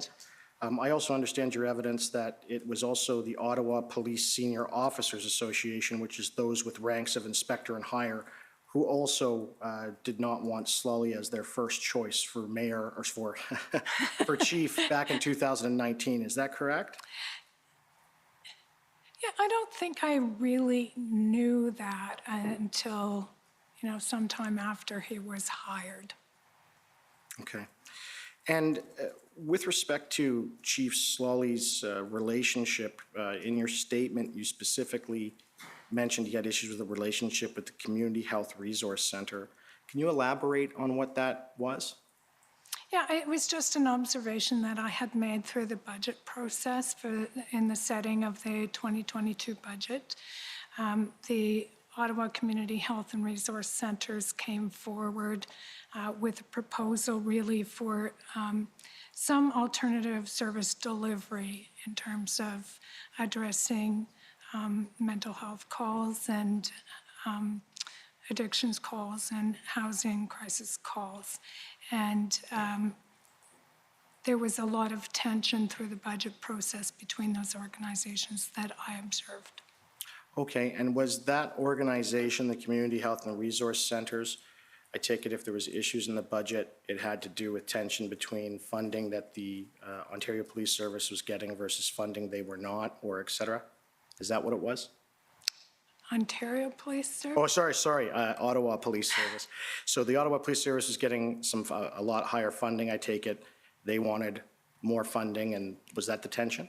No, I don't think it was that. I think it was that there's a growing perspective in our community that police are responding to calls for crisis situations like someone experiencing homelessness or someone having an addictions crisis or mental health crisis, and that isn't always the right response. And there are growing cries in the community to set up a new system where if you called 911, you might be calling for a paramedic, you might be calling for fire, you might be calling for police, or you might be calling for a mental health worker. And so I think there are a lot of voices in the community, including community health and resource centers, that would like to see, you know, at least an opportunity where, I mean, if you might be dispatching more than one, you might dispatch fire and police and a mental health worker. But right now, police are the responders because they take up that space, not because they're necessarily trained in crisis response of that nature, or not because they're necessarily the best response. And so I think there was some tension between Chief Slowly and the community that would like to see a change in, some modest change in police response to those types of calls. That was very detailed. Has anyone ever told you maybe you should be the chair of the police board? You know? Not recently. Yes. So my last question is this. Is it fair to say that one of the biggest contentions with respect to getting information from Chief Slowly wasn't so much just with the information based on everyone's public statements within your council? What they wanted to know is, can you give us a date when the protest will end, and can you give us a date if it's not going to end, how you're going to remove them? Is that fair? That's really what you wanted to know. That's what your constituents were bugging you about in all the emails. I mean, in broad strokes, I think that's fair. Right, and Chief Slowly, and to no fault of his own, and he couldn't tell you that because he didn't even know. No, and if those resources hadn't arrived, or perhaps if we hadn't had extra tools like the Emergencies Act, they might still be here. Well, and I understand the extra tools, and I guess we can argue about that. But Sure. Would you agree with me that if there was a like order to the Emergencies Act to remove the protesters, et cetera, as long as you had the resources that, you know, based on your knowledge as a former chair of the Police Service Board, the police could have removed these protesters simply with a court order on the same terms. Is that fair? I don't know if that's fair. I don't think that I'm the person to assess that. Thank you. I'll make the pitch to him instead. Thank you very much. Okay, thank you. The next is the Government of Canada. And as you come up, if I can just be clear, I'm sure you know this, Mr. Mijikovsky, is that if it becomes relevant, the question about salary with another witness, or you somehow becomes irrelevant to this commission, you can of course renew the question. I'm sure you know that, but I just want to be clear about that. Thank you very much, Commissioner. Thank you, Ms. Deans. I'm Brendan Vinny, and I'm one of the lawyers for the Government of Canada on this inquiry. I'm just going to try to ask you some hopefully less controversial questions about your experience and your capacity as the board chair for this jurisdiction at the time. Sure. And I'm going to do so by reference to some of the documents that you've looked at already, but I'm going to focus on some particular facts that come out of them. May I ask to pull up OPB 401624? This is the February 1st board update document, Councillor Deans, which just to situate you, February 1st was the Tuesday after the initial convoy weekend. If we could go to page 7, please. And if you could just move down a little bit into that paragraph that starts chief there. Just to confirm, what the chief was reporting to you already by February the 1st, a few days into this, was the international dimensions of this matter. Is that fair? Yes. And that this is going to have provincial, national, and international consequences, and he's referring to demonstrations already being seen in the United States stemming from this one? Yes. And he points to the fact that this is coming out of a global pandemic and is a very different scenario than what you saw in November of the previous year, right? Yes. Could we go now, please, to OPB 401264? And this would be several days later, Councillor Deans. It's the February 5th meeting of the board, and that would have occurred, am I right, on a Saturday of the second weekend? That's correct. If we go to page 3, please.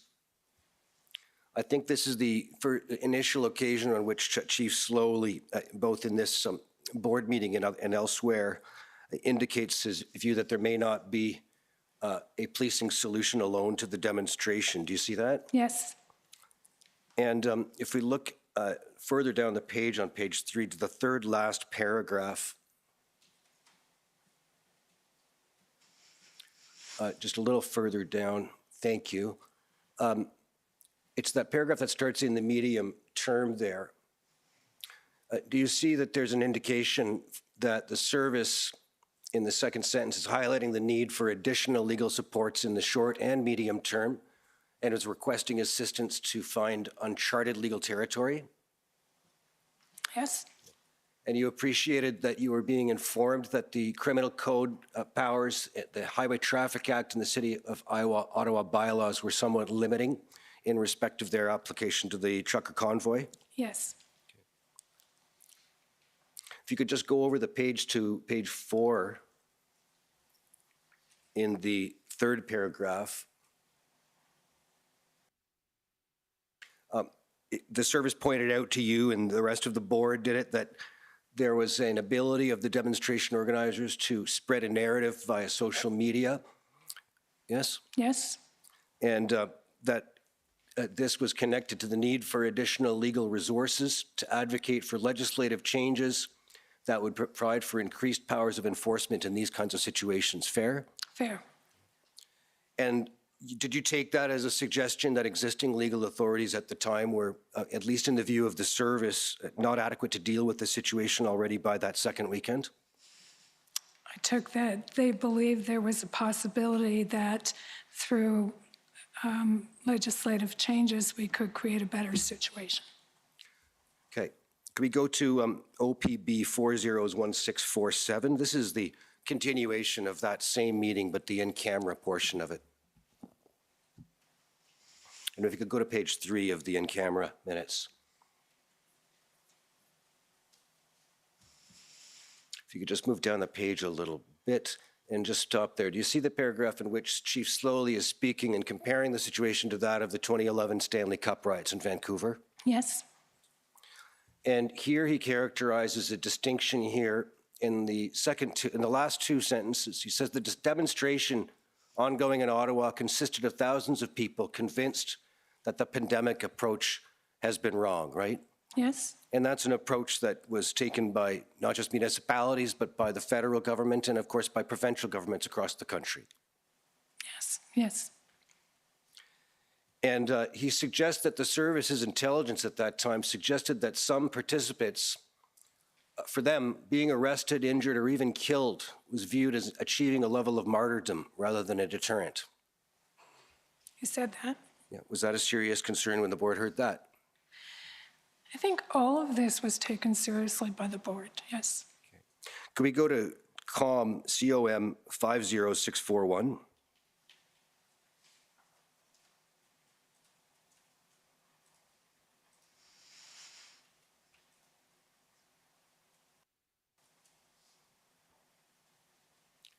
This is an article from the CBC website that appeared on February the 5th, and I take it this was the same date. Well, that would be the same date as that board meeting, so probably prior to that meeting. Is that fair?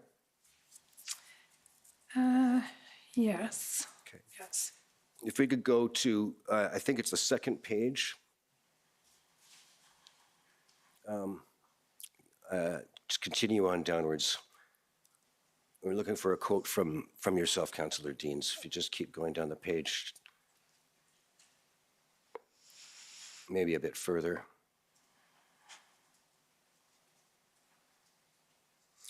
Okay, so just at the top of the next page, which is page 4, you see you're quoted there as saying the city's under siege. Yes. And looking for a concrete plan. that is how I felt. Yeah. Could you go to the top of the next page? You're quoted here, Councillor Deans, as saying people can't go to work or open their businesses, they can't sleep, walk, shop, go to medical appointments, or enjoy their neighborhood. This group is a threat to democracy. What we're seeing is bigger than just a City of Ottawa problem. This was a nationwide insurrection. This is madness. Is that a fair attribution of your comments? That is exactly what I said. And is that how you viewed things that second weekend already? It is. Could we go to, well, I don't need the document. I just want to bookmark the timing. 2 days later, on February the 7th, which would be the Monday after the second weekend, you co-signed a letter with Mayor Watson to the Prime Minister and to Minister Mendicino, right? Yes. Requesting more resources from the federal government. Yes. And that same Monday, February the 7th, you sent a similar letter, or you signed a similar letter with the mayor that was sent to the Premier as well as to Solicitor General Jones, right? That's correct. And we've seen those before, so we won't go back to them. Could we now go to OTT 406610? This will be the minutes of the council meeting, the special council meeting that was convened on the Monday evening of the 7th, Yeah. or afternoon rather. And if you just ask that we turn to page 10, it'll be the bottom of the page, a motion at the bottom of the page, and just so you can see the mover and seconder, but go to the top of page 11 and you'll see the output. This is the motion that asked the Government of Canada to take responsibility for policing, in effect, in the parliamentary precinct, right? Yes. And you were in favor of that motion. Yes.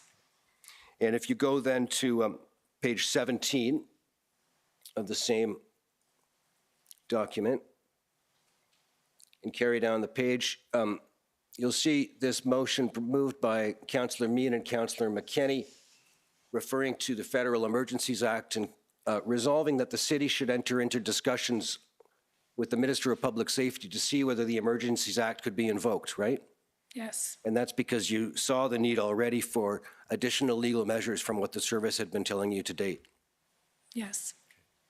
And you voted in favor, did you, of this motion? I did. February 8th was the Tuesday. If we could go to OTT 405837.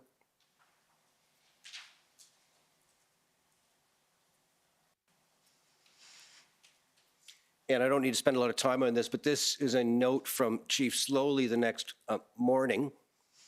next evening rather, and he's writing in reference to that motion, the first motion we'd looked at with respect to the RCMP assuming jurisdiction over the precinct. Right. Right.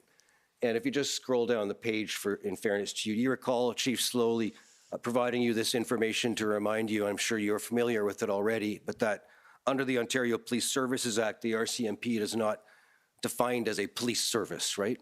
Right. And for that reason, some of these steps that you've spoken about earlier had to be taken, such as having each of the RCMP officers formally sworn in groups, right? And another one of the steps that had to occur was the signing of a formal memorandum of agreement to define their roles, correct? Correct. And I believe you signed that on February the 8th as well, right? Right. And if we could go to OPB 50858. This is on February 10th. It's the Wednesday now, ahead of the third weekend after the second. This appears to be an email from Julia Keast of your office. Yes. And you are one of the addressees, and it is approving a request. If you want to scroll down the page, it reflects you approving a request to delegate the authority to swear in up to 400 members of the RCMP, correct? Correct. And the last thing that would need to happen in that regard was the approval of the Solicitor General for those officers as well, right? Right. Okay. If we could go now to OPB 401272. This will be February 11th, the minutes again of the board meeting.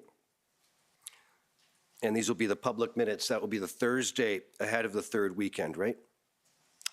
Yes. Oh, excuse me, the Friday. Friday. If we could go to page 3, to the second last paragraph.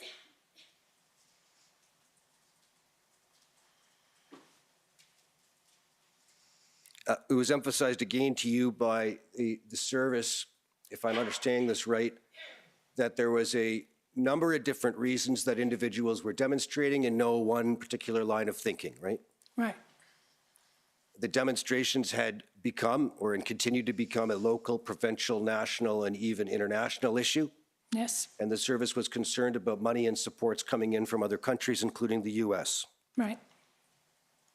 If we could go to page 4 in the third last paragraph.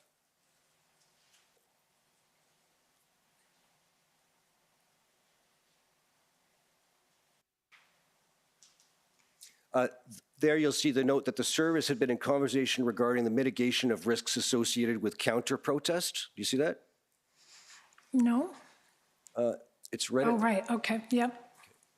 And what that's referring to, if I understand right, is the fact that Ottawa residents by now were awfully tired, angry, and frustrated, right? Very. And there was a real concern that citizens would start to take matters into their own hands in a fashion that could lead to real violence, right? There is growing evidence of that. Yes. And that was a concern to you and your colleagues on the board? It was. Lastly, and I see I'm almost out of time, so I'll wrap this up very quickly. If we could just go to the in-camera minutes for one item. It's OPB 401648. And to the top of page 4.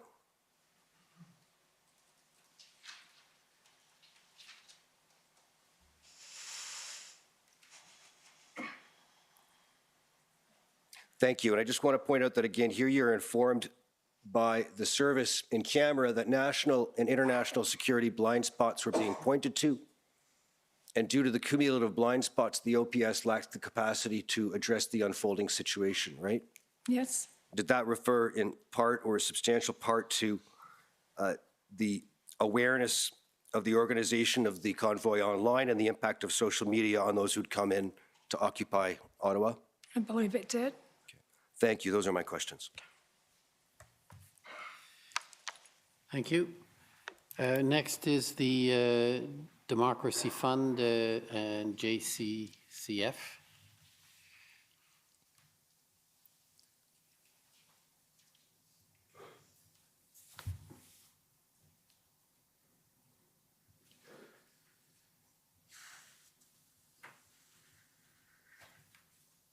Caught a little off guard there.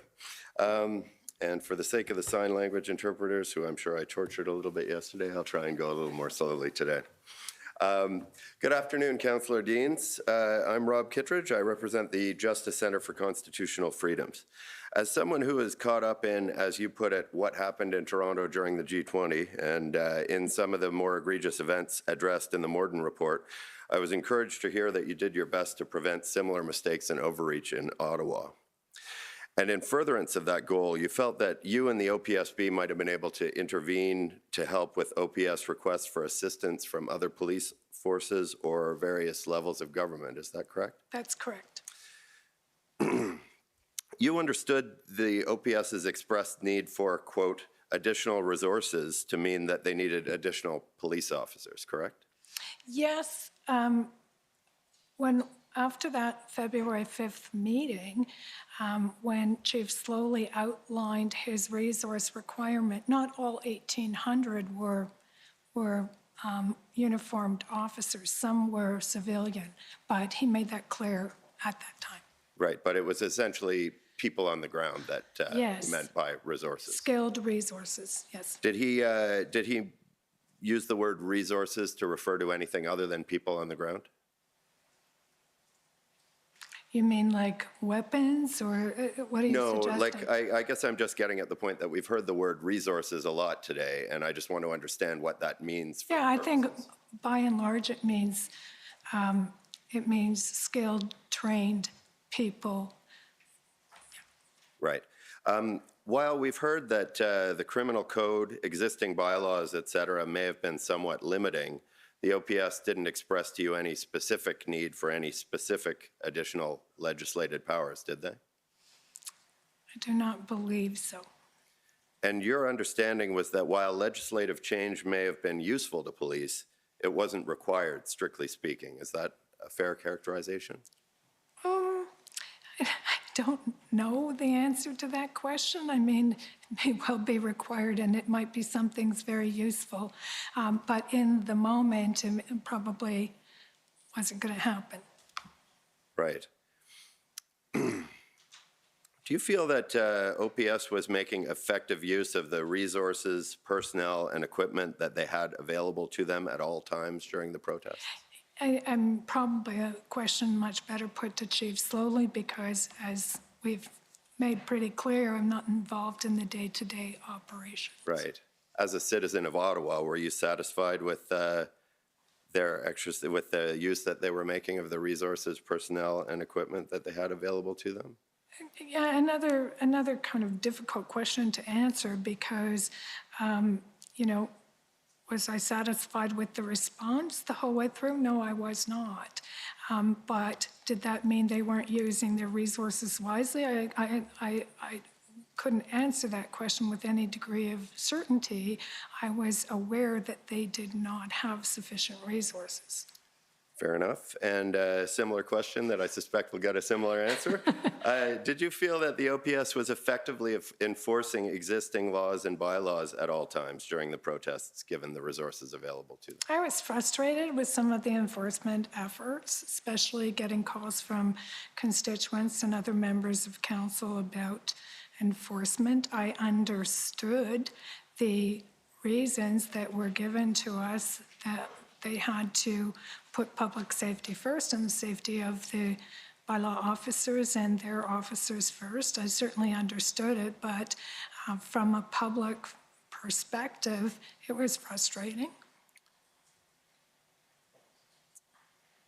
We've heard that during the protests there was an amendment made to the city's idling bylaw. Can you tell us what the time frame for making that change was? How quickly it was able to be done? It was done quite quickly, I believe. I can't tell you exactly how long it took. Would it be something on the order of a day? Possibly.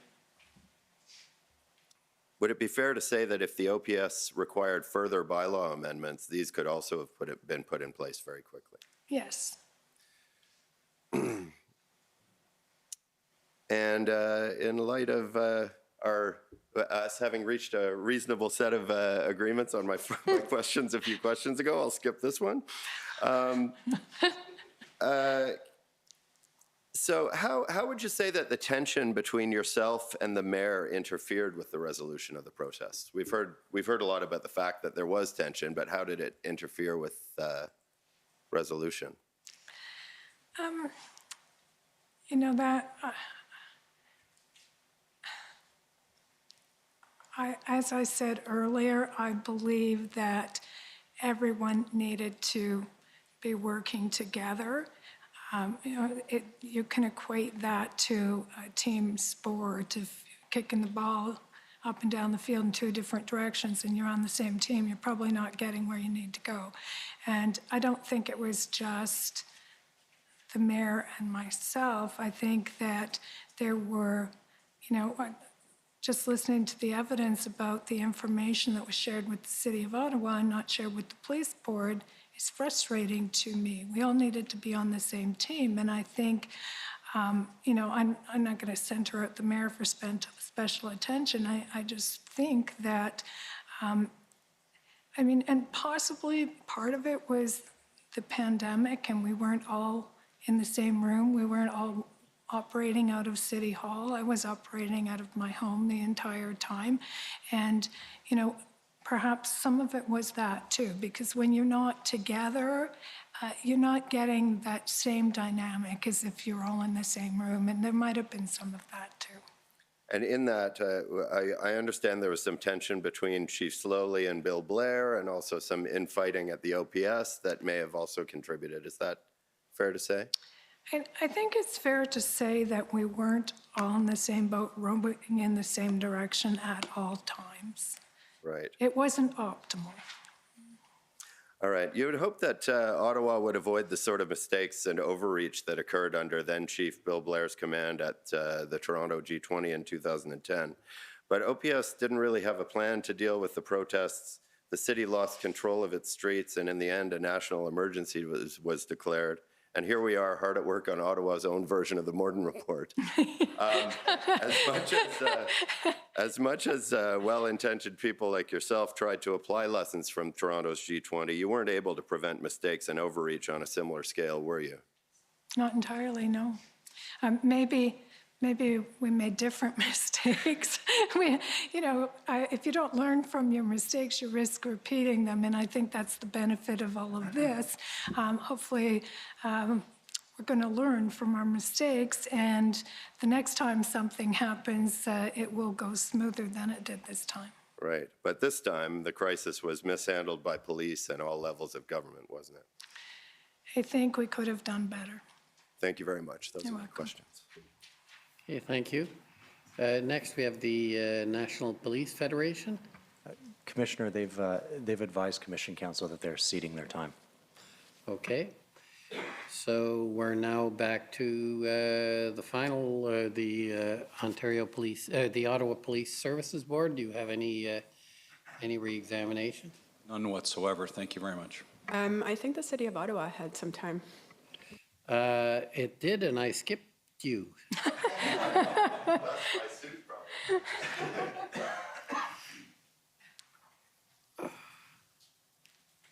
I apologize. Go ahead. No problem. Alyssa Tompkins, Counsel for the City of Ottawa. Councillor Deans, am I correct that your evidence was that the first time you heard that resources were being held up was because Chief Slowly did not have a plan for the resources, was when Mr. Kanalakos said it on Monday? Yeah, I believe that's the case. I had not been told that throughout.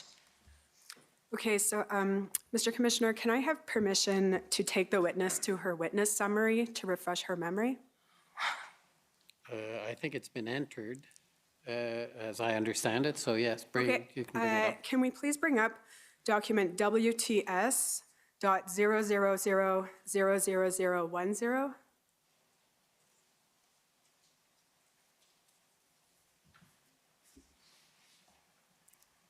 And Councillor Deans, this is your witness summary? Yes, it is.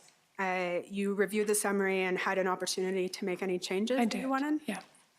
And you adopted it this morning, in fact? Yeah. So if we could just go to the bottom of the third page.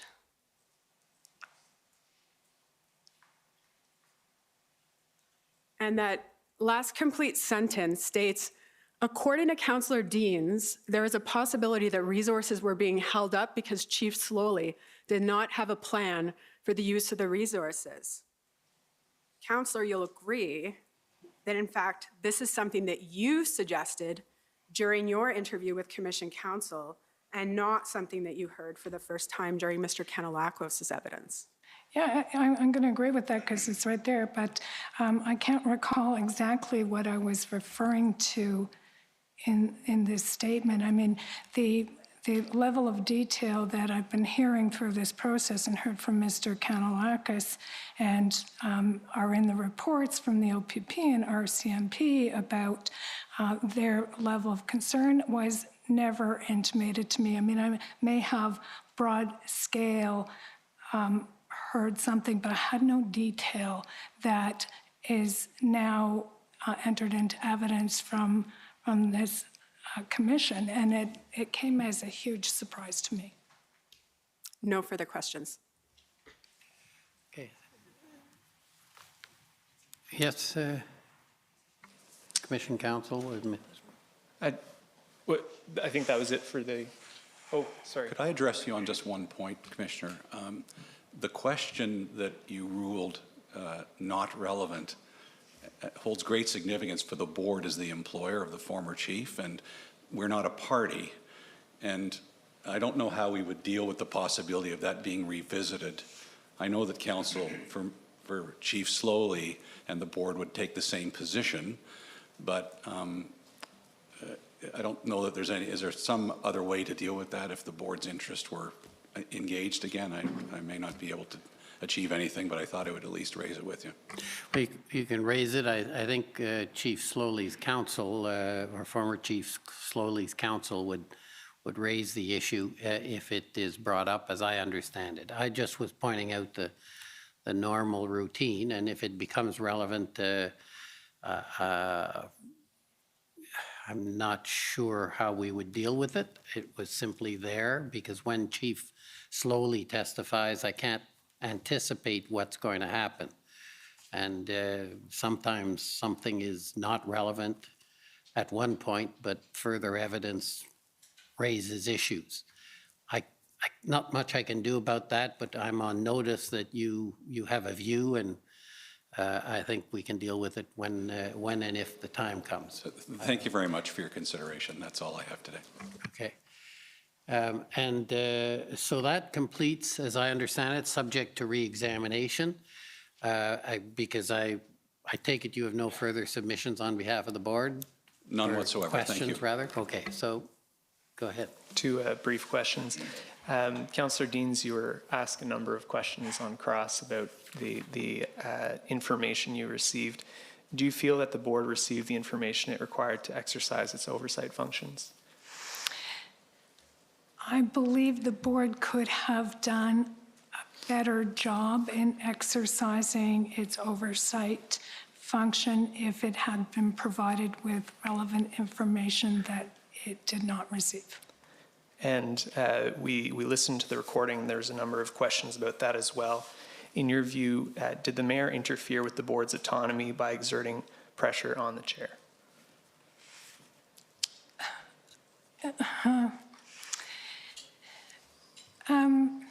The mayor fell short of directing me not to do something, so that clearly would have been interfering with the board. I think that the mayor and council came very close. The mayor made some public statements that he was going to ask Matt Terrigian to step aside and put Chief Bell into place. And I think the Police Services Act, there is some draft legislation that hasn't been proclaimed yet that would preclude that type of interference in the work of the Police Services Board and not allow that kind of political interference by a council or a mayor. So I think it was very close to the line, yes. Did you feel like it was undue pressure was being imposed on you? Well, I understood the consequences being imposed on me. It was pretty clear. But I've always felt this way. I'm there to do a job, and I have to do the job to the best of my ability. And if I believe, and I believe that I have the most information, that is in the best interest of the community, then I need to do the job and not be unduly influenced by political pressure. Thank you, Councillor Deans. Thank you, Mr. Commissioner. Okay, so I think that ends the testimony of Councillor Deans. Thank you very much for your evidence, for coming forward, and as was said earlier, for your service. We're going to go take a 15-minute break until we move to the next witness. It looks like it'll be another late day, so people should prepare in consequence. Not sure how late we'll go because what we don't get done today will be added to tomorrow. 15 minutes. We'll come back at 25 after 4. Thank you. The commission is in recess for 15 minutes. La commission est levée pour 15 minutes. And just one last, I just want to thank council for having worked out the potential issues. It's appreciated, and resolution is always appreciated with respect to time and disputes. Thank you.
The commission is reconvened. La commission reprend.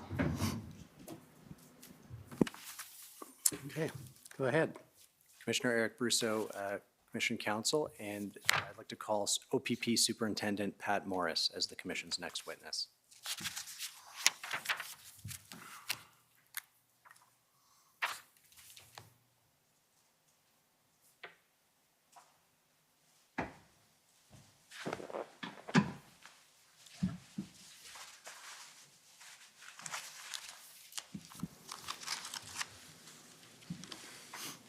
Superintendent Morris, will you swear on a religious document or do you wish to affirm? I will swear. We have the Bible, the Quran, or the Torah available. Bible.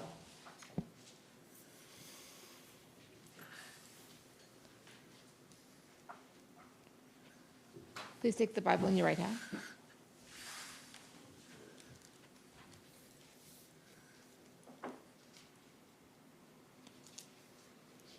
For the record, please state your full name and spell it out.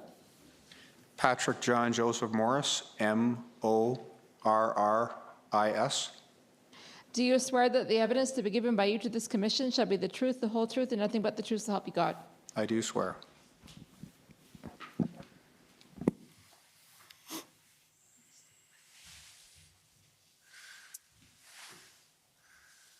Good afternoon, Superintendent Morris. Good afternoon. I'm going to start with an easy one. What is your current rank? I'm a superintendent in the OPP, Bureau Commander of the Provincial Operations Intelligence Bureau. And is that the rank that you held in January and February 2022? That's correct. Okay. And I'd like to call up your interview summary, which is WTS 6035. And this is a summary of the interview that Commission Counsel conducted with you in the summer, correct? Correct. And you're familiar with the contents of this summary? I am. You have no corrections to make to it? No. Okay, thank you. And you mentioned that you oversee the OPP's Provincial Operations Intelligence Bureau, which I will refer to as POIB. Can you tell us how long have you overseen that bureau? I've been the superintendent in charge of POIB since September of 2021, having acted in that position since July of 2021. And prior to that, I was an inspector in POIB responsible for 2 sections that are relevant to these matters. And can you give us the 30-second elevator pitch of what POIB does? Yes. Provincial Operations Intelligence Bureau is the intelligence directorate or bureau for the Ontario Provincial Police, so responsible for our jurisdiction and also under the Police Services Act for issues where we provide specialized investigative services. We have 6 sections within the bureau. The first is Intelligence Operations section, which has to do with organized crime, et cetera. The second is the Protective Services section, which has to do with close body protection for protected persons in the province of Ontario. The third is Covert Operations section, which has to do administratively with the policies and procedures in relation to covert operations, undercover operations, informant recruitment, agent recruitment and handling, and also the operational responsibility for that. The next section is the Criminal Intelligence Production section, which is primarily the handling of metadata information and the translation of information into intelligence. And the last section is the Provincial Anti-Terrorism section, which is a large-scale joint force operation which engages in intelligence operations covertly and overtly in relation to national security threats. Lastly, we're engaged in the integrated national security enforcement teams. Thank you. If I could just interrupt, Superintendent, just if you could slow down a little bit because all this is getting translated as you go. So sure. I know you're effective, but effective with a little more patience in speaking will help. Thanks. Will do. Thank you, Superintendent. You're familiar with the term Project Hendon. Can you describe for us what Project Hendon is? Yes. You'll have to cut me short, probably. In 2019 and early 2020, the OPP witnessed a significant amount of protest, dissent, some of which caused us reasonable grounds to suspect or believe that those issues would engage in criminal activity or illegal activity that would have a public safety impact. As a result of that, we created a collection plan and reached out to partners in law enforcement and in the intelligence community to create a cooperative, collaborative approach to collect information on issues that related to that. The reasoning was many of these issues, I might say all of those issues, are larger than any specific jurisdiction. So we collected a collection plan, we made a collection plan, we created business rules, and we formally reached out to multiple agencies in Ontario, law enforcement, intelligence. We went further than Ontario, engaging federal agencies such as the RCMP, many components within the RCMP, the Canadian Security Intelligence Service, Department of National Defence, and then other police services were added as we went along because there was impact. So for example, the Vancouver Police Department, Sûreté du Québec, etc. The rationale for Hendon was to deal with large-scale protest matters that impacted public safety. Very specifically, we did look at reasonable grounds to suspect and believe as a sort of precursor for our involvement. In a very practical way, at the beginning of 2020 and the end of 2019, there was activity going on that had to do under the umbrella of Shut Down Canada. It was activity that activists would engage in to have a negative impact on the Canadian economy and on the Canadian democratic system generally. As we move towards February of 2020, one of the major points of consideration was rail blockades, rail shutdowns, which came to pass in Tyendinaga for approximately 3 weeks, emanating from events in British Columbia, specifically the Wet'suwet'en issues in dealing with gas pipelines, Coastal GasLink, etc. We began at that time to engage closely with all of our partners because there were main events such as Tyendinaga, such as British Columbia, but there were also a proliferation of events. And as my colleague, Inspector Bowden will say, and Provincial Liaison Team, it was impacting multiple jurisdictions. And so that is how we chose to approach it. As time evolved, we had several events in Caledonia and then the Mackenzie Meadows occupation, which were relevant to our duties and also had impact for other police services. I believe at that time, we engaged approximately 30 entities. We had regular calls, we had regular dissemination of intelligence products, and we regularly collected information for that purpose. As the pandemic became more pronounced or more prolonged, some of those public safety concerns or threat variants altered. By April of 2021, we noted the emergence of something that we referred to as the Patriot Movement. And we focused on this specifically because it presented different threat components. I will say this, we had concerns. There was very, very little criminal activity. There was illegal activity, and there were impacts that we were facing. So through the summer of 2021, we noted more and more of that activity. I will also say that other factors occurred, such as hate crime statistics that were published in August of 2021. As a result of that, we evolved our collection plan and collaborated with our partners to focus on what we considered to be the primary threats. Our findings, our intelligence, our assessed information was produced to all of our partners in the form of the Hendon Strategic Intelligence Reports, and I believe that was going out at that time to about 32 agencies, and it was going out to approximately 200 individuals within those agencies. Thank you. If I could ask for document OPP 404571.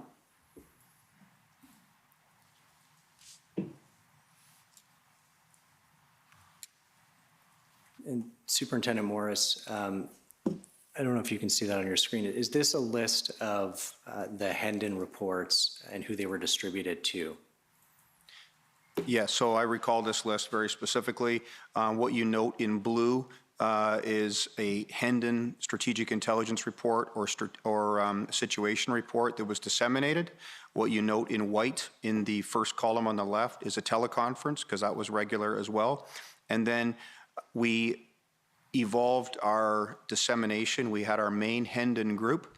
On January 21st of 2021, our Commissioner Karik, asked me to begin to disseminate that intelligence product to 9 police services, the chiefs of the 9 police services, to ensure that they were aware. So that's what you see in one column, the Hendon group. In the next column, where you see the highlight in yellow, the third column is a column I created because of our geographical distribution to keep the OPP commanders aware. And the last column is our commissioners' command team, which consists of 3 deputy commissioners and our commissioner.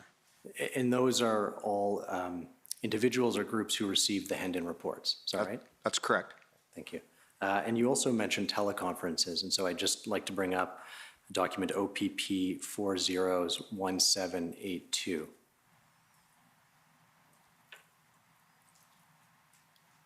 I believe this may be a list that you put together as well. Is this a list of all of the Hendon teleconferences during this period? Beginning on January 21st, yes, of 2022. That's correct. Okay. And roughly how often were the teleconferences? Only germane to this issue? Yes. We held our first one on January 21st, and then on January 24th, we completed them daily, I believe with one exception. Okay. And who from the OPS participated in those teleconferences? Okay, so that's a difficult question to answer, but I will do my best. We had a dissemination list, which was very large, as I've described. At this point in time, I mean January 21st, we had grown to approximately 300 participants. From the Ottawa Police Service, given that Hendon had evolved since 2020, there were multiple people on the distribution list for the documents, and that same list received a request to participate in the teleconference. We could not go through our entire list from Vancouver and across Canada every time, so we only knew the people who identified as participating. I can say that the members from Ottawa that showed great consistency in their participation were Detective Constables George Boris, Detective Constable Steph Quinnell. At other times, and I apologize, I'm not always aware of the rank, I believe it's Staff Sergeant Isabel Lemieux. The superintendents participated at time. In that case, I mean Mark Patterson, Inspector Ken Bryden. There were other people from events and intelligence that participated at various times, and we would only know it specifically by them self-identifying. Thank you.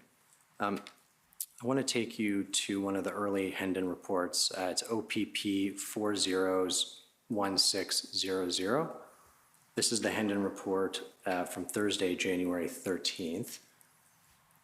Is this the first Hendon report in which the idea of a convoy approaching downtown Ottawa is mentioned? I'd like to make a point of clarification here. The simple answer is yes. Okay. But from August of 2021 to the end of December 2021, there were regular reports, approximately one a week. The discussion about the possibility of a galvanized effort to illustrate to Ottawa some of the grievances and the possibilities of doing that via a convoy was often discussed and was often in the Hendon reports. The events that were planned came to very little fruition, I would say, or minimal fruition. So it was discussed, it was commented upon in the reports previous to this. But in this report is the first finite plan that says we are going to do this and we are going to do it on these dates. Okay, and so that information, I think it appears under key information point number 1. Individuals within the Patriot movement have undertaken to organize through closed communication channels and in-person networking towards large-scale protest actions. One of these actions includes a commercial truck work stoppage and highway slowdown scheduled for January 23rd. Information shared through social media networks indicates some of the participants of this action may be mobilizing from across the country to arrive in Ottawa for a mass anti-government protest calling for an end to all COVID-19 mandates. And is it fair to say that's the extent of POEB's knowledge at the time? Well, I think it's a little bit more extensive than that, but That's just a summation provided for quick reference for people who are reading the document. Okay. And if we can go down to the bottom of the page, it's a little bit small, but meanwhile, the shift from the government appears to have had little effect on the organizing underway by members of the Patriot Movement who have taken to social media advising truckers' plan to carry out their intended work stoppage. And so as of January 13th, was POEB of the view that there was going to be a mass convoy to Ottawa? Yes. And what were the sources of this early knowledge of the convoy? So we had multiple investigative techniques that we were employing. So if I could run through them. One was open source collection. And I want to stress that's information. Open source, so I put a lesser value on that at the origin point. Also, we had covert operations ongoing, which you won't see as related in the documentation before you because of the sensitivities. We engaged in a large degree of analysis and at times surveillance operations, and that's primary and source recruitment for covert operations. That information, all of which is information, is collected, and then we go through the collation and analysis process, and then we provide our analysis, which I refer to as intelligence, and that is how we came to the conclusions and assessments that we did. Okay, and I want to take you to the next Hendon report, which is OPP 401028, and that one is dated Thursday, January 20th. So at this point, Superintendent, the reports are being published just on a weekly basis, is that correct? That's correct. Okay, and if you see the information in the key information box there, number one, the Freedom Convoy 2022 and Operation Bear Hug will almost certainly disrupt the movement of vehicular traffic and goods on Canadian highways and possibly at ports of entry along the border with the United States. And then point two, some participants in these convoys may attempt to disrupt the business of government at both the provincial and federal level by blocking access to government, legislatures, and parliament. Does that accurately summarize the risk as POEB understood it? Yes, it does, and if I can just add a comment, as a result of the information we became aware of in early January, as reflected in the first report you showed to me, we stepped up our assignments, our taskings, and our information collection in order to produce more intelligence on what we felt was a burgeoning priority. Okay, and if I could take you now to page 3, there's a paragraph there, further redacted, that there does not yet appear to be an exit strategy for departing Ottawa. The intent appears to be to remain in Ottawa until all COVID-19 mandates and restrictions are lifted.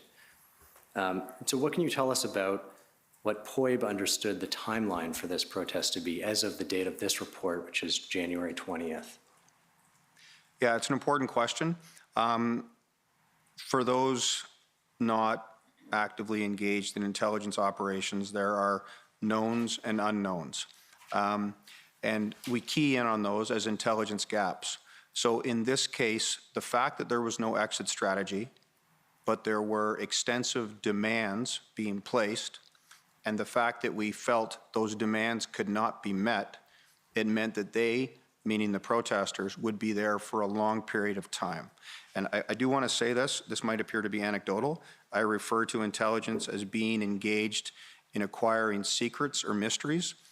Their plans while in Ottawa were not a secret that we couldn't discern. The plans while in Ottawa were a mystery until they got there, and I think that is borne out by events. I think we'll see some reports later. If we could go to page 4, towards the bottom, I believe. So there we go. In addition to the convoys themselves, police of jurisdiction resources could be stretched if rallies are organized at the local level to coincide with the arrival of the convoys in a given community. And so can you sort of unpack that for us in terms of your concern about the police of jurisdiction? Sure. So throughout COVID-19 and the impacts of COVID-19, and specifically since, I'll say, the spring of 2021, the growth of various movements, and I want to be clear on this, this is not one monolithic entity. These are grassroots, what I refer to as affinity groups that share grievances. They acted locally and also tried to coalesce. And I would say that this was the first successful coalescence. So in doing so, the information that we were collecting and the analysis that we were engaging in to produce the intelligence illustrated that yes, Ottawa would be the culmination of this, but there would be other factors along the way and across the country, and specifically in relation to specific infrastructure like border crossings, and specifically in relation to what we refer to as the business of government, so Queen's Park and also obviously Parliament. That's what I mean, and discussion of plans to exceed our resources and our capacity to respond. And I'd like to ask you about the next paragraph, which I believe Councillor Deans may have been taken to as well. Although the stated intent of some convoy participants is to remain at Parliament Hill until the government rescinds all COVID-19 related restrictions and mandates, this goal is likely to prove unrealistic in the long term. However, even a small number of tractor trailers parked at Parliament Hill will almost certainly be disruptive in the short term. So why did POEB think that it was unrealistic in the long term but extremely disruptive in the short term? Yeah, I'm thankful you asked me that. They had certain demands. We felt the demands could not be met, but we believed it would be unlikely for them to follow through on the promise to stay until the mandates were lifted. But we did think that it would be a long term. It's just that over the period of time that would transpire, people would become frustrated. People would need to return home. I want to be clear, we felt this would be a long-term event. And when you say long-term, we're in January 20th. When you say long-term, what did you mean by long-term at that time? We felt that they would arrive on January 28th to 29th, and we were positioning ourselves to be prepared for a longer term.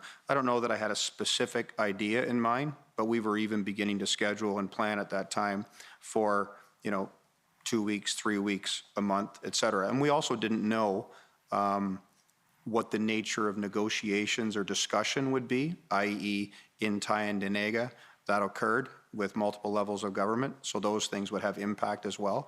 But even at this time, we were talking about scheduling to have relief, et cetera. And we were engaged in the OPP within our major incident management group to be planning between the various entities that engage in that group. Okay. I'd like to take you next to the Hendon report from Saturday, January 22nd. It's OPP 401603. And if we could go to page 2 when we get there.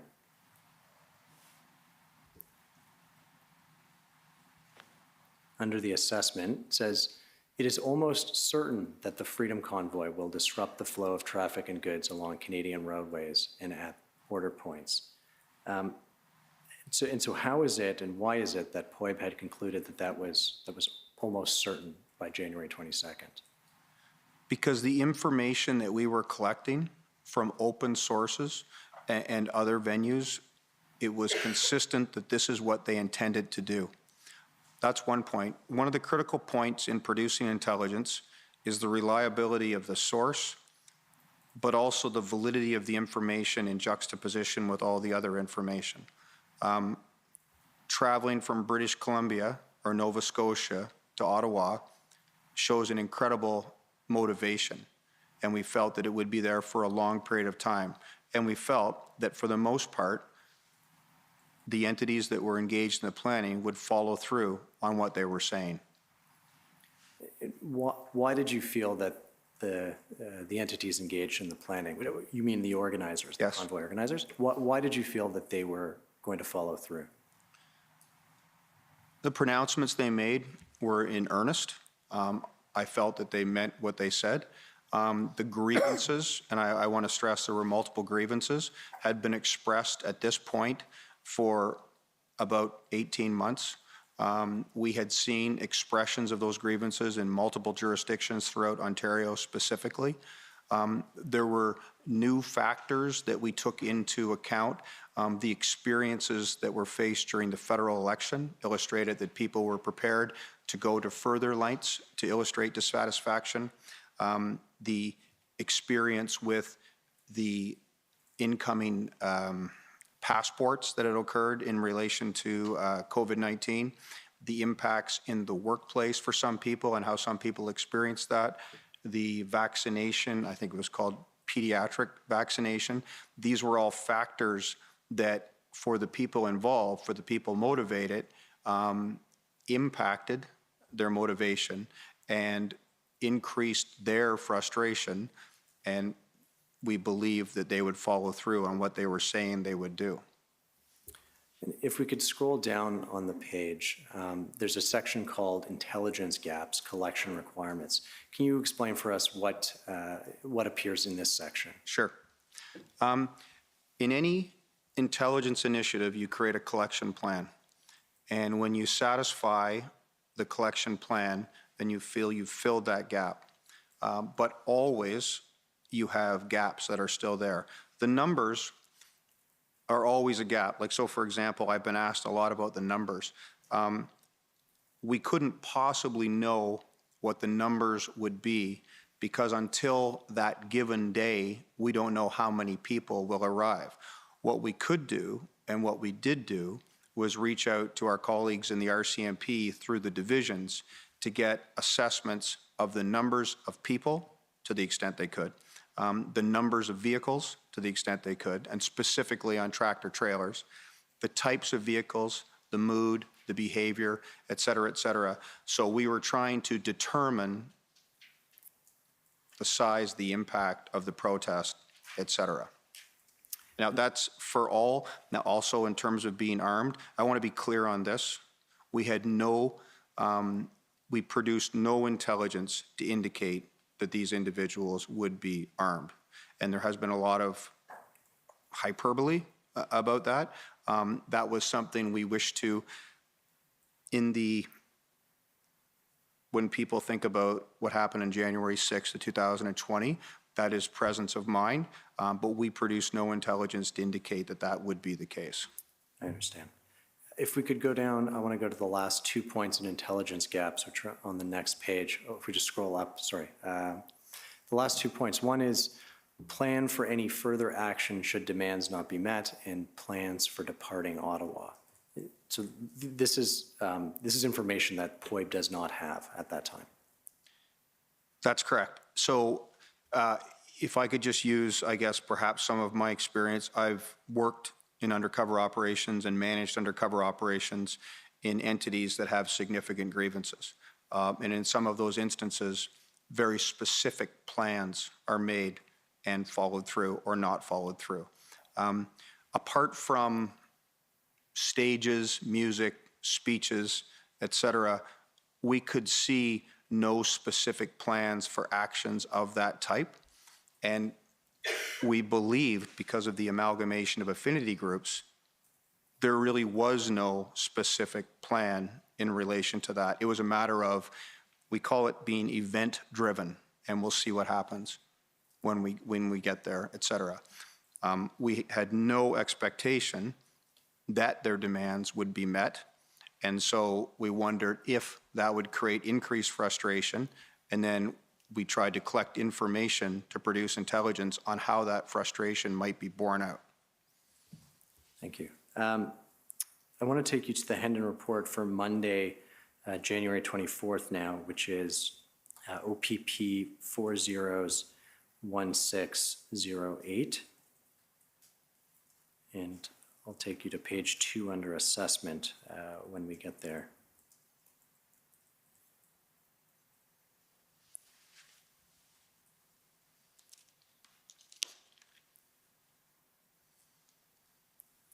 So the first paragraph, convoy organizers will almost certainly have minimal ability to influence the behavior of convoy participants and protest attendees. Why was that a concern, and if so, why was that a concern? We were collecting information and producing intelligence on the organizers.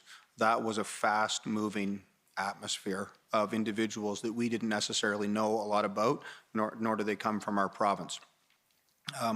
So those individuals may have a plan, probably a fairly loose plan, but when a large-scale protest, event, et cetera, occurs, there will be a lot of individuals or entities that attach themselves to that protest atmosphere.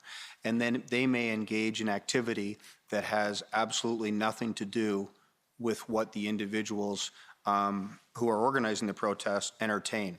So we were collecting information, which is part of our normal operation, about affinity groups or associated entities that may attach themselves to this protest and trying to determine what their actions may be. And did POEC take any additional steps when it realized that the sort of convoy organizers weren't necessarily going to have control over the participants? I can say that we had already taken steps in terms of individual entities that we were concerned about.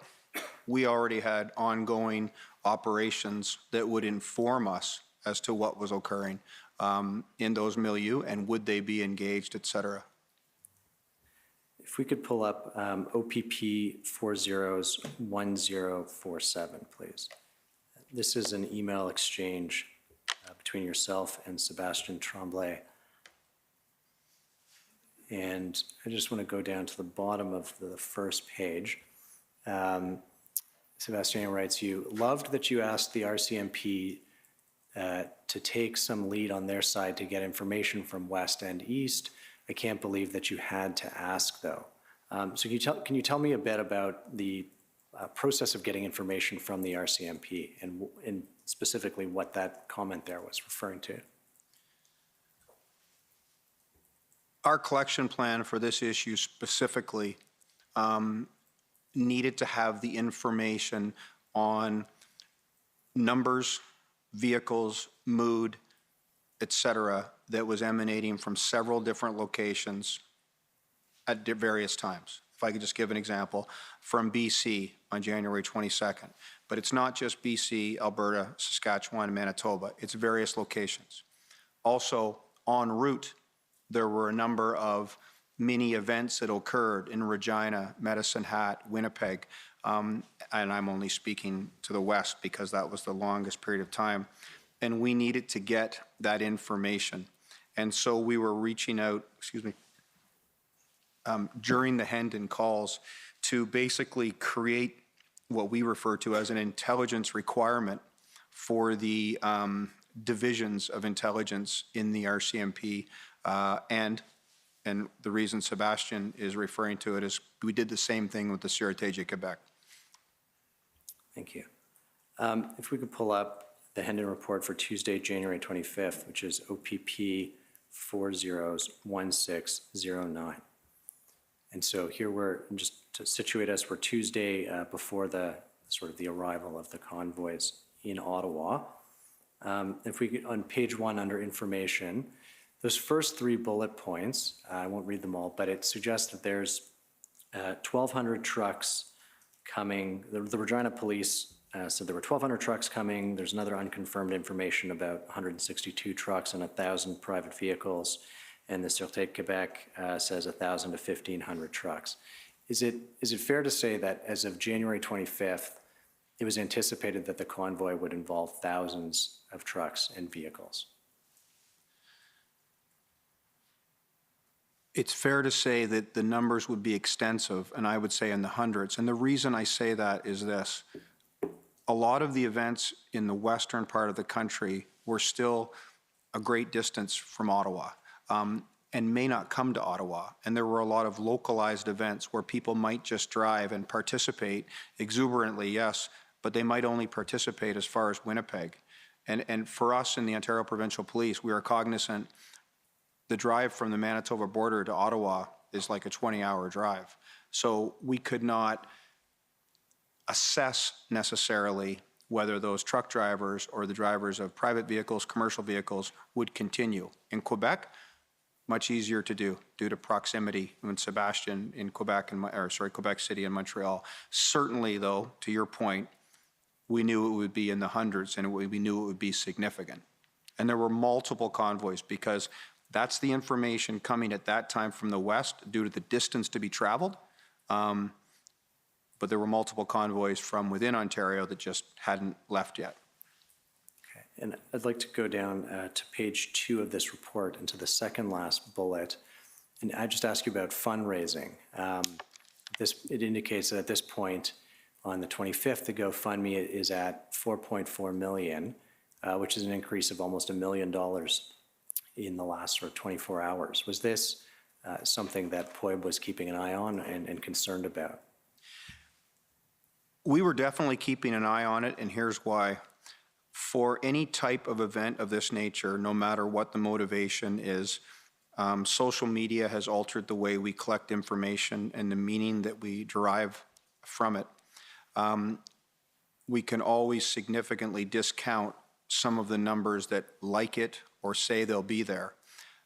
What we noticed in this event and in some other previous events related to these grievances was that there was much more meaning in the support. And the reason that the finances are so important is money is a powerful motivator, and this was growing rapidly. And I can say it was growing at a rate that for us was unprecedented. And so that added impact to our assessment that this would be significant.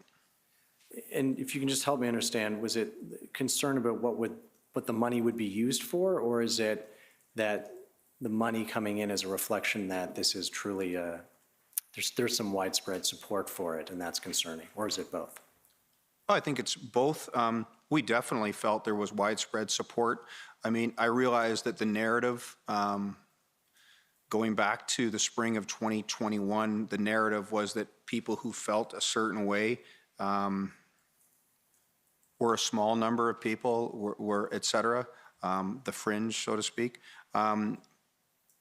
This was difficult for us to deal with in policing in Ontario, specifically because there was a large degree of support, and there were a number of instances. So it spoke to that support. That's one thing.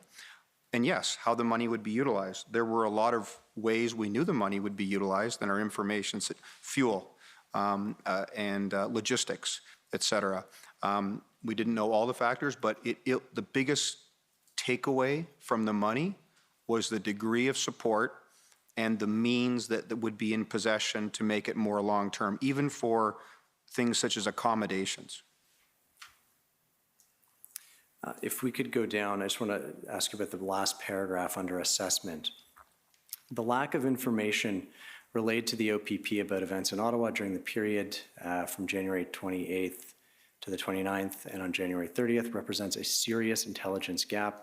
Information provided to the OPP to date indicates a high degree of planning for the protest, and communications appear to have been open between the OPP and convoy organizers. It is unknown why the details for these timeframes would not be shared with police. Attempts should be made to obtain this information.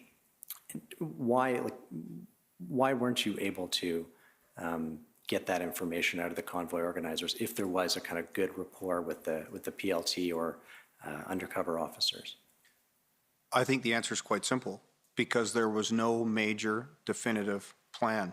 The organizing went into the convoy, the transport, the participation, but the event, what would actually transpire, was less organized. And I would say that in my experience, that isn't that unusual. And so we're now, it's Tuesday, January 25th. By this date, what was POEB's expectation about how long this would last? Well, I can't give a day. I can say this. We saw significant support. We saw significant fundraising. In real terms, we saw that play out in significant numbers of people and significant numbers of commercial vehicles and private support. In fact, our information from coming across Western Canada was not only that, it was almost unanimous in our calls that there were people lined up on the sides of highways and on overpasses. And we even got to the point of talking about inclement weather, that people were there, and we were quite surprised.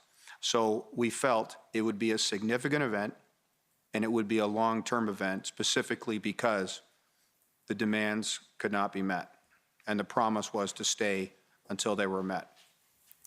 I'm gonna put my long-term question to you again, because I don't know that I got an answer, but when you say long-term, do you mean, it's not just the weekend, it's a week, it's 2 weeks, possibly 3 weeks? What do you mean by long-term?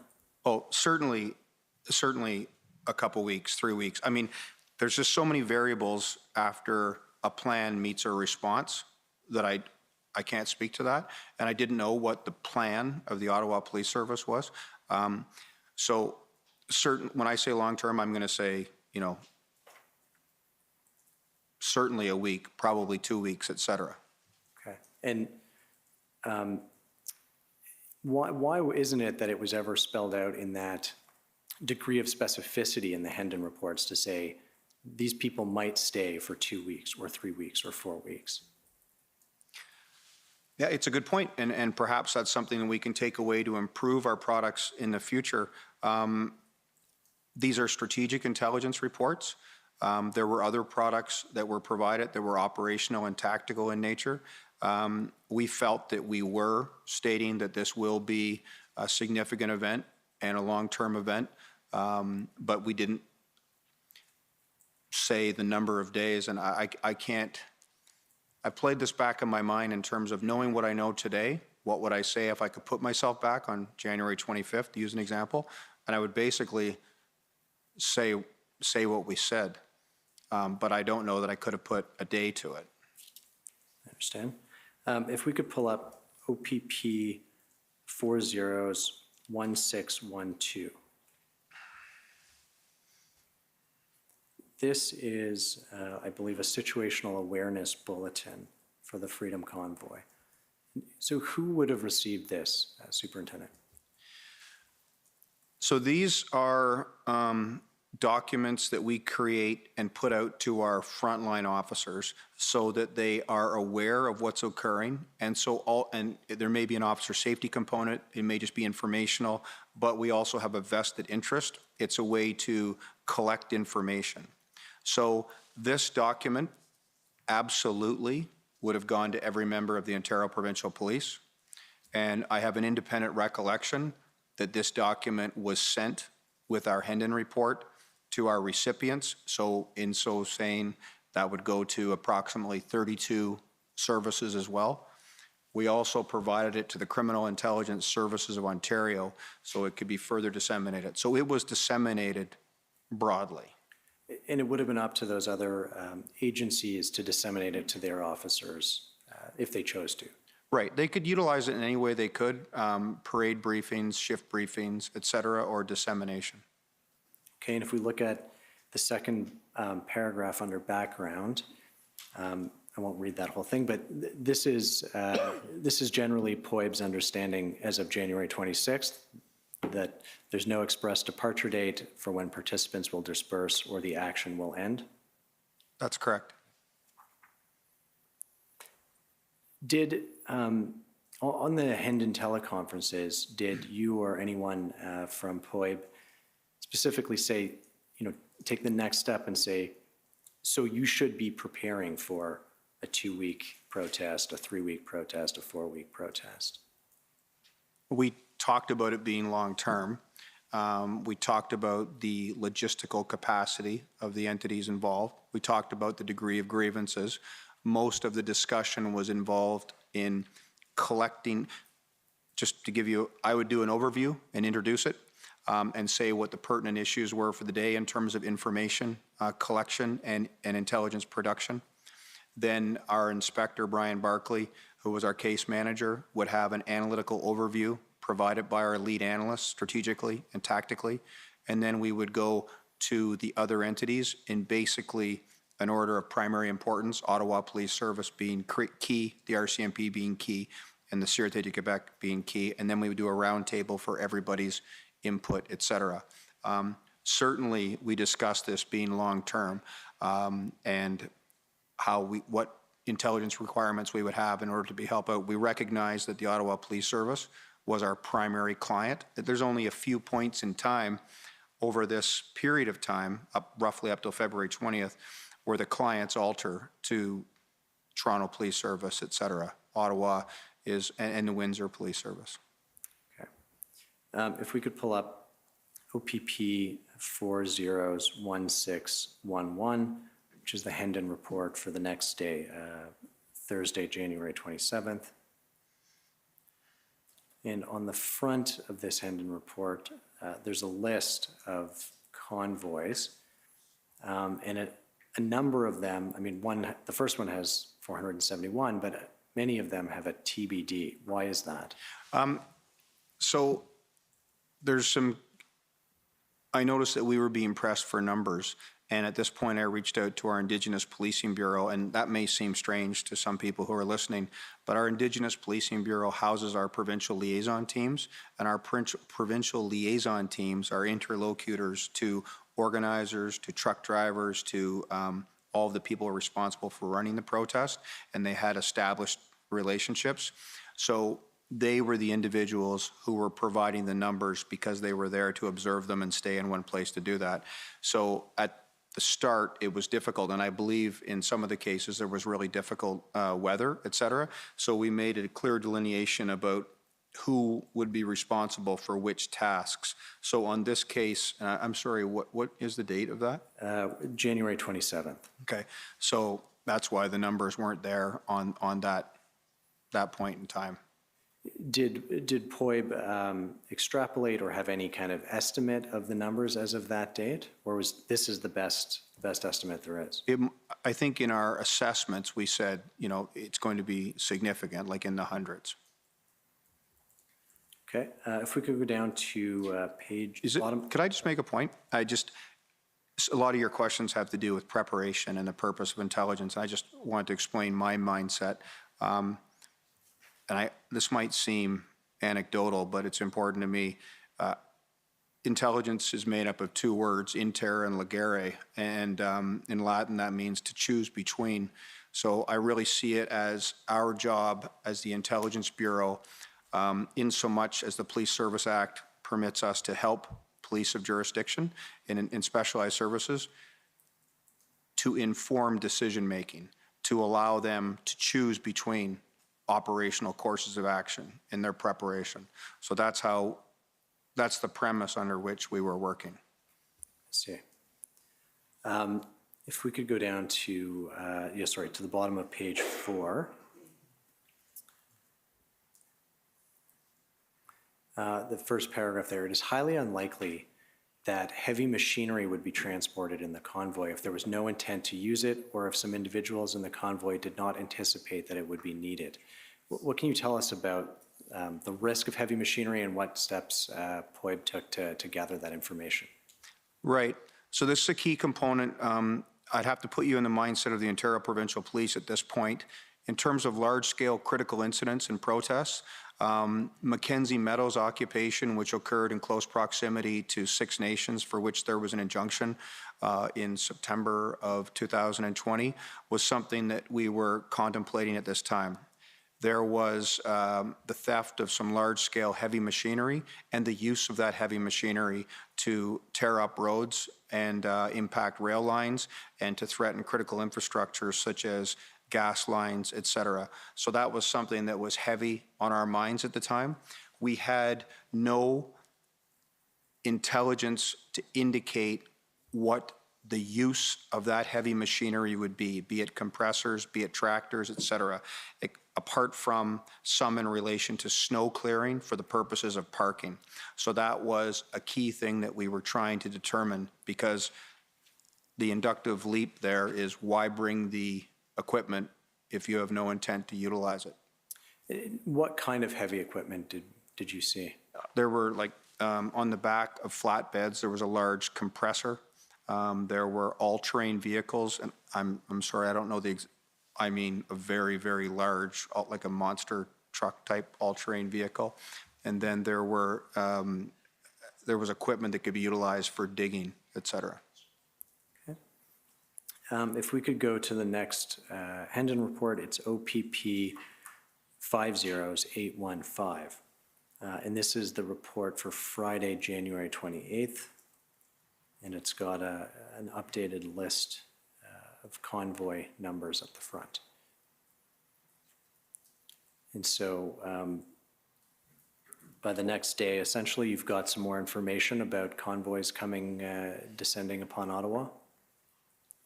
And can you just explain for us what CMV and PMV are? Yeah, commercial motor vehicles and personal motor vehicles. And the rationale for the delineation is that large-scale commercial motor vehicles would be consistent with the intentions of the organizers and also more detrimental and more impactful in terms of impeding the business of government in downtown Ottawa. Okay. And the number has jumped from 500 and something the day before. Now there's over 1,300 vehicles that are sort of confirmed. Was that concerning to POEC? Yeah, absolutely, it was concerning.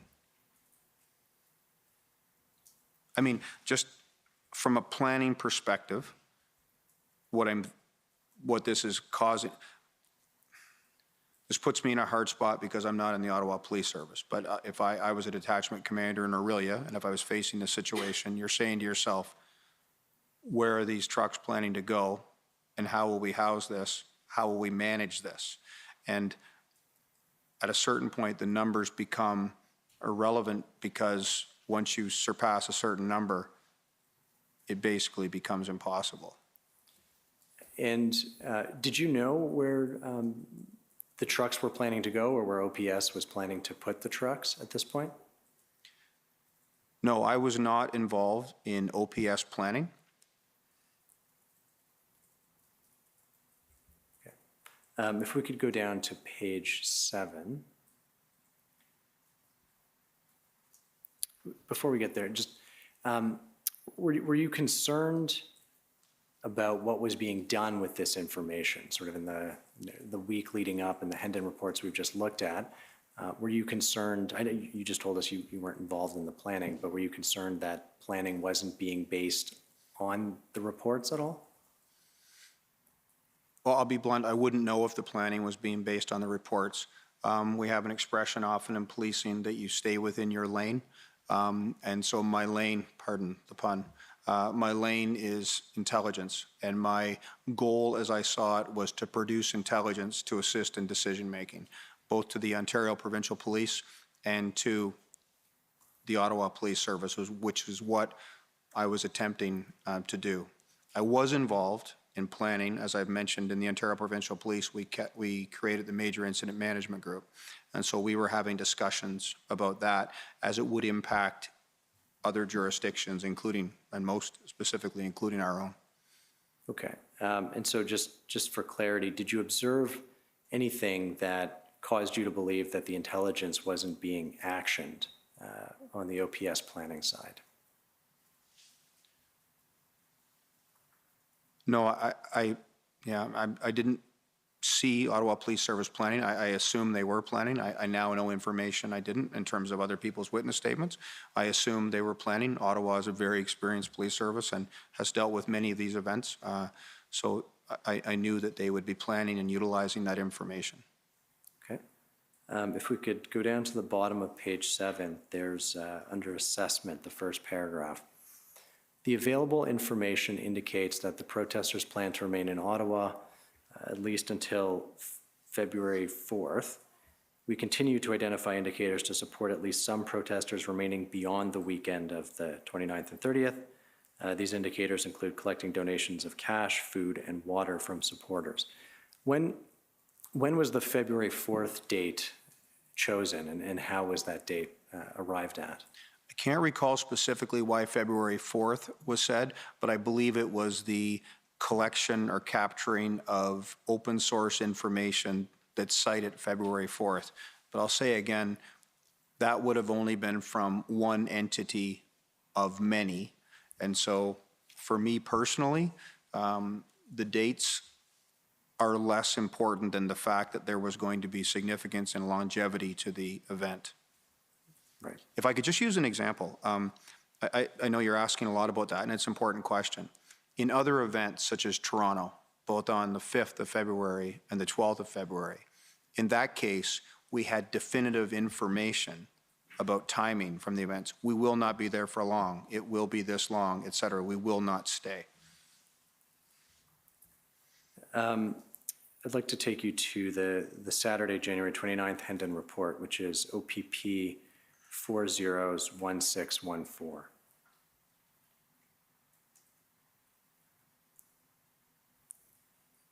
And so this is the first day, essentially, of the planned protest.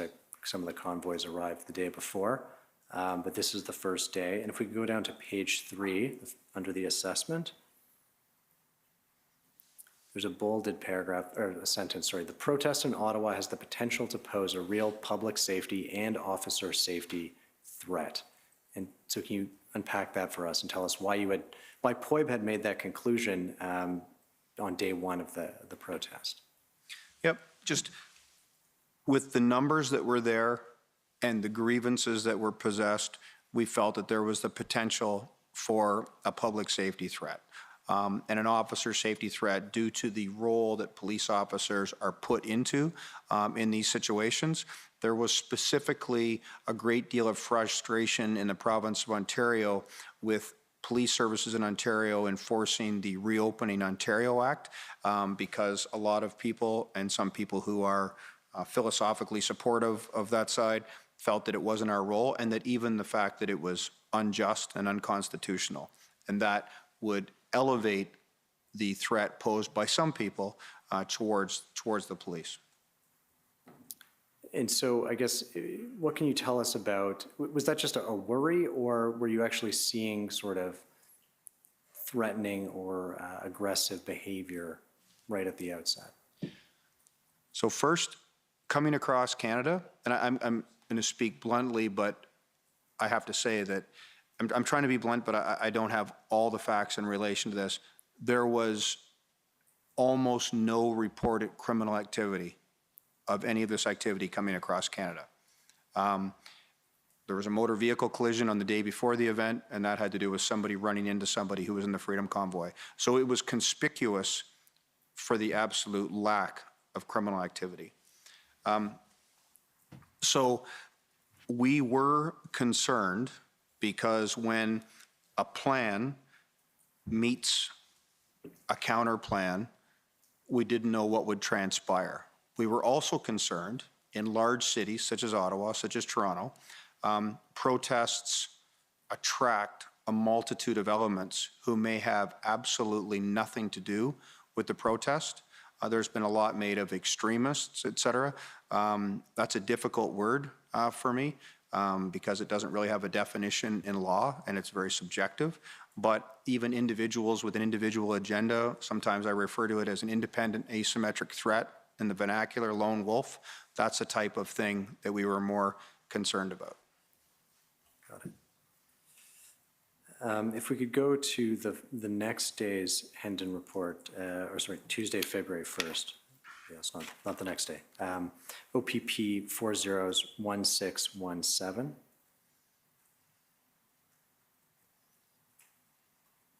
And if we could go down to page 4, we get there. At the bottom, we are unable to confirm a potential second convoy that may travel to Ottawa from Western Canada. We continue to monitor this issue closely. We also continue to monitor the blockade at the Canada-US border in Alberta. The strategy for managing or resolving this blockade is highly likely to have repercussions in Ontario. Can you tell us why POEB saw them as related and why managing one would have repercussions in the other? Sure. In the Ontario Provincial Police, we've come to call this the elastic effect. When you deal with a specific event in a specific locale, the dealing with that event will immediately lead to a flurry of social media, some true, some not. And that information that emanates will have an impact. So we've experienced that with a large degree of protests elsewhere. We experienced that in G8 and G20. We've experienced that with Indigenous critical incidents. So whenever we go to take an action in a location, we do a strategic intelligence assessment to try to ascertain what the impact of that action will have. So to be very specific to this, if the RCMP took action on the border in Alberta, and if the individuals in Alberta or the individual entities were closely connected to people in the Ottawa, then there would be an impact. And so let me ask you, did having been in charge of intelligence for Hendon throughout this, did you observe that at any point? Sorry, did I observe what? Did you observe a sort of reaction in one part of the country to some sort of enforcement action in a different part of the country? Yeah, so just please recall that Hendon wasn't all about this threat variant. So Hendon actually came to fruition as a result of the enforcement action in British Columbia in relation to the Wet'suwet'en having immediate and apparent ramifications in Tyendinaga for 3 weeks, and then in the area of Six Nations for like a month, and then in the area of Six Nations again in Caledonia and Mackenzie Meadows for a period of months. So significantly, yes. In relation to this activity, yes.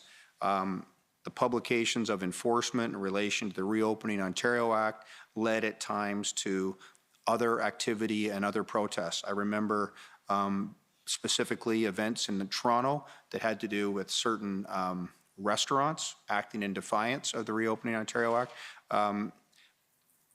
having an impact in relation to protest. So that is why Coots, Alberta was important to us. And I should also say that at this point, and from January 29th on, our lens and our collection had evolved significantly. From January 29th on, and every day until the fruition, the Ontario Provincial Police, with the permission of the Ottawa Police Service, was engaged on ground in a covert capacity to collect information about all the things that we'd be interested in terms of mood, tenor, plans, et cetera.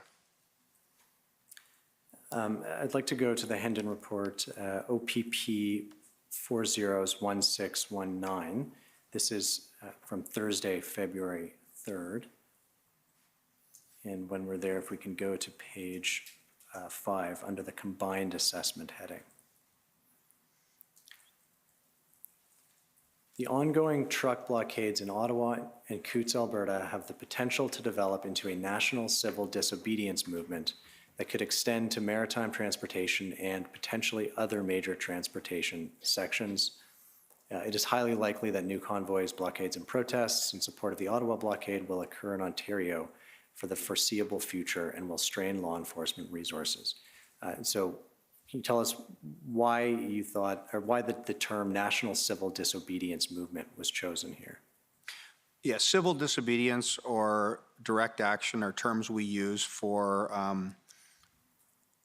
protests when it pushes beyond totally lawful dissent, like entirely lawful dissent. And given that we had a great deal of online rhetoric requesting, if you cannot travel here, act locally, and we had organic movements communicating that they would do things in certain locations. I know right near General Headquarters in Orillia and Barrie, there was an organic growth of a group that would engage in low-scale civil disobedience on highways. So we certainly saw growth in this regard, and Hendon every day talked about, and these reports tracked what activity was occurring in what locales.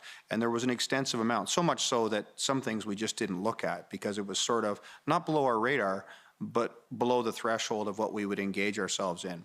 I know that there was information collected in relation to maritime transportation, so we were concerned about different ports in Vancouver and on the East Coast, and we were certainly concerned about border crossings because we had collected information to that regard. And let me ask you about this sort of foreseeable future prediction, because a few days earlier, there was the February 4th date in the Hendon report. Now we're February 3rd, the day before, and the report is saying these will continue for the foreseeable future. Why is that? the grievances still exist, and the people aren't changing, and they're not achieving their goals of ending mandates, and several other factors. So we felt that they would continue. And I'll be honest here too, like I have to say, a lot of this stems from pandemic legislation and grievance, but there were a raft of grievances involved here. Some, I would say, is anti-authoritarian. Some may have had to do with firearms legislation. Some had to do with oil and gas prices.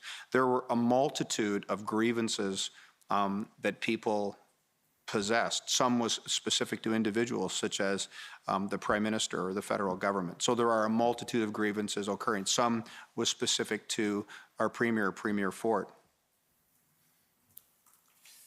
I won't pull it up, but the Friday, February 4th Hendon report has a section about the protesters gathering intelligence, their own intelligence, and sort of publishing it online. What can you tell us about that?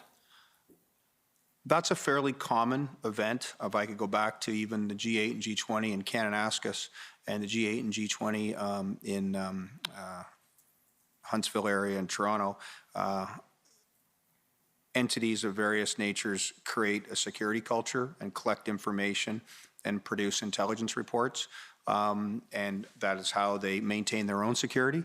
And there are various skill sets, and I would say the skill sets in this entity were fairly significant, especially with some of the individuals. So they produced intelligence documentation on terms of what they anticipated, law enforcement techniques, et cetera, negotiating processes. So it was something that we were going through. Okay. I'd like to... There was also, sorry, I should say one other thing. There was also information collected that some of the individuals involved were looking for quote unquote infiltrators, because of course they would be cognizant, I would think they would be cognizant that there would be undercover operators collecting information during the protest.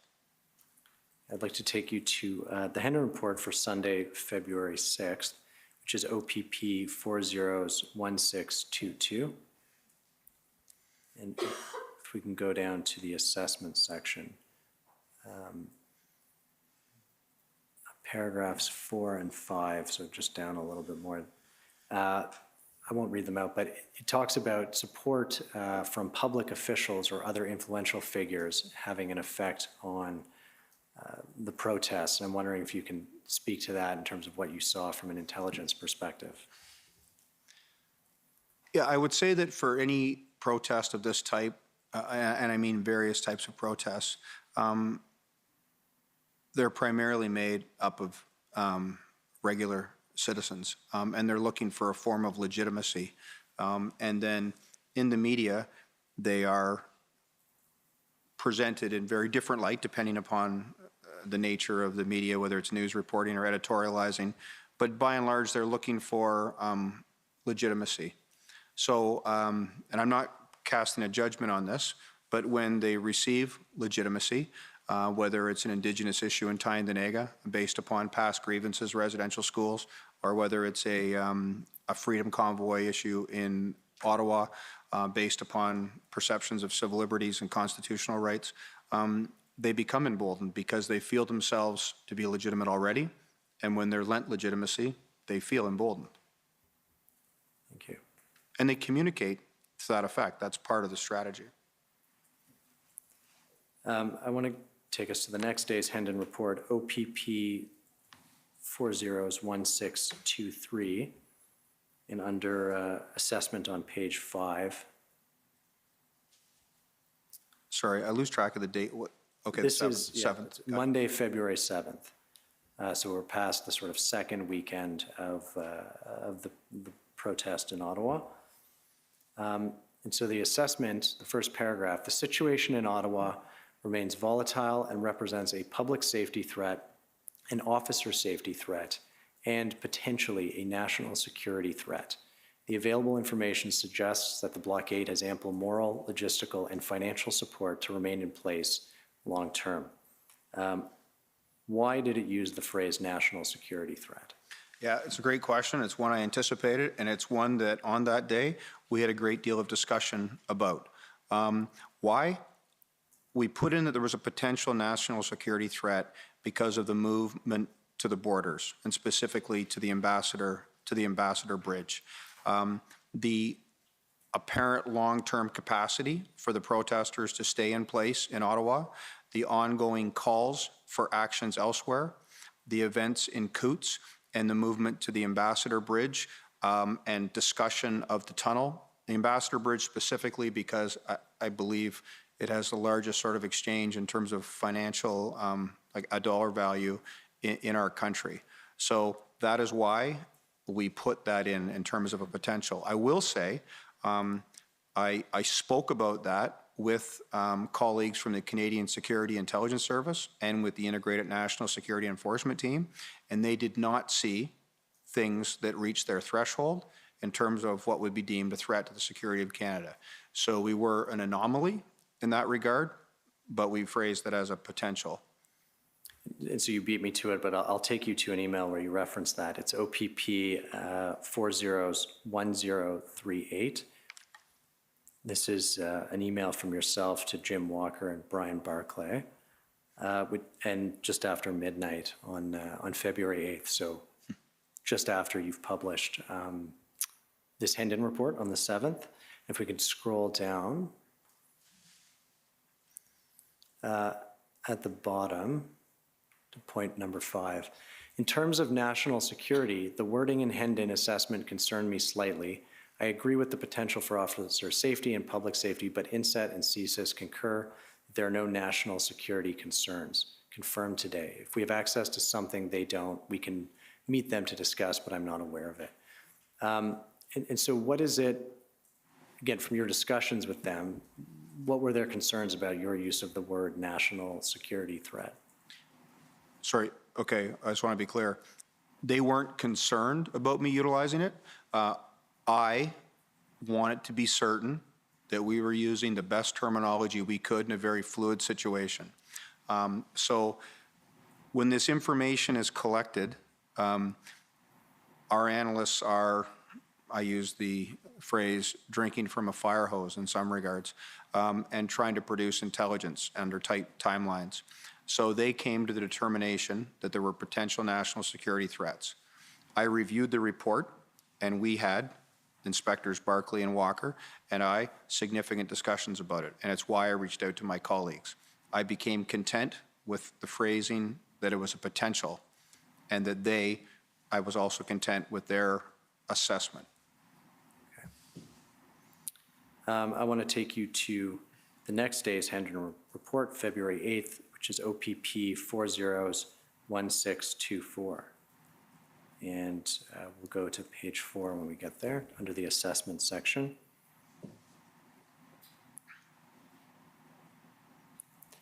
So the situation in Ottawa remains volatile and represents a public safety threat and an officer safety threat. And then the last sentence in that paragraph, as such, the ongoing series of protests and blockades represents a potential threat to Canada's sovereignty and national security. Is that, can you sort of compare for us the language from the February 7th report to the one here on February 8th?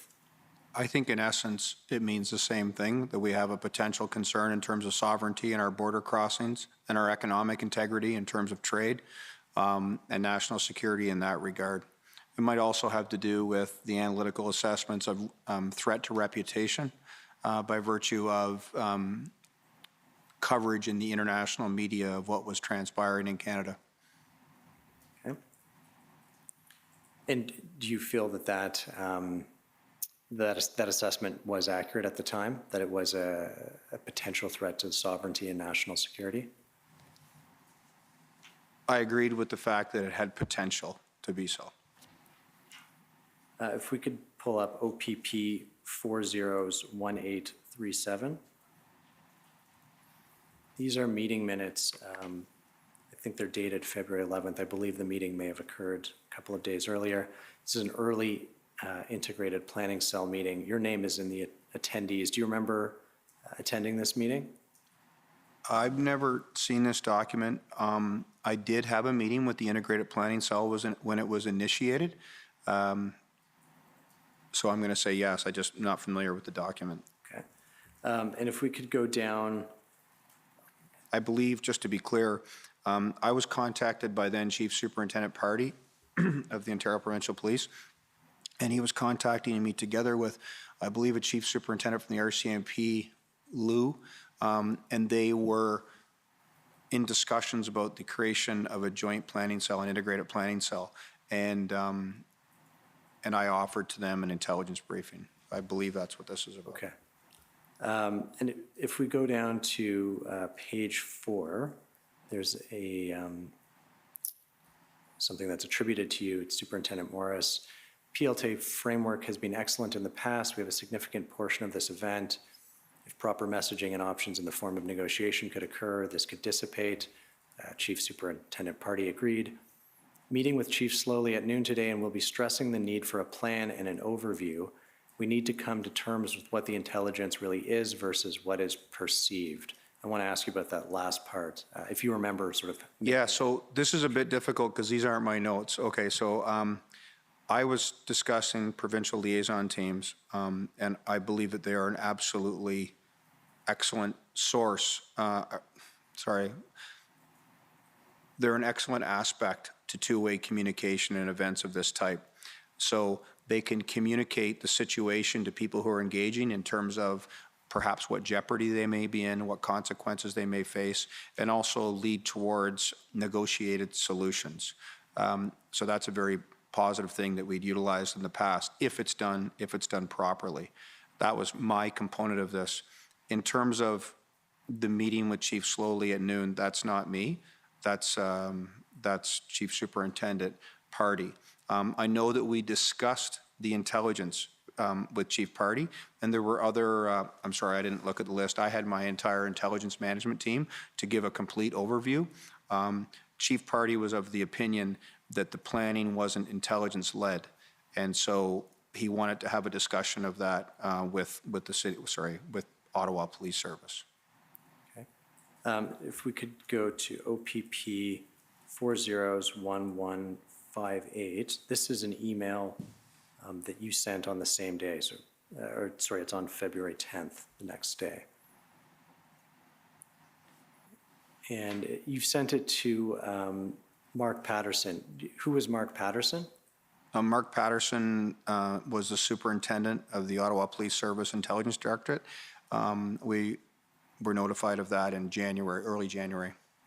Okay, and you've copied Chuck Cox and Brian Barclay of the OPP, and Ken Bryden. Who is he? Ken Bryden was the inspector of the Ottawa Police Service Intelligence Director and reported to Mark Patterson. Okay. And I don't need you to sort of read out the whole email, but perhaps if the hearing clerk can kind of scroll through and you can skim it. And I just want to ask you why you sent this email at this point in time.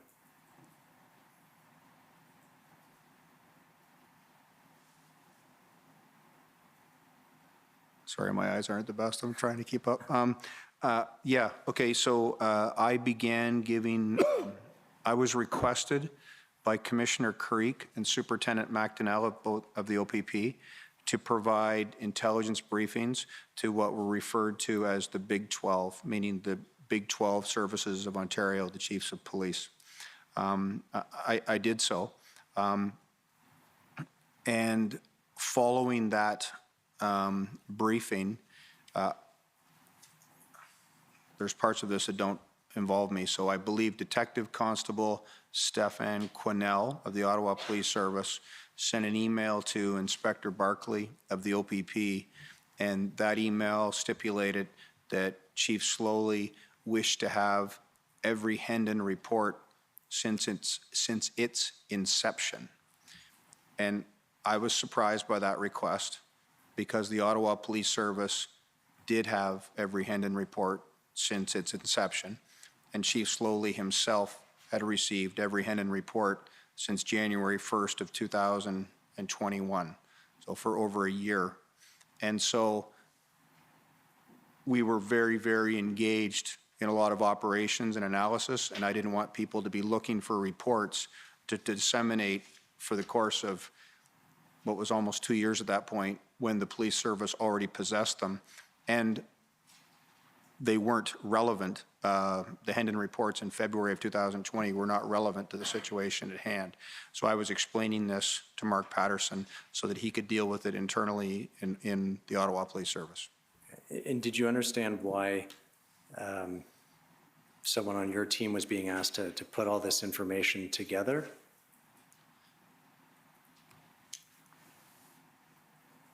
I referenced Hendon in my report to the Big 12 and gave a background on it, and all of the people who participated, their services were participating in Hendon.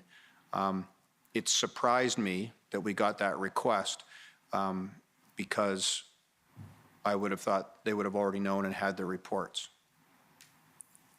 So that's why I was very specific in my response and told Mark all the things that had been going on, including providing an excerpt to my invitations to teleconferences that were relating to the issue at hand, the Freedom Convoy. And Chief Slowly asked you directly for some information at some point. Is that correct? Yeah, so I'm sorry, I don't have my notebook here, but anyways, I believe it was on February 11th. It was a Friday. I believe it was Friday, February 11th. And so that was a briefing that I provided to the Big 12. Again, I want to be clear on this. I can't tell you how many people were on that call, but they were chiefs of police. There were definitely more than 12. And I had been asked to provide this, and it was, I think it occurred 7 times. So I was asked to provide, I believe I had 5 questions, and they pertained to 4 geographic locales. So the locales were the City of Ottawa, the City of Toronto, City of Windsor, and Sarnia / the 402 just outside of Sarnia in OPP jurisdiction. That was the 4 locales. The questions, to the best I can, I think I should be able to remember it. I could pull up a document if you'd like. Okay. Why don't we do that? I do recall them. If we can pull up OPS 3010411.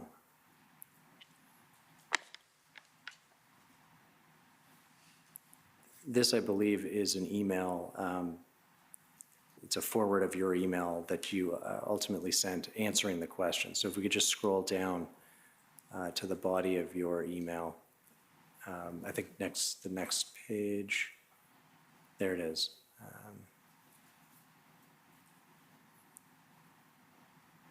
Are these the 5 questions that Chief Slowly asked you to answer?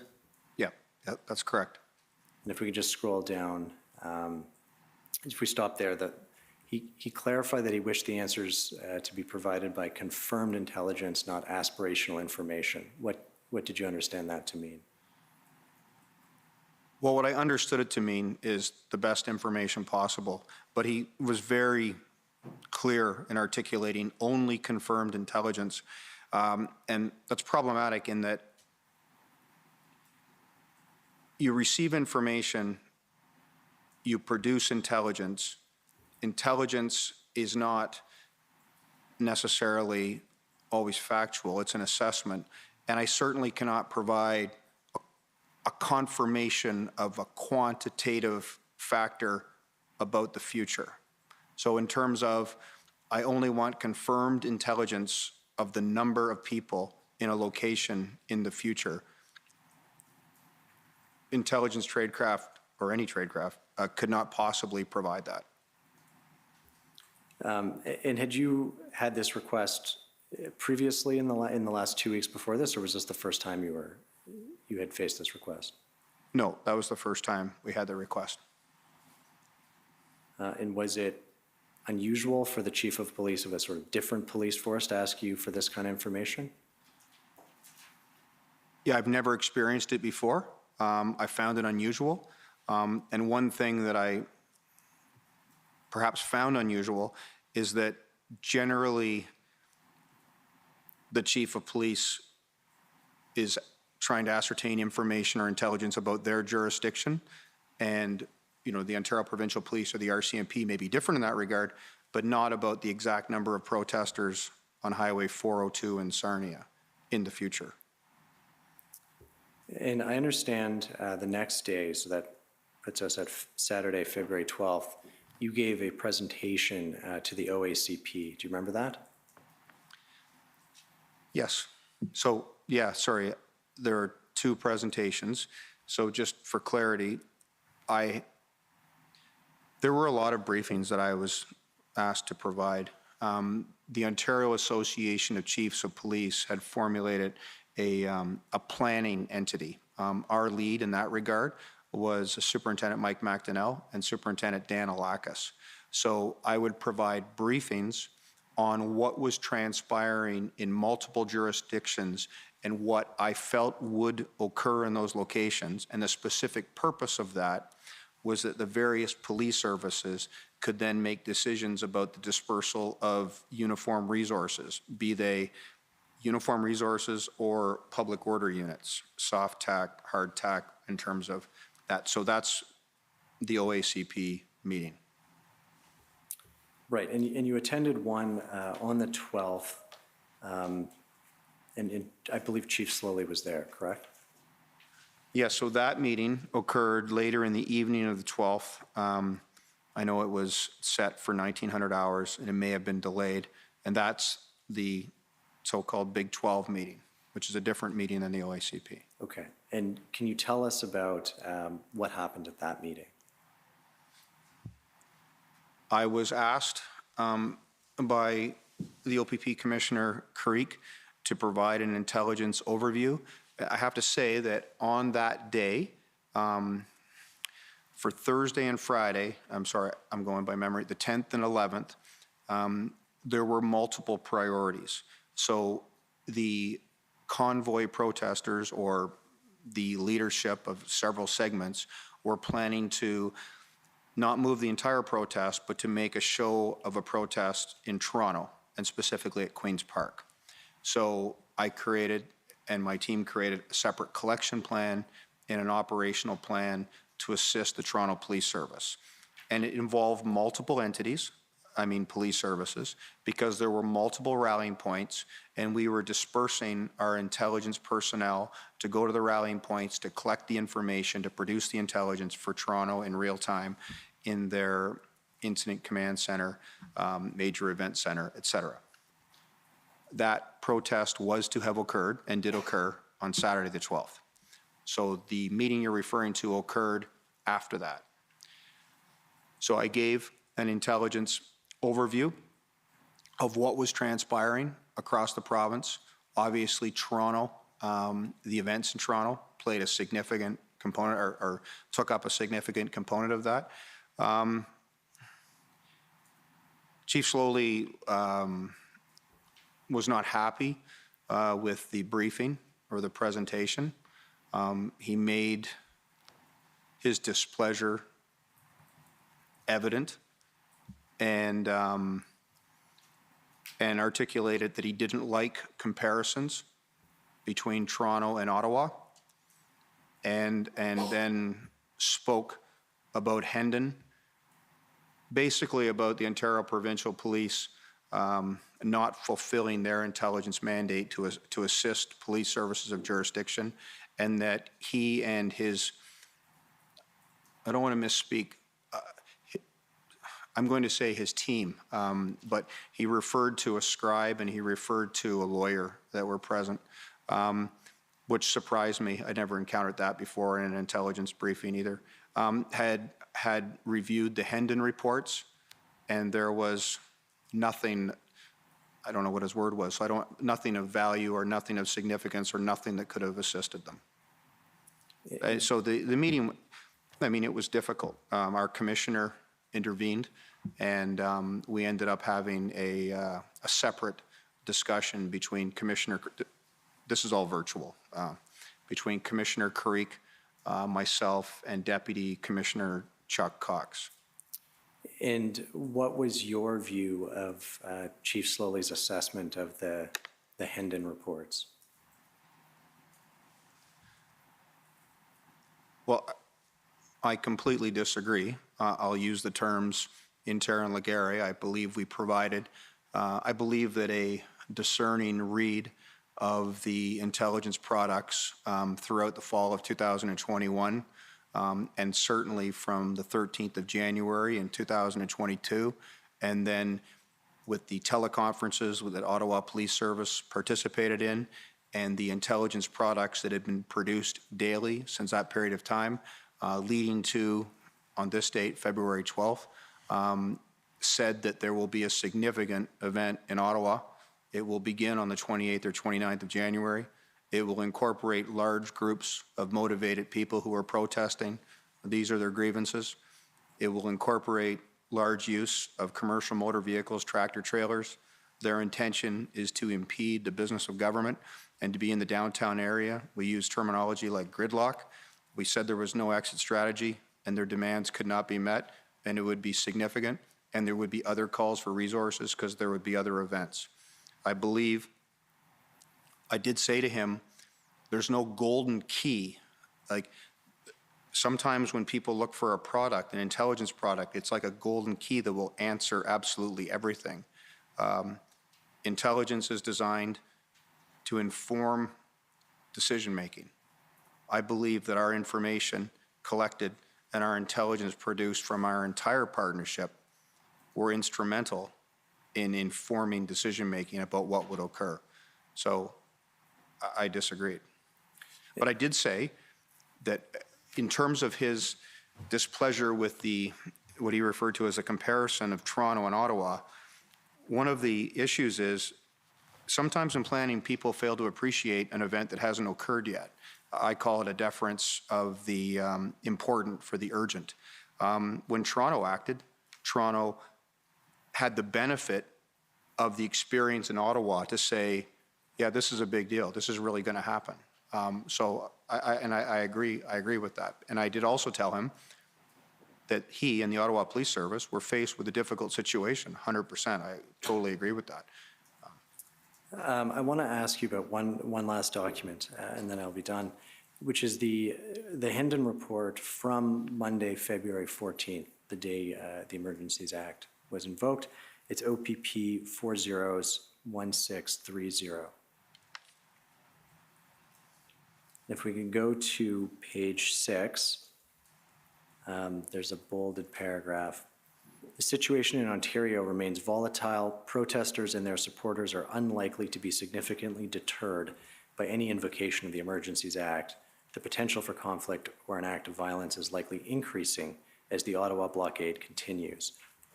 Why did POEC conclude that the act was unlikely to deter the protesters and actually that violence was likely to increase? From a philosophical or ideological perspective, many of the grievances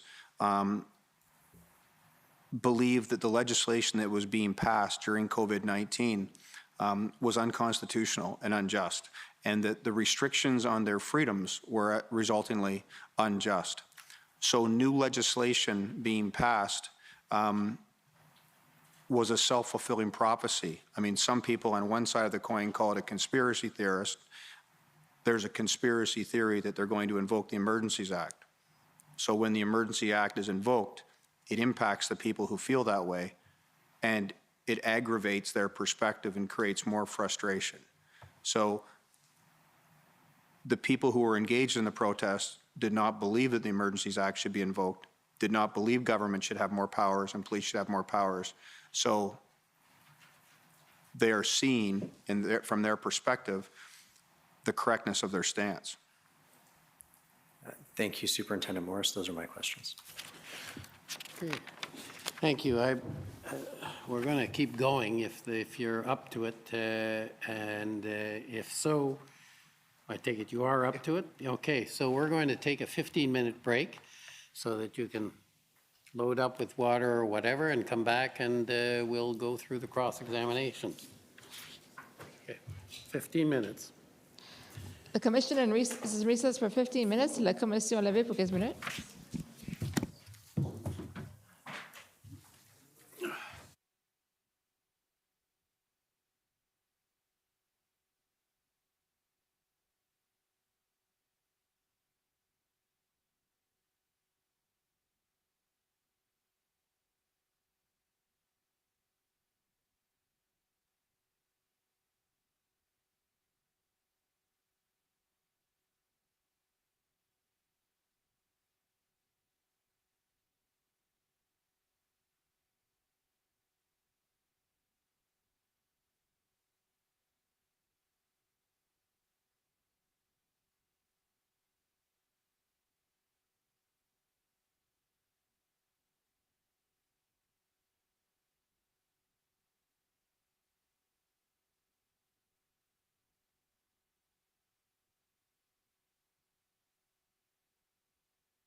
Order à l'autre.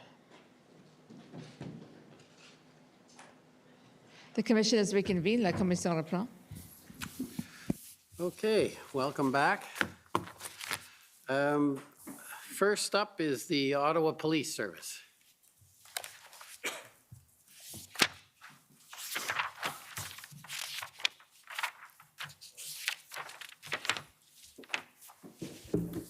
Good evening, Superintendent Morris. How are you? I am David Michikowski. I'm a lawyer for the Ottawa Police Service. I understand that the OPP has quite a bit of experience dealing with protests over the years. Yes, that's correct. And some of the protests, I take it, would have been successfully handled. Some have resulted in some public criticism of OPP's role. Yes, that's correct. For instance, if we go back, Ipperwash and Dudley George were notorious examples of where things went wrong. And then I understand in 2013, the OPP was also subject to much criticism.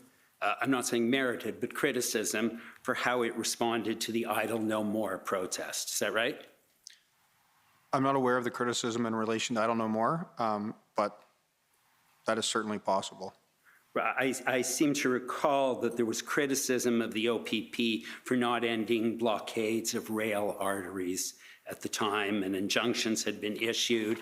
Is that coming back to you? I do recall that criticism, yes.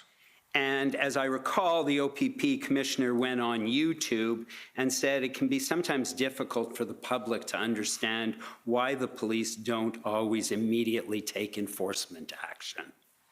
And I recall that, and I certainly understand that as well. And you would agree with that as well, I take it?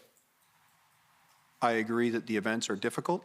I agree that it would be difficult for the public to understand what actions the police do or do not take, yes. And in some situations, the right approach may be to not take immediate enforcement action, but for instance, to use the national framework for protests and investigate and lay charges after the event where appropriate. And that may be the appropriate approach, yes. And so, that may be because immediate enforcement can sometimes be dangerous in terms of the public and officer safety. And certainly that's a consideration. That's a possibility, yes. And immediate action can inflame or incite or lead to even death in some cases, correct? Yes, it could, as in it occurred in Ipperwash, yes. Am I correct that based on the OPP's significant experience, they've learned some valuable lessons and have developed some expertise in Yes, I agree with that, yes. And much of that expertise comes from the experiences they've had.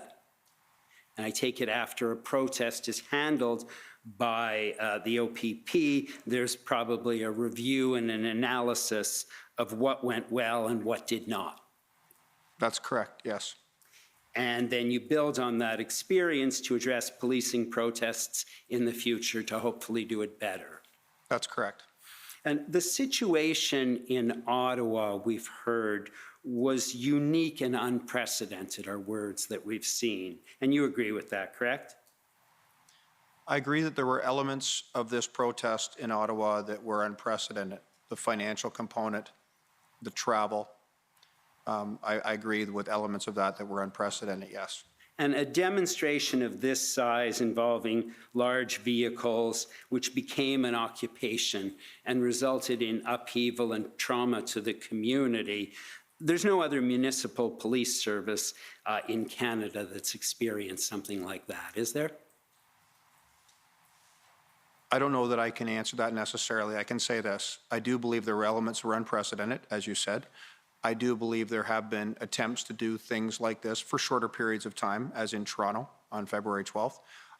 But I definitely agree that the longevity and some of the tactics utilized are unprecedented, and the financing. And we're going to be hearing from some other witnesses, and you can tell me if you would agree with that, that planning for major events can be a very labor-intensive job. Is that fair?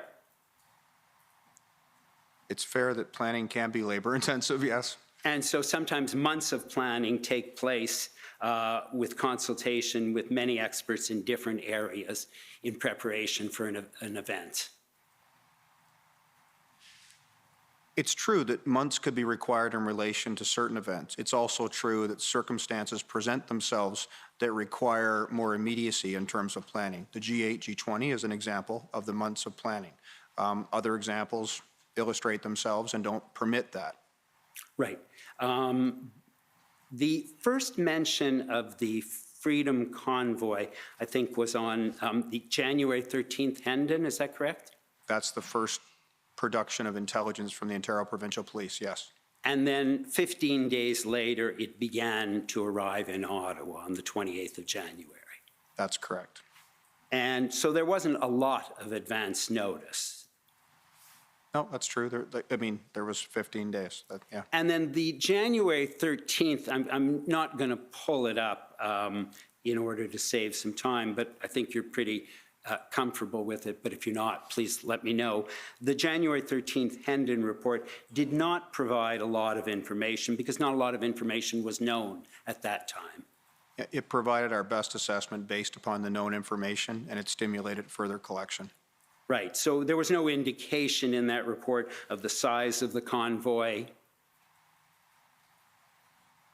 I'm not able to remember the wording specifically. I mean, you'd have it in the assessment, but I honestly, I don't want to say what it says in the assessment. Okay, we have it marked so we can look at it. Do you recall it saying that there was no indication of what the convoy would do when it arrived? Yes. Okay. And that's something that remained true until it came to fruition. In fact, in your summary that you prepared of the Hendon reports, you said the details of the convoy on January 13 were scant. Okay. Can I ask, please, if you could turn up OPP 00348?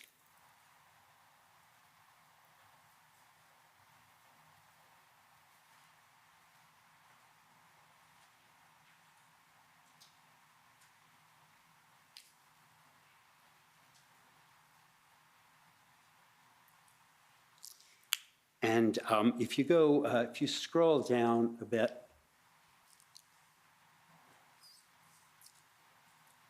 there's an email from you to Deputy Commissioner Cox at 6:30 on February 14th? Yes.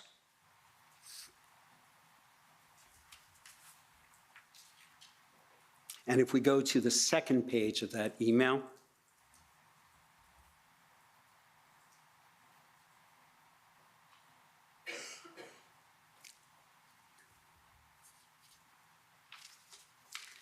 is that the full page? Thanks. And so the second last paragraph, I just want to read that to you. Yep. I should also mention there was a serious complication in relation to these activities. These individuals and entities are not, for the most part, participating in the realm of criminal activity. Most from Vancouver to Ottawa have engaged, as they said they would, in the lawful sphere. The arrests from Windsor to Ottawa illustrate this. So the balance of civil liberties and public safety crime prevention, not to mention proactive intelligence targeting, is a sensitive one, especially in these politicized times. And you agree with that? You wrote that, correct? Yes, I agree. And so the first real reference to the convoy, where we have some more information coming to Ottawa, is in the January 20th Hendon report, I believe you said. That's the first, that is the next provision of a written intelligence document. In the interim, there had been communication back and forth between the Provincial Operations Intelligence Bureau and Ottawa Police Service intelligence personnel. And so on the January 20th one, again, without turning it up, you would agree with me, I take it, that there was some information that turned out not to come to fruition. And so I can give you some examples if you want. Sure. Do you mind pulling it up? So I'll give you this example. And One of the things one of the things it did say was that it would almost certainly disrupt the movement of vehicular traffic. And that obviously is true. And that's true about most protests, correct? True, yeah.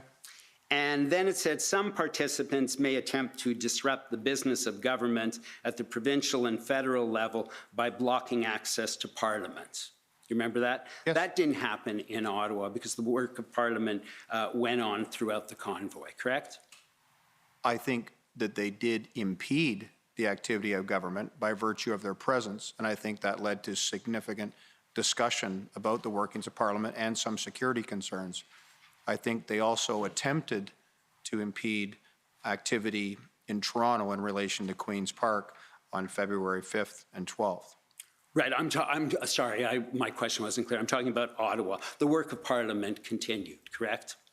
Parliament sat during that period. Okay, I can't speak to whether any of the members of Parliament felt impeded.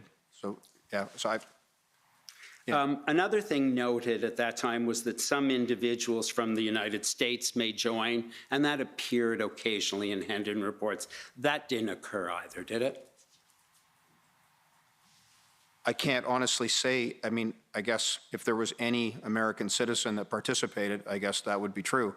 I can say that the impact and influence that was feared possibly by some American activists never occurred. And most of the information as of January 20th was that the protesters were aiming at a lawful and peaceful event. And there's no, is that true? Yes. And there was no indication in the January 20th report that the trucks would end up in residential neighborhoods and that they'd break noise bylaws. That wasn't part of the Hendon report, was it? Yeah, to be honest, we don't concentrate, I mean, generally speaking, in intelligence on bylaw infractions, although that was an important point here. I do believe that it spoke to impeding the business of government in the downtown core and business. Right. We did not make specific reference to residential areas. Right, and so there was no reference to trucks idling their engines or having hot tubs or bouncy castles or harassing residents or engaging in antisocial behavior. Yeah, it's a subjective term, but no, there's no reference to that, no. And there was an indication, though, that although it was planned to be peaceful, there was the possibility of lone actors or small groups engaging in activity that present public safety threats. Yes, that was certainly a possibility. And the possibility that lone actors and small fringe groups would present public safety issues was in fact addressed by the Ottawa Police and the OPP in preparation, correct? You had POU units here? Yes, I mean, I have to say, from my perspective, the proactive handling of those possibilities was done through intelligence operations. The presence of a public order unit would respond to the outcome coming to fruition. And the threats to public safety, fortunately, didn't materialize on that first weekend. Is that right? Yeah, I would concur with that. And although obviously very inconvenient for residents, that first weekend was calm, no serious threats or acts of serious violence. Correct. The January 20th Hendon report, it was noted, was difficult to complete comprehensively because it involved a wide array of individuals with multiple motivations and plans that were loosely formed. That's correct. So I just want to point out on that, there were multiple affinity groups and multiple individuals, multiple grievances, and we were trying to address that and did through the creation of tactical intelligence reports that were completed later in that week and provided to the Ottawa Police Service. And so another Hendon report on January 22nd that I believe you referenced earlier notes that the number of potential participants in Ottawa was unknown, and I believe what we see on it is that online claims of the size are of unknown reliability. Yeah, that's true. So, I mean, when we follow social media, it will be of unknown reliability. We tried to mitigate that unknown factor with juxtaposing it in the context, and we came to the determination that there was significant support. And the January 22nd Hendon report in the assessment section also notes that an intelligence gap at that point is the number of participants, correct? That's correct. And I should say, as part of intelligence tradecraft, that is always a gap right up until the event actually occurs, because we would never know the exact numbers. And the January 22nd Hendon report has a section headed Tactical Considerations. And I see in that section, I don't know if this, you recall this, that one organizer there claimed 1 million individuals and 10,000 trucks would attend. Do you remember that? I do remember reading that. That didn't happen, did it? No. January 26th, so that's another Hendon report. That's 2 days before the arrival, am I right? Yep. And that has a section called the seriousness of the threats, and lists a number of points in terms of the seriousness. None of those threats mention the horns or the idling, open fires, harassment of residents. That's not one of the threats, is it? It's not listed as one of the threats, no. And again, it talks about the potential presence of individuals who espouse fringe ideologies and have access to weapons.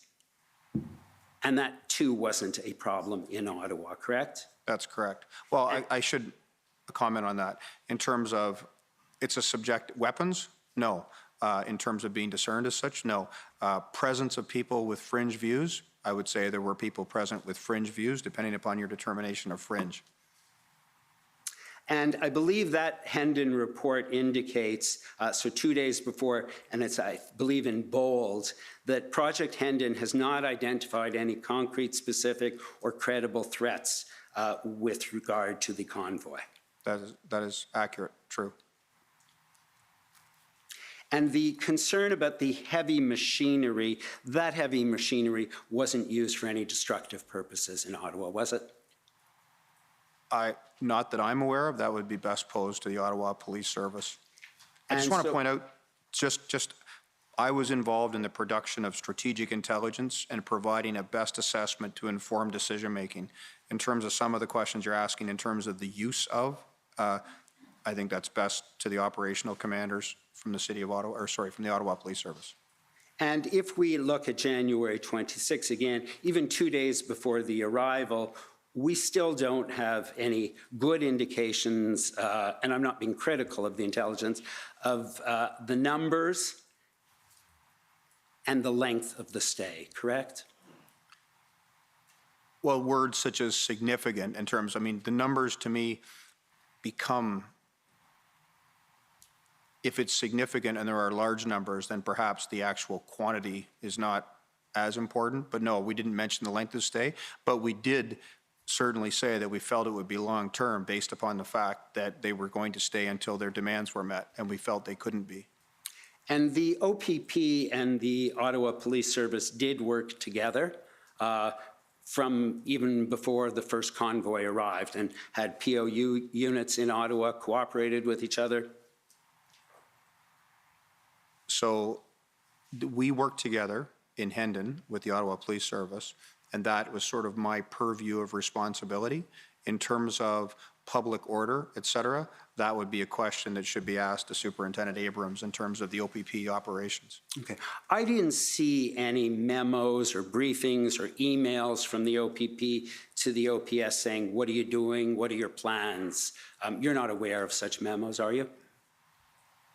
I'm not aware of the memos, but I wouldn't be in my capacity as the intelligence leader. And the OPP, I take it, knows that if Ottawa Police needs assistance, it's likely to call on the OPP because of their size. You have a very large police service. Yes. And OPS has, OPP has PLTs who were activated for this protest? Yes. That's and true. OPS also had PLTs who were activated before the protest as well, correct? That is not I'm not certain how PLT was utilized in the Ottawa Police Service. Okay. If I look at the Hendon report of January 27th, the day before, I still see that indication in bold that there's no concrete, specific, or credible threat identified, correct? That's correct. And to be quite blunt, you're going to see that throughout because there was no, apart from the public order event that would occur and be significant and of long standing, there was no specific intelligence about a specific action, i.e. an attack on Parliament, an attack on anything else. If you could please turn up OPP 00815, page 7. Your time is just about out on my clock, so if you could try and wrap up. Sure.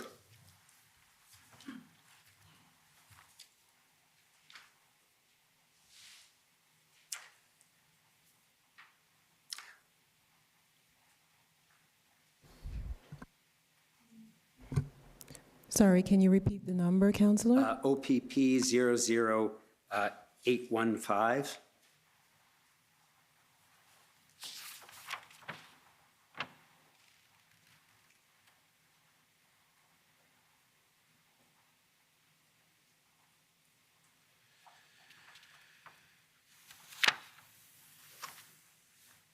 Thank you. If you could please turn to page 7.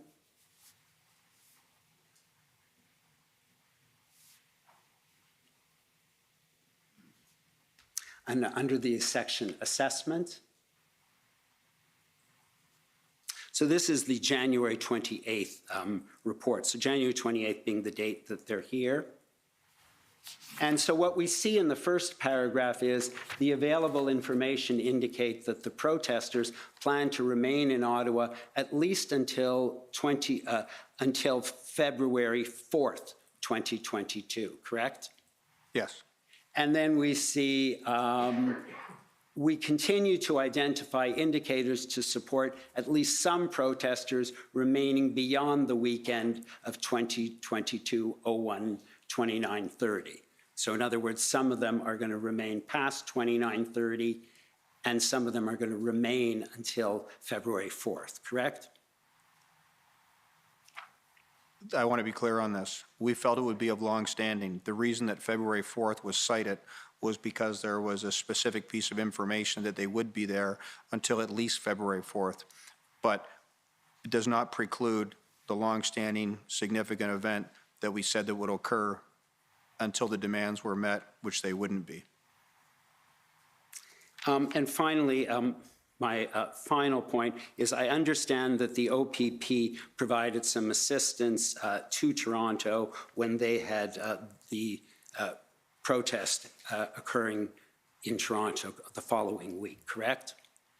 Yes. So there were two. I'm sorry. Is the one on February 12th, which was the Saturday, February 12th? Yes. And there was another one as well. There was one on February 5th as well. Right. And so when I looked at your notes, I saw that you, in fact, attended meetings with Toronto prior to the protest arriving in Toronto. Do you recall that? Yeah, virtual meetings with the people in intelligence to set up our collection and our information and intelligence routing to assist them in their plans. Right. And you referenced what happened in Ottawa as a learning experience. Yes. Thank you very much. Those are my questions. Okay. Thank you. Next is are the convoy organizers.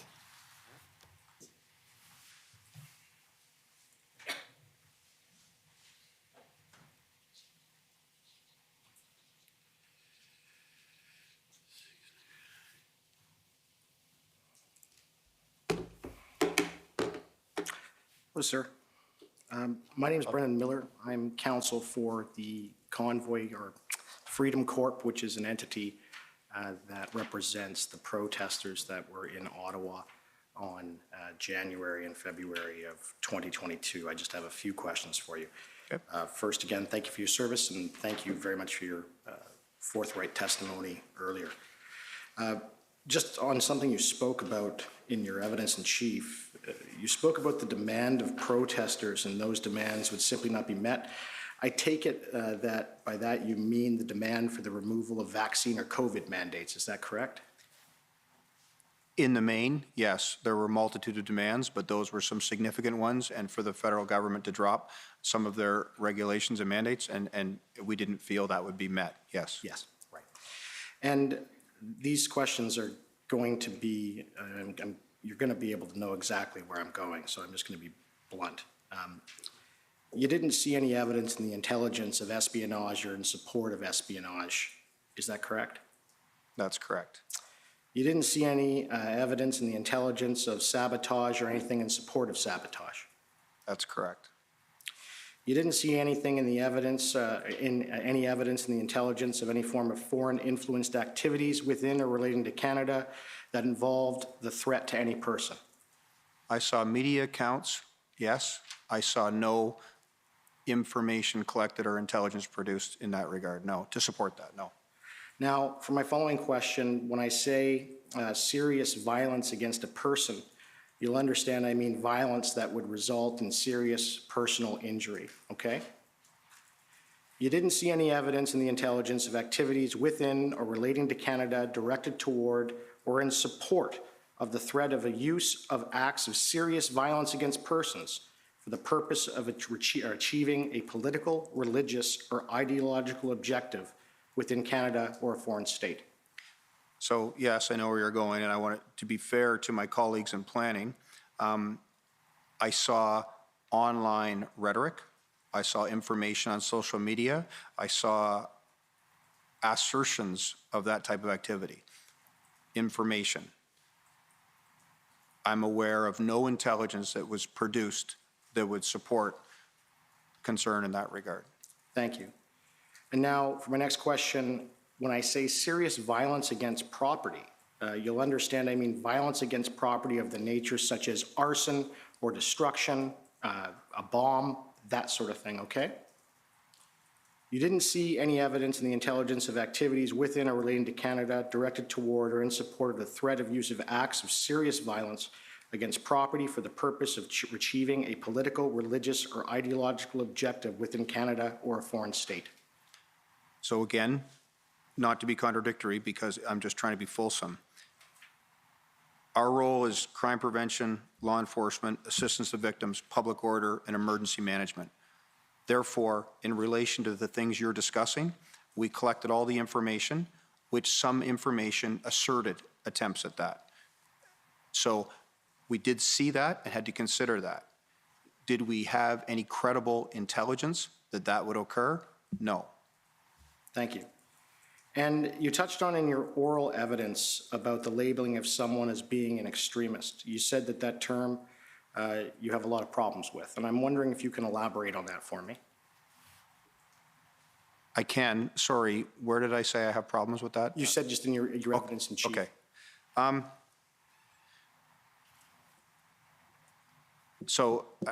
The word extremism does not have a description in law. Section 83 of the Criminal Code speaks to terrorist offenses, which possibly could be synonymous with extremism. Sections 318, 319, and 320 of the Criminal Code speak to hate-motivated crimes, advocation of genocide, etc. Other sections of the Criminal Code, such as Section 430, speak to acts against religious property that could be deemed to be extremist. I have problems with the term because everyone has a subjective belief as to what extremism means. At the low end and banal end, it means someone I disagree with, and I find that problematic. As a working definition for myself, I utilize extremism and I try to premise it in law by somebody who would advocate and utilize violence to achieve their goals. And they could be motivated politically, ideologically, religiously, et cetera. Right. And I take it that in practice, if the federal government's intelligence apparatus or law enforcement sees a legitimate, credible threat, as we just discussed, they would let you know about it, correct? We work with the Canadian Security Intelligence Service on a daily basis. We have a provincial anti-terrorism section that is integrated with the Canadian Security Intelligence Service. We are integrated with the Integrated National Security Enforcement Team and have members on that. That is their threshold, and as you've cited, Section Part 2 of the CSIS Act in terms of the threats to Canada. I communicated with my colleagues in INSET in Ottawa, INSET in Toronto, CSIS in Toronto, CSIS in Ottawa. They participated in the Hendon calls. I believe that I would have been informed. And in terms of those delineations, I guess I'll know more at the end of these hearings, but I received no information in relation to those, the probability of that activity. Right, and of course, the intelligence apparatus in Canada, they're not technically law enforcement. They provide information, and it is the OPP and the RCMP and the Ottawa Police Service who would carry out any law enforcement aspects with respect to any threat domestically, correct? Yeah, the O'Connor Commission spoke to that in the Arar inquiry. Yes. CSIS collects, advises, retains for government security intelligence. We act on criminal intelligence and translate that into evidence for law enforcement action. Right, and the federal government would always tell you about these things because they don't want to have any Canadians and individuals harmed, right? They want you to protect them. We have a great relationship. I'm not trying to skirt your question. We have a great relationship with intelligence entities. I know that CSIS will present, as will the RCMP. We have a good relationship, and I believe that I would be informed. But I also believe that there would be instances where activity is occurring within that sphere that I may not be advised of because it may not be within my purview of the Police Services Act and criminal intelligence, international in scope, perhaps. To your knowledge, have you been advised by any of those actors that you have not been informed of everything? Have I been advised by those actors that I have not been informed of something? Yes. No. Thank you. Now, dealing with the issue of lone wolf attackers, can you agree that the last lone wolf attack in the Capitol was on October 22nd, 2014, when Michael Zaf Bibu attacked Parliament with a firearm? Is that correct? I remember the events, and I would attribute that to what I refer to as an independent asymmetric threat. I don't want to say that that's the last event just because I don't want to misspeak. I am aware of other events, but they weren't that I'm aware of in the National Capital Region. Now, can you agree that following that attack, lessons were learned on how law enforcement intelligence agencies would gather intelligence with respect to lone wolf attackers? Yes, I believe that lessons were learned. I believe that resources were increased. I believe that cooperation and collaboration was enhanced. I will say this as a caveat. An independent asymmetric threat, a lone wolf, is the largest concern for somebody in a position such as mine or other people who appear before you, because we rely upon the collection of information to produce intelligence. And in the instance of an independent asymmetric threat, the circle of trust may be one. And that is a very difficult environment in which to succeed. Right. And those lessons that were learned from that attack, they were incorporated within the intelligence gathering apparatus, both at the OPP and federally, correct? Yes, certainly. I mean, that's an area where the age of social media can assist us, because in many examples of lone wolves, as you refer to, those are preceded by indicators of activity. So that is of assistance, and that is something that the Provincial Operations Intelligence Bureau engages in. Right. And a lone wolf attack does not need a protest in order to be carried out, does it? It does not require one, no. Thank you. Those are my questions. Thank you. Next is for former Chief Slowly.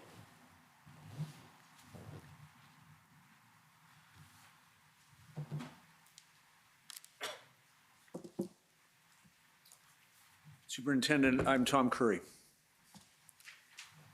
I want to start at the end, recommendations. The Commissioner has the task of considering whether there are recommendations that he can make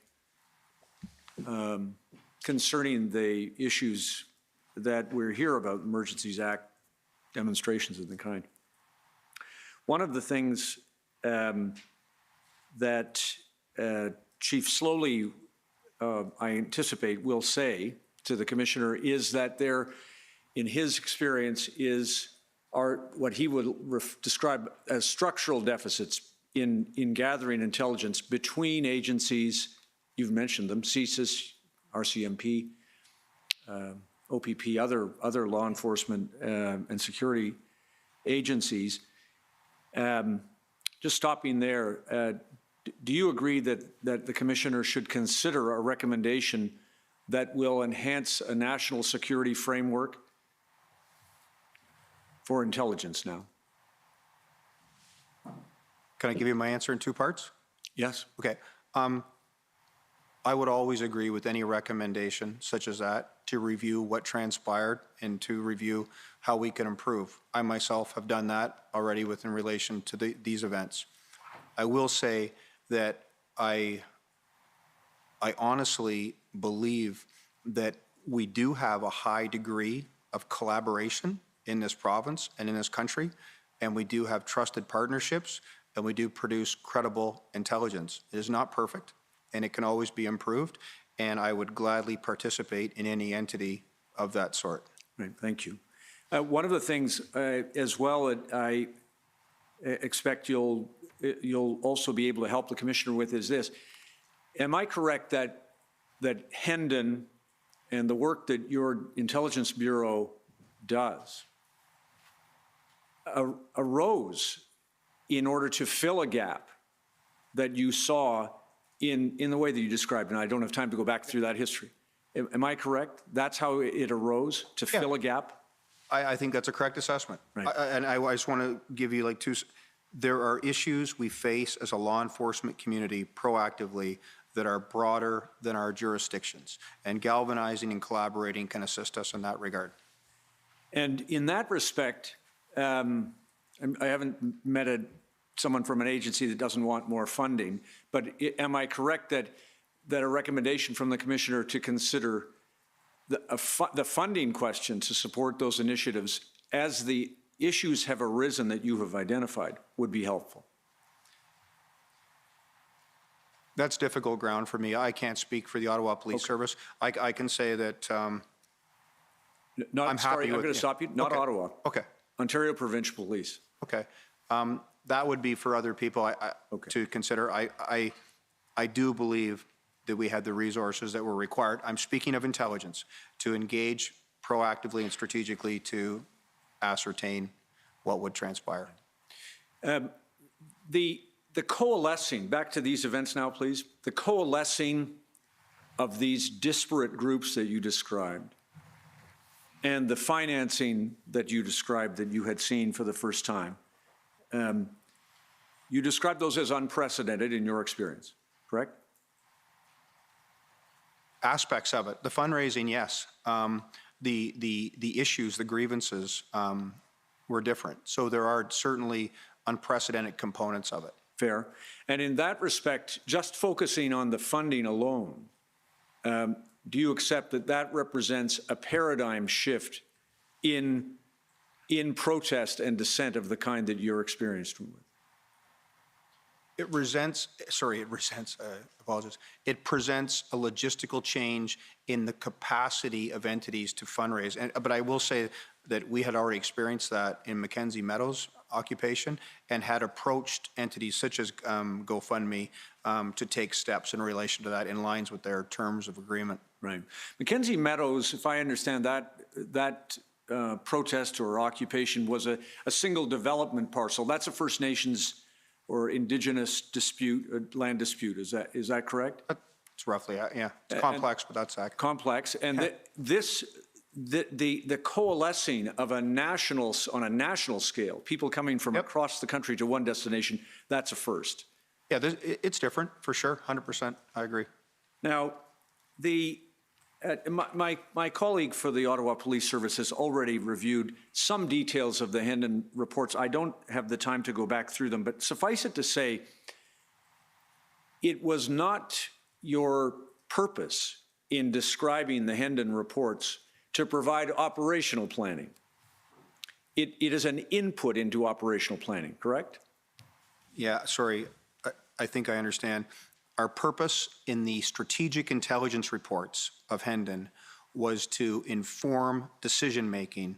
Part of that decision-making is police operational planning to prepare. Understood. But I just have to say that there were other components. Once the event becomes a reality, then the tactical intelligence collection through different investigative techniques and the information acquired by that activity lends itself to more operational and enhanced operational planning. Right. So, for example, we won't see in a Hendon report or any of those other documents to which you've referred any advice to the Ottawa Police Service in the days ahead of the convoy that it should close specific roads, correct? That's correct. That it should divert traffic in a particular fashion.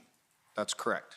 And the OPP itself, so far as you know, Intelligence Bureau didn't direct OPP operations in any part of the province to intercept convoy protesters at the border of Manitoba or Quebec, correct? The OPP Intelligence Bureau did not advise entities to do that. That's Right. correct. I just want to say that in the Ontario Provincial Police, like within a police service, intelligence is part of a major incident management group where when things impact our jurisdiction, we have discussions of that. But no, we certainly, as an intelligence bureau, as a Hendon, did not act to advise Ottawa what they should do. Nor your own team at the. Why was the convoy not intercepted at the Manitoba border? Many people have asked that question in hindsight, of course. Why not?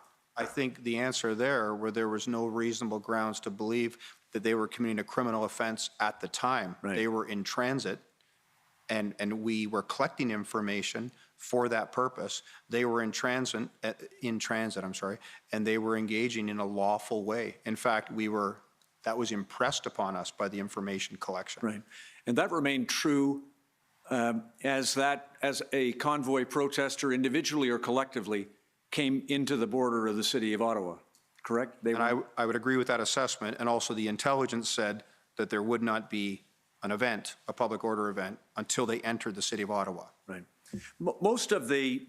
My colleague has already dealt with this, but many of the Hendon reports, the 25th, my friends for the commission took you to one document on the 25th and showed you a line or two, but in that report it refers to what is likely to be a 3-day event. There are a number of references that pointed that way, correct? I don't accept that. I don't recall any information which would lead to the induction that this will only be a 3-day event. We believed, and our belief only became more enhanced as time went on, that it would be a longer event. I do know that February 4th, that came from a piece of information, but in all of our discussions and my read of the intelligence is this will be a significant event and it will be an event of long standing. And there were also convoys arriving, leaving, et cetera, with a great deal of alteration. I don't have time to take you to it, but later look at the 25th. Okay. Can I show the witness, please, OPP 5 zeros or 4 zeros, 4348.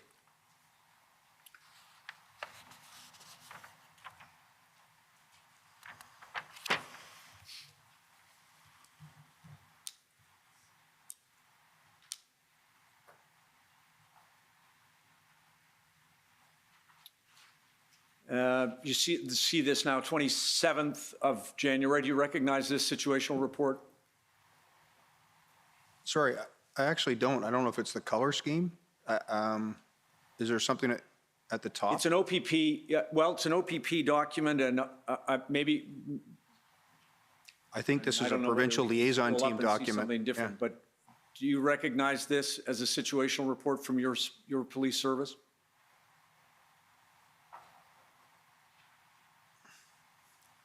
I'm sorry, it's the first document that I've seen that I don't recognize as such. It may be, I've never seen this before, and it may be a provincial, I'm just going to read. So I recognize it as an OPP document. There you go, just stop okay. there. So it's an East Region document, okay. Okay, you got it. Can you scroll back up now, please? Thank you. I want to draw your attention, please, to the, it's got to be about the 8th bullet point, begins Ottawa Police Service. Yep. Has developed a robust plan that would allow for capacity to accommodate up to 3,000 commercial vehicles. There are a number of other things there, but that colleagues of yours in the OPP, different group, no doubt, had access clearly to the plans that the Ottawa Police Service had described, correct? Yeah, and I'm sorry if I spoke incorrectly. Scott Semple, Inspector Semple, who's referenced here, and Superintendent Abrams, who I believe will be here tomorrow, they would be aware of this, and I'm not trying to say there wasn't a plan. My engagement as an intelligence professional wouldn't lead me to be engaged in that. Understood. So to put it this way, if OPP had an issue with the plan that the Ottawa Police Service was pursuing to allow the protesters to protest, then it would have spoken up, you would expect. I can speak to this document. If Scott Semple felt the plan was robust, that's what he articulated here. Yeah. He's a good, experienced. He's a critical incident commander and an inspector in the OPP and detachment commander. Got it. Well, could I show the witness, please? OPP 401007. Just while this is coming up, you have a Deputy Commissioner Cox, COX. That's correct. And you work with him. That's correct. Is your bureau report up through his command? He is the commander of the Investigations Organized Crime Command, and I am one of the bureaus that reports to him. Thank you. Look at this, please. Scroll down if you would, Madam Registrar or Clerk. 28th, did you see it, 28th January? Yep. So here we are on is that the Friday? To you from him, Pat. Convoy protest is the subject. There's been great collaboration amongst our intelligence bureaus and units, as well as with our policing partners along the route to Ottawa. Established integration and cooperation, all those police services, including Ottawa, along with the planning undertaken by the OPS, have positioned us well to maintain safety and security throughout the weekend.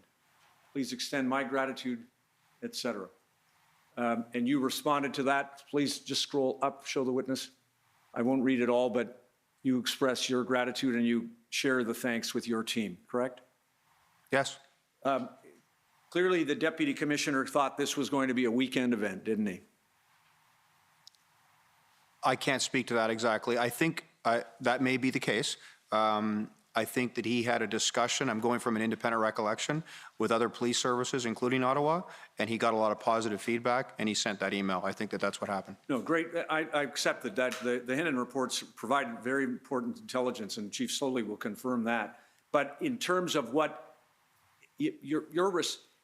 put it this way, at that time, Superintendent, you didn't say to him, the plan's great for the weekend, but after that, we're in a lot of trouble. Yeah, I'm just sorry. I'm just going to have a quick. Yeah. You can scroll down if you wish. Is it my comments further our analytical? Yes. Him to you, you to him. Okay, sorry. I'm just looking. I didn't mention weekend. I didn't mention any timing in my email. Fair enough. Sorry, can you go to? That's what I was checking for. And I see that Deputy Cox mentions that it should maintain safety and security throughout the weekend. Yes, and that's what he said. I accept that. I didn't make any comment in relation to time sensitivity. Thank you. Just the last thing then, if I can. You received a request from Chief Slowly for Hendon information. You told the Commissioner about that.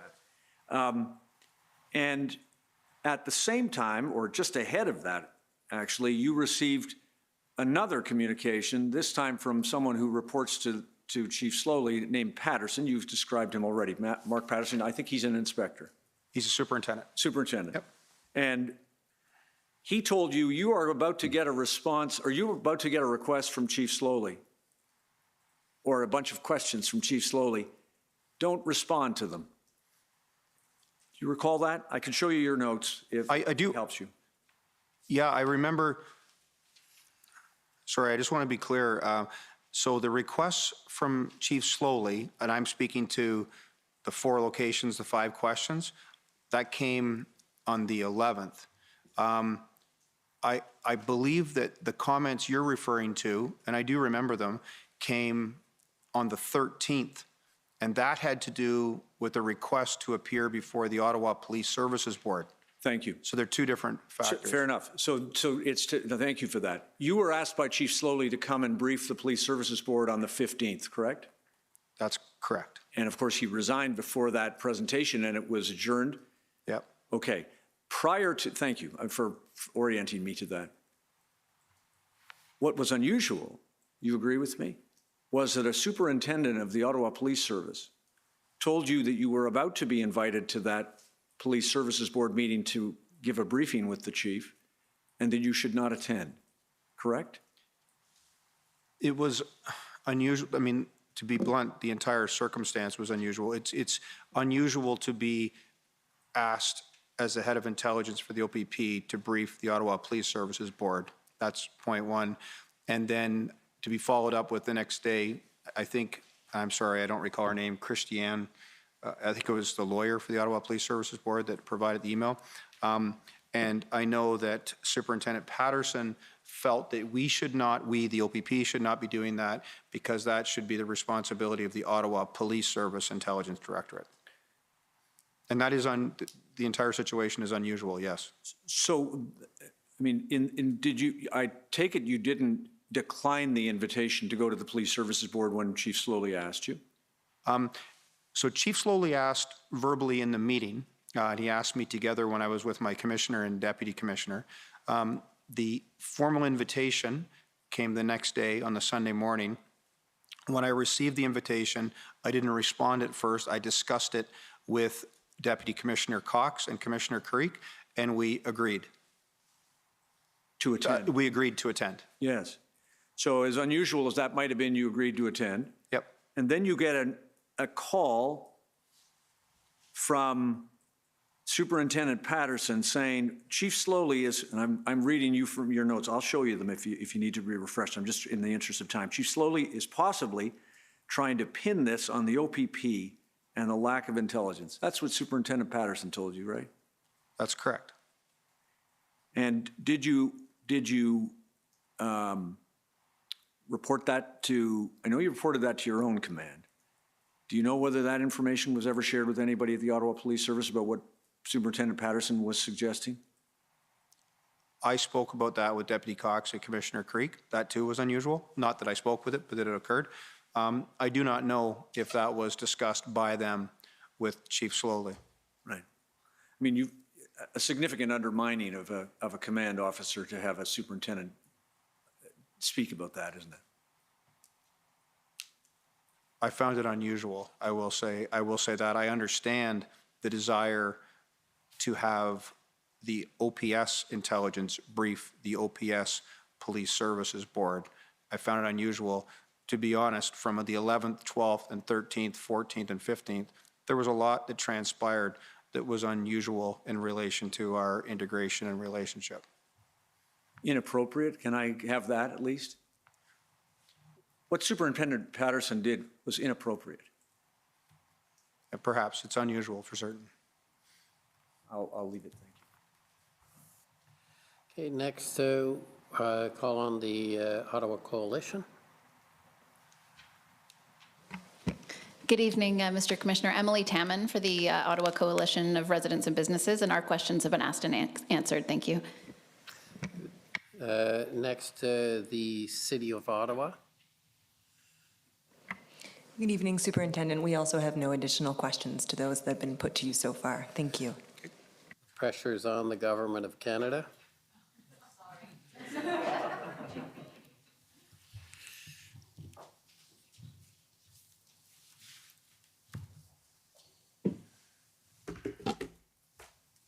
Good evening, Superintendent. Good evening. My name's Donnery Nygaard. I'm Counsel for the Government of Canada. I just have a couple of brief questions for you. When my friend from the Commission was discussing with you your January 29th Hendon report, you talked about, and this is right at the beginning, obviously, of the protest, and you talked about the fact that there had been no criminal activity as the convoy moved across the country, but, and I'm not going to quote you directly because I'm not that good a note taker, but something to the effect of, but when a plan meets a counter plan, you don't know what to expect, and that these kinds of events attract others with other agendas, including lone wolves. Does that roughly accord with your recollection of what you said? That's roughly, and can I just comment on that? Absolutely. Just in intelligence tradecraft, I find it's a bit like financial advice. You always want exactly what's going to happen in the future. And we like to say that a plan never survives contact with the enemy. So it's impossible to expect that it will be exactly like that. So I just say that as context for what you said, but I agree with what you said. Yes, and what I wanted to ask you about that, because one of my other friends said that, asked you the question that a protest is not necessary for a lone wolf attack, but I take it from those comments you made about what can happen when these groups come together, that an event such as this that brings all these groups together can increase the likelihood or provide more opportunity for a lone wolf attack. Would that be I agree with that reasonable assessment. Can we have document OPP 401837, please? One of my friends took you to this document earlier. It was, you said you hadn't seen it before. It was the notes from the Integrated Planning Cell on February 11th that you attended. And just so I'm understanding correctly, this was a briefing that you were giving on the intelligence that you had collected in relation to these events? Sorry, can you just go up to the very top? I just want to make sure. So I'm a little bit, I'm a little bit uncertain because it isn't my document, but I do recognize the names and I do know what the Integrated Planning Cell is.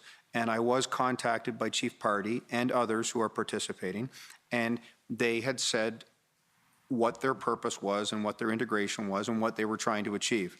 And we arranged to have an intelligence briefing.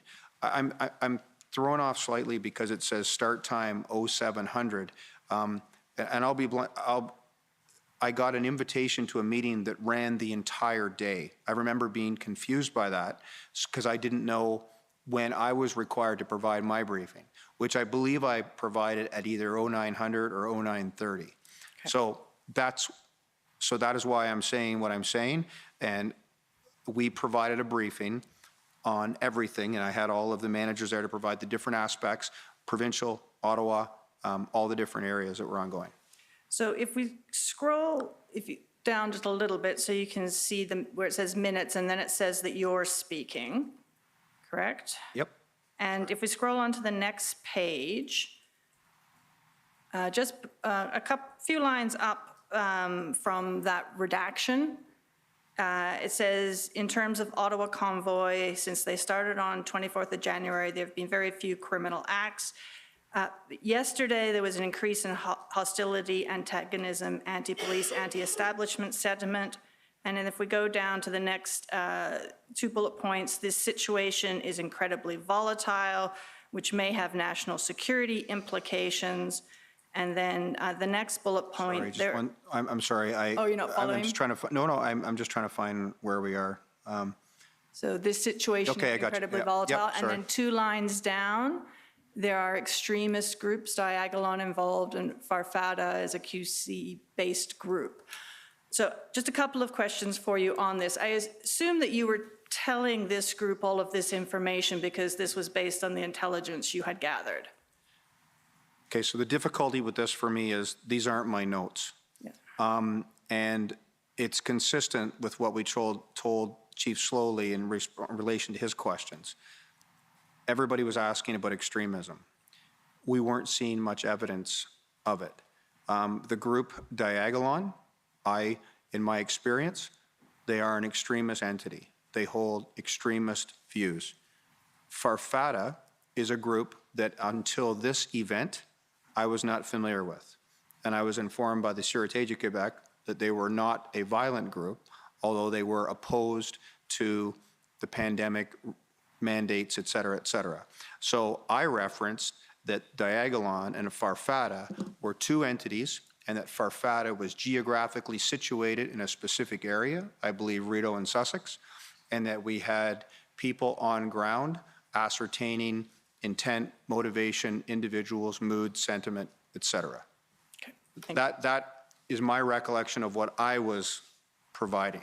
So maybe I'll just back up for a moment. Is from your recollection, is what's here, or at least the parts that I took you to, is that from your recollection an accurate recording of what you would have told this group amongst other things? I think generally, yes. I may have is synonymous with potential national security implications, and that spoke to issues beyond Ottawa. I was talking about the situation at a global level. Yes. And the increasing volatility was, there were points in Ottawa Police Service, I remember Ken Bryden, the inspector, talking about this. There were points when information came back from people on the ground speaking to joviality and congeniality, and there were points when it became more aggressive and egregious. And this specific location was a location where things were more egregious, and it was the collection of our officers on scene that volatility was escalating. And I remember very specifically, it had to do with the issuance of a provincial offense notice where people became aggrieved and there was a verbal exchange. And I don't think, well, this is February 11th, so you would not have been aware of it yet. But in addition, if there was at one point some arrests made in Coutts, Alberta, which you asked about. Yes. And that was also informing what was going on in Ottawa. Yep. So to be fair on that, when the arrests occurred, we took multiple steps to acquire the information, specifically, as I discussed with the former council, to see what is the impact, what is the connection, et cetera. We determined, we got the information from the RCMP. I spoke with the Assistant Commissioner, I believe Assistant Commissioner or Deputy Commissioner Mark Flynn, and then with the person leading the investigation, and we determined that there was very little connection to Ottawa, and that therefore our assessment was there would be very little impact, and there was not. And then lastly, I want to take you to OPP 401783. This is the timeline document that you refer to in your statement. Oh, okay. Yep. And I understand from your statement that although this was mostly written by an analyst, it was something that you approved the entire document? That's correct. And I just want to take you to page 3. Can I just say that this document was produced, I can't be entirely specific, it was produced for our Commissioner Carrick for his presentation or testimony, I'm not sure which, to a parliamentary committee in March of 2022. And we were asked by Superintendent McDonnell to comment on certain elements. And I personally believe that this document to a reader might seem unusual because the last component in relation to sexual assault seems to be out of context. That was a specific request due to a specific incident. And I wasn't going to go to that part. Okay. But just, so I take it, given the fact that you reviewed and approved it, that the information in this document you consider to be accurate? Yes. So just before the title, towards the bottom of page 3, that says with respect to intelligence failure, you're discussing in the paragraph above that the freedom movement, or this document is discussing the freedom movement and the freedom convoy. And that paragraph concludes saying these potentially unintended consequences that stretched into national security realm could not be left unaddressed, and the political climate, along with the growing civil unrest of the movement as a whole, where threats of violence were omnipresent, and particular to the Ottawa occupation, appeared to necessitate enhanced policing powers to resolve the conflict. So the reference to the threats of violence were omnipresent. Is that in particular relation to the Ottawa occupation, or was that the movement as a whole? That was the movement as a whole, and they were threats of violence. The threats were omnipresent, and we tried to address them as we went along. In terms of producing intelligence, we found no credible intelligence of threats. When you say you found no credible intelligence of threats, were you involved in the investigations into particular threats that were made to various politicians and other public figures in Ottawa, or is that something that the OPS dealt with? Primarily, that would be activity that the OPS engaged in. Okay. And also, I'm talking about, threats generally that would be premised in intelligence. Like, I'll give you an example. On February 2nd at 1830 hours, we're going to breach security to the West Wing of Parliament. et cetera. And I have been engaged in protests before where things like that have happened, and we could find no credible intelligence of threats. Those kinds of threats. So you're not talking about a threat that may be made against a particular individual, for example? But we never, that's true, but we never had intelligence of that, threats of those. And I mean, I've reviewed the arrests and the charges and stuff to try and ascertain how accurate we were.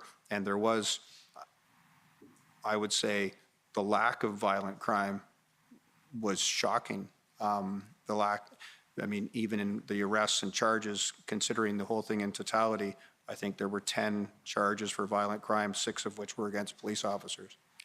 But where threats were made against individuals, precautions were taken to protect those individuals. Right. So those threats didn't actually materialize, but that doesn't mean that the threats weren't originally credible.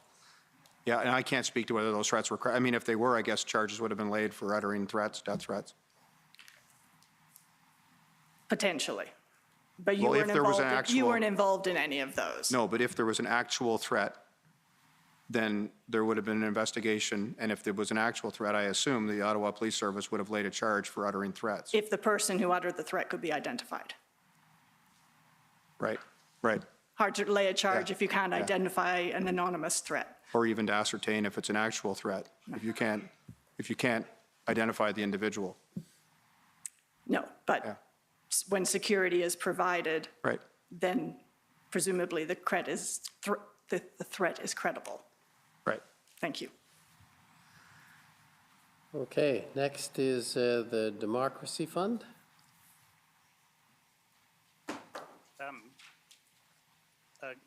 Good evening, everyone.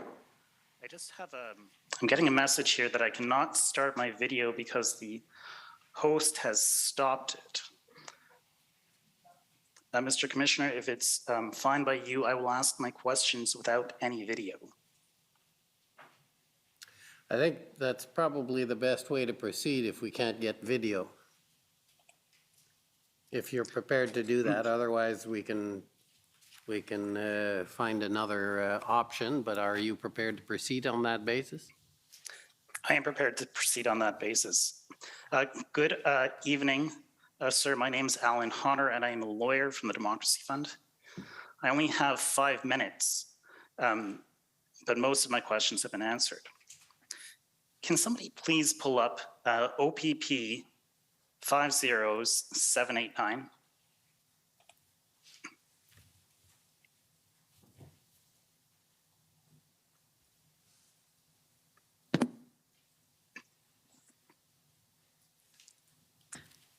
Sir, do you recall this email dated February 22nd, 2022? It is an email from you to Deputy Cox.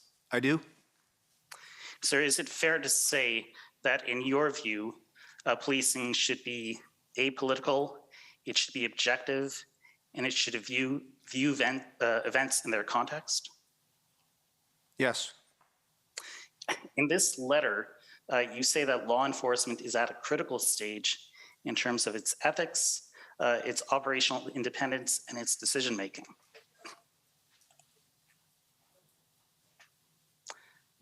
Right at the top, sir, you agree with me? Oh, yes, I agree.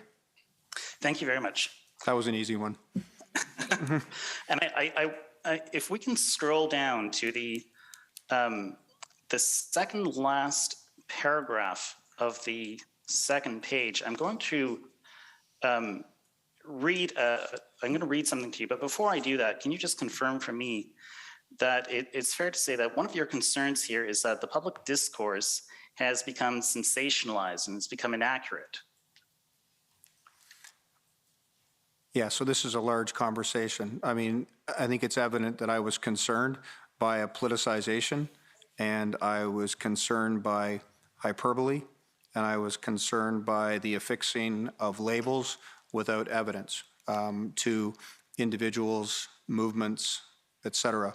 And if I can, I don't want to waste your time, but this doesn't just speak to this movement. I can give you a very specific example. Many people, law enforcement included, have an insatiable appetite.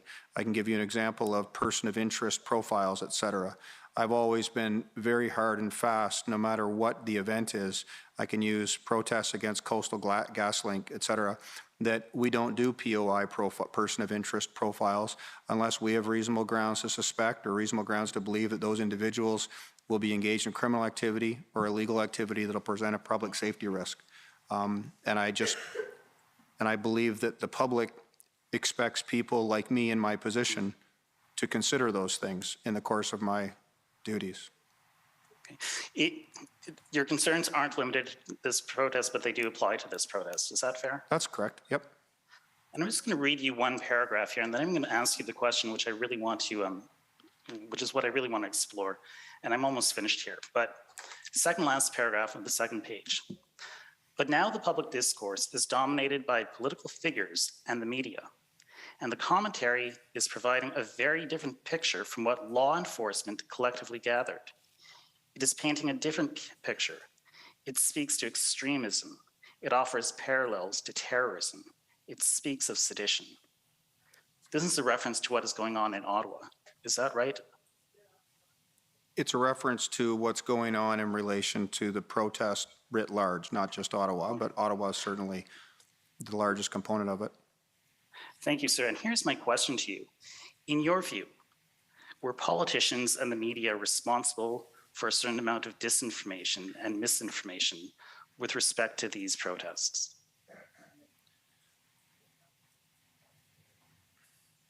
I'm just trying to articulate this properly. I was concerned by comments made publicly by public figures and in the media that I believed were not premised in fact. I would be just another person with a subjective perspective in this case, except for the fact that from my perspective, I was leading the criminal intelligence collection of information and the production of criminal intelligence in relation to these events. So I believed I was in a unique situation to understand what was transpiring.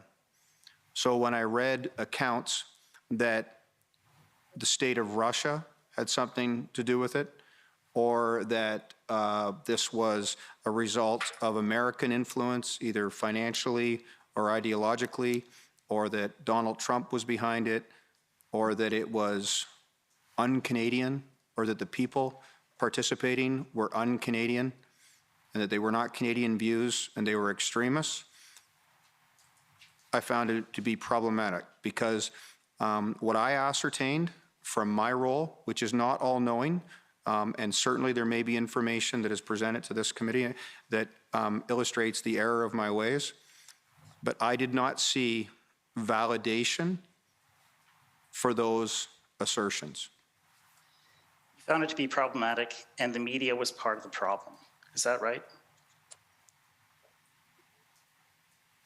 I hesitate to, I don't want to say that necessarily because the media has an important role, and I'm not trying to skirt the question. The media can provide editorials, and editorial boards can have stances. I believe that a lot of people were making assertions that weren't accurate, and if they were based in investigation and in fact, then there was information that I was not privy to, and I wondered why. And I accept that I might not be privy to it. If the Communications Security Establishment of Canada or the Canadian Security Intelligence Service or the Integrated National Security Enforcement Team has received information at a classification above my level, I accept that, and that's fine. I'm just saying that from my perspective, as operational command of Hendon and that joint force operation, I did not see information that substantiated what was being said publicly and via the media. And I found that the subjective assertions sensationalized, yes, and exacerbated conflict. Thank you. And just one last question for you when you speak of the media there. And when I read to you from your letter, you said the public discourse is dominated by the media. You're speaking about the mainstream media. Is that right? Again, that's highly subjective. I mean, in my line of work, so you can tell me what you meant. Well, a lot of media that I read, I can't say that they were slanted, and I mean on both sides. I can't say that because I'd have to know subjectively what they were hoping to achieve. The person who was writing it could have objectively believed that they were speaking the truth, and I'm not in a position to know that. But I do know that there are multiple media outlets, and even the definition of media has altered substantially, and there are multiple perspectives, and some of those perspectives seem to be based in confirming a worldview as opposed to, and I'm not talking about editorials because that's different. I'm talking about news reporting. That's what's important to me, because people, including law enforcement officers, are informed by that information. And I saw that information, those assertions, foreign influenced, monies, et cetera, being played out by any number of people and talked about. And I would challenge that. And my point in this email was to make this point, which I believe is an ethical and moral point, and a point premised in law. You know, things like mens rea and actus reus are incredibly important in this, in determining what we see and what we base it on. So the labeling was problematic to me. Thank you, sir. I believe I'm out of time.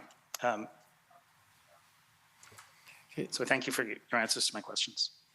Okay, thank you. Next is the CCLA.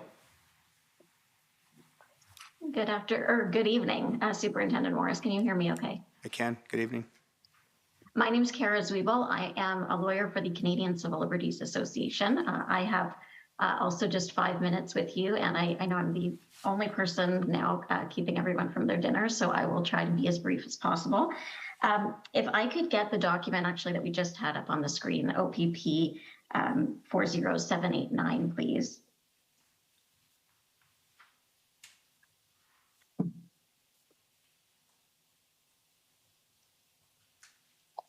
Sorry, And I just want to. what was that number again? Sorry. Sorry, it's OPP 40789. Sorry, go ahead. I don't think that was it. It was the email we were just looking at.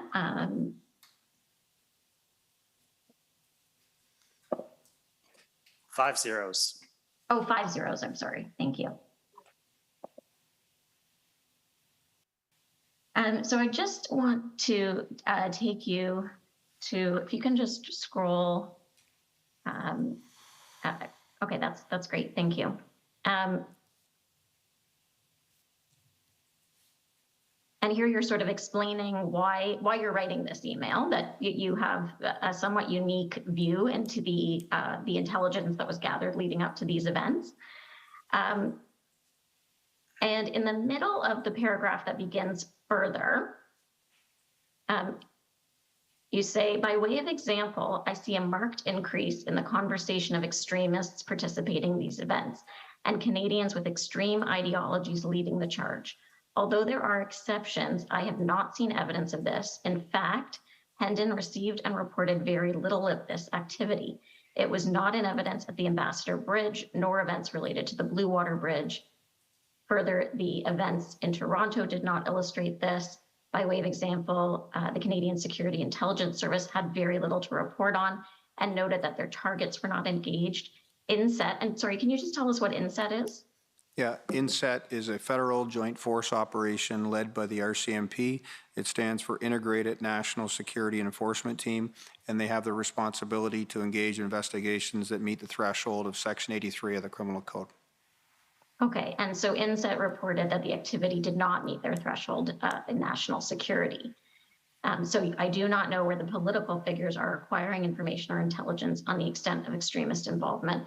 So here, you're expressing the concern that this narrative around extremism is not consistent with the intelligence that you gathered, collected, reviewed over the course of the weeks leading up to these events. That's correct.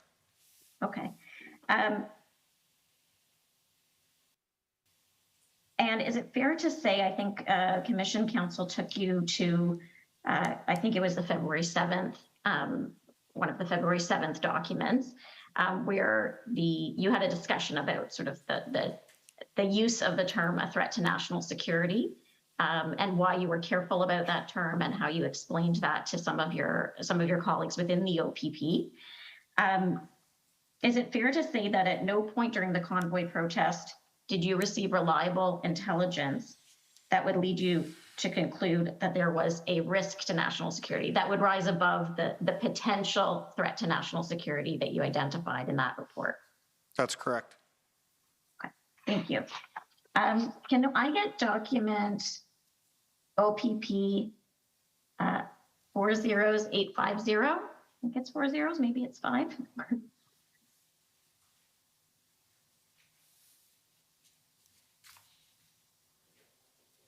This is going to be an email that you sent to, is it Deputy Commissioner Cox? That's correct. Okay, Deputy Commissioner Cox. And you're expressing here, this is dated February 2nd, so we're in the midst of these events. And you're saying that your POIB is increasingly receiving requests for information, intelligence, open source scrapes, background checks, et cetera, on a wide array of societal actors. Many of these entities are social movements that have perspectives that diverge from the mainstream.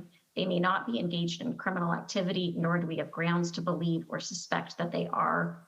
These requests are emanating from many clients, internal and external to the OPP, at an escalating rate and with great urgency. And you're expressing some concerns here, and maybe we can scroll down. Can you explain the nature of your concerns about these requests for intelligence about various entities? I think this gets a little bit to the point that you were making in the questions you were just being posed a moment ago. Yeah, there seems to be a causal linkage in some people's minds between certain things that are not illegal or criminal, they just may not be in line with, and a nexus to somehow an intelligence threat. I can give you an example. I have had instances where people have approached me professionally because there were bumper stickers that had to do with entities that they disagreed with. So therefore, those people shouldn't be police officers, or they shouldn't be parked in parking lots. And I heard terminology, that person is right wing, so, and then therefore an assumption. I used to hear all that all the time about left wing, and I was very concerned about it because I worked in anti-terrorism at the time of the 9/11 attacks, and I saw what these knee-jerk reactions do, where we get information from the public on any number of issues related to what they perceive to be threats from Wahhabism or Salafism or Sunni extremism. And there always seems to be an overreach that comes with this politicization. And I've had many instances where I've been asked to go through these intelligence checks without the reasonable grounds to suspect or believe that there is a threat posed. There is merely the presence of something or someone that someone doesn't like. Okay, thank you. And on the ethical front, you noted you were concerned that the targets of these requests were not engaged in criminal activity, or there was no reasonable and probable grounds to believe that they were. Is that right? Yeah. Can I give you an example, just to make an example of this?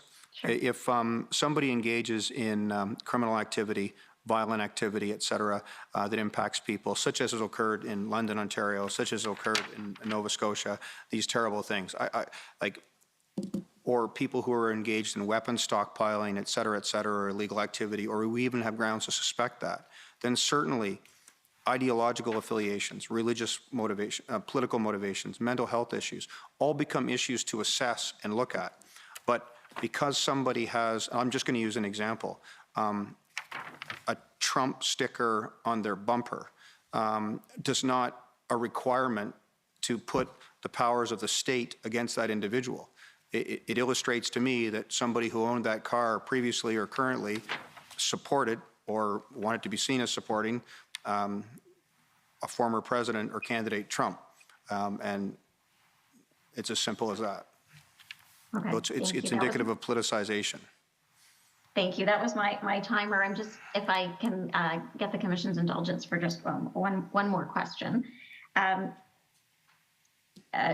You distinguished earlier between unlawful activity, civil disobedience, or civil disobedience and criminal activity. And am I right in saying that the you don't view all acts of civil disobedience as rising to the level of threats to national security or rising to the level of threats of acts of violence or even criminal activity. I'm sorry, I'm not sure. I'm not sure I entirely got that, but you're asking me. You're saying, asking me to agree with that. I don't agree that all acts of civil disobedience rise to the level of criminal activity. Is that the question? No, that this was in relation to a question you were posed by Commission Counsel. I think in one of your reports, you noted that there was a serious risk of sort of a mass amount of civil disobedience. Oh, okay. And you distinguished between those acts and acts that might amount to serious criminal activity or that could pose threats to national security. There's a distinction between those things. Is that right? Yes, there is a distinction. Yes, I agree with that. There's a distinction between, and I also premise that within where we, as an intelligence entity, focus. We don't focus on smaller acts of civil disobedience, i.e., a small business owner opening their business in contravention to the Reopening Ontario Act. That's a matter for education from a detachment or a police service and a possible laying of a provincial offense notice, et cetera, et cetera. But more broad issues and more significant issues of civil disobedience that present as public safety issues require our assessment and collection to determine the nature of the threat and the gravity of the threat. Does that answer your question? Right. Yes, it does. There's a proportionality to these things. Exactly. Yes. Okay. Thank you. Thank you very much. Those are my questions. Okay. Next, the Ontario Provincial Police. Any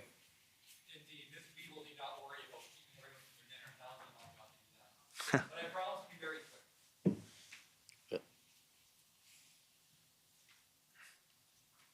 Superintendent, my name is Christopher Diana, as you know. I'm counsel to the OPP. Just a couple of questions. You'll recall my friends from the commission brought you to a document that showed the various Hendon reports and their distribution. Do you remember seeing that document? Yes. And there were quite a large number of recipients, correct? Yes, correct. You mentioned some names of people you know within the Ottawa Police Service that received those reports, and you named them. I'm not going to, but you remember naming those individuals? Yes, I do. If a recipient organization or person wants to ask questions about a Hendon report, how do they go about doing that? Well, one, we're open anytime to any questions. I myself am. Secondly, we had teleconferences regularly in relation to these events daily, and there was a lot of give and take, questions back and forth. And three, I communicated directly, I did so today, to the entire intelligence distribution list and actually created a different distribution list of intelligence managers to articulate goals, intentions, et cetera, and soliciting any feedback. So before the arrival of the convoy in Ottawa, did you receive any requests directly from Ottawa Police Service for more information about intelligence or to clarify any of the information that had been provided?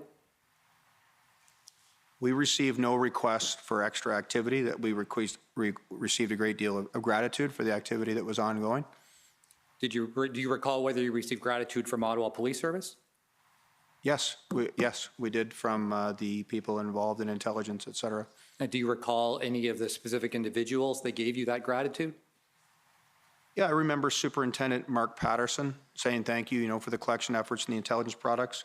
I believe Inspector Bryden as well. And I remember Interim Chief Bell saying, thank you in terms of the Big 12 meetings, et cetera, for the information. Before the arrival of the convoy, did anyone from any of your recipient organizations express any concerns about the quality of your intelligence product? No, absolutely not. Thank you, Superintendent. Those are my questions. Okay, any re-examination? None, Commissioner. Okay, I just have maybe a general question. You talked about, and we heard a lot about, Project Hendon. Is there a federal equivalent to that type of updated information circular almost like you provide? Sorry, sir.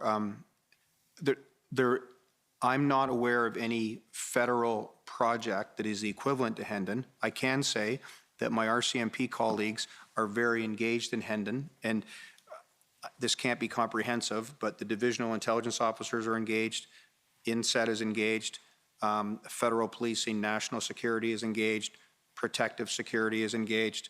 There's an entity, and it's an acronym, in relation to ideologically motivated extremists that are engaged, and at various times, other divisions such as Alberta and British Columbia, et cetera, participated. Do you know of any reason why it's Ontario that's, and the Ontario Provincial Police that's quarterbacking this rather than a federal agency? That's a good question. I do know the reason. I know the reason is because we started it. That is the reason, and that question has been asked to me several times. Yeah, we started the Project Hendon, so that's the reason why we are.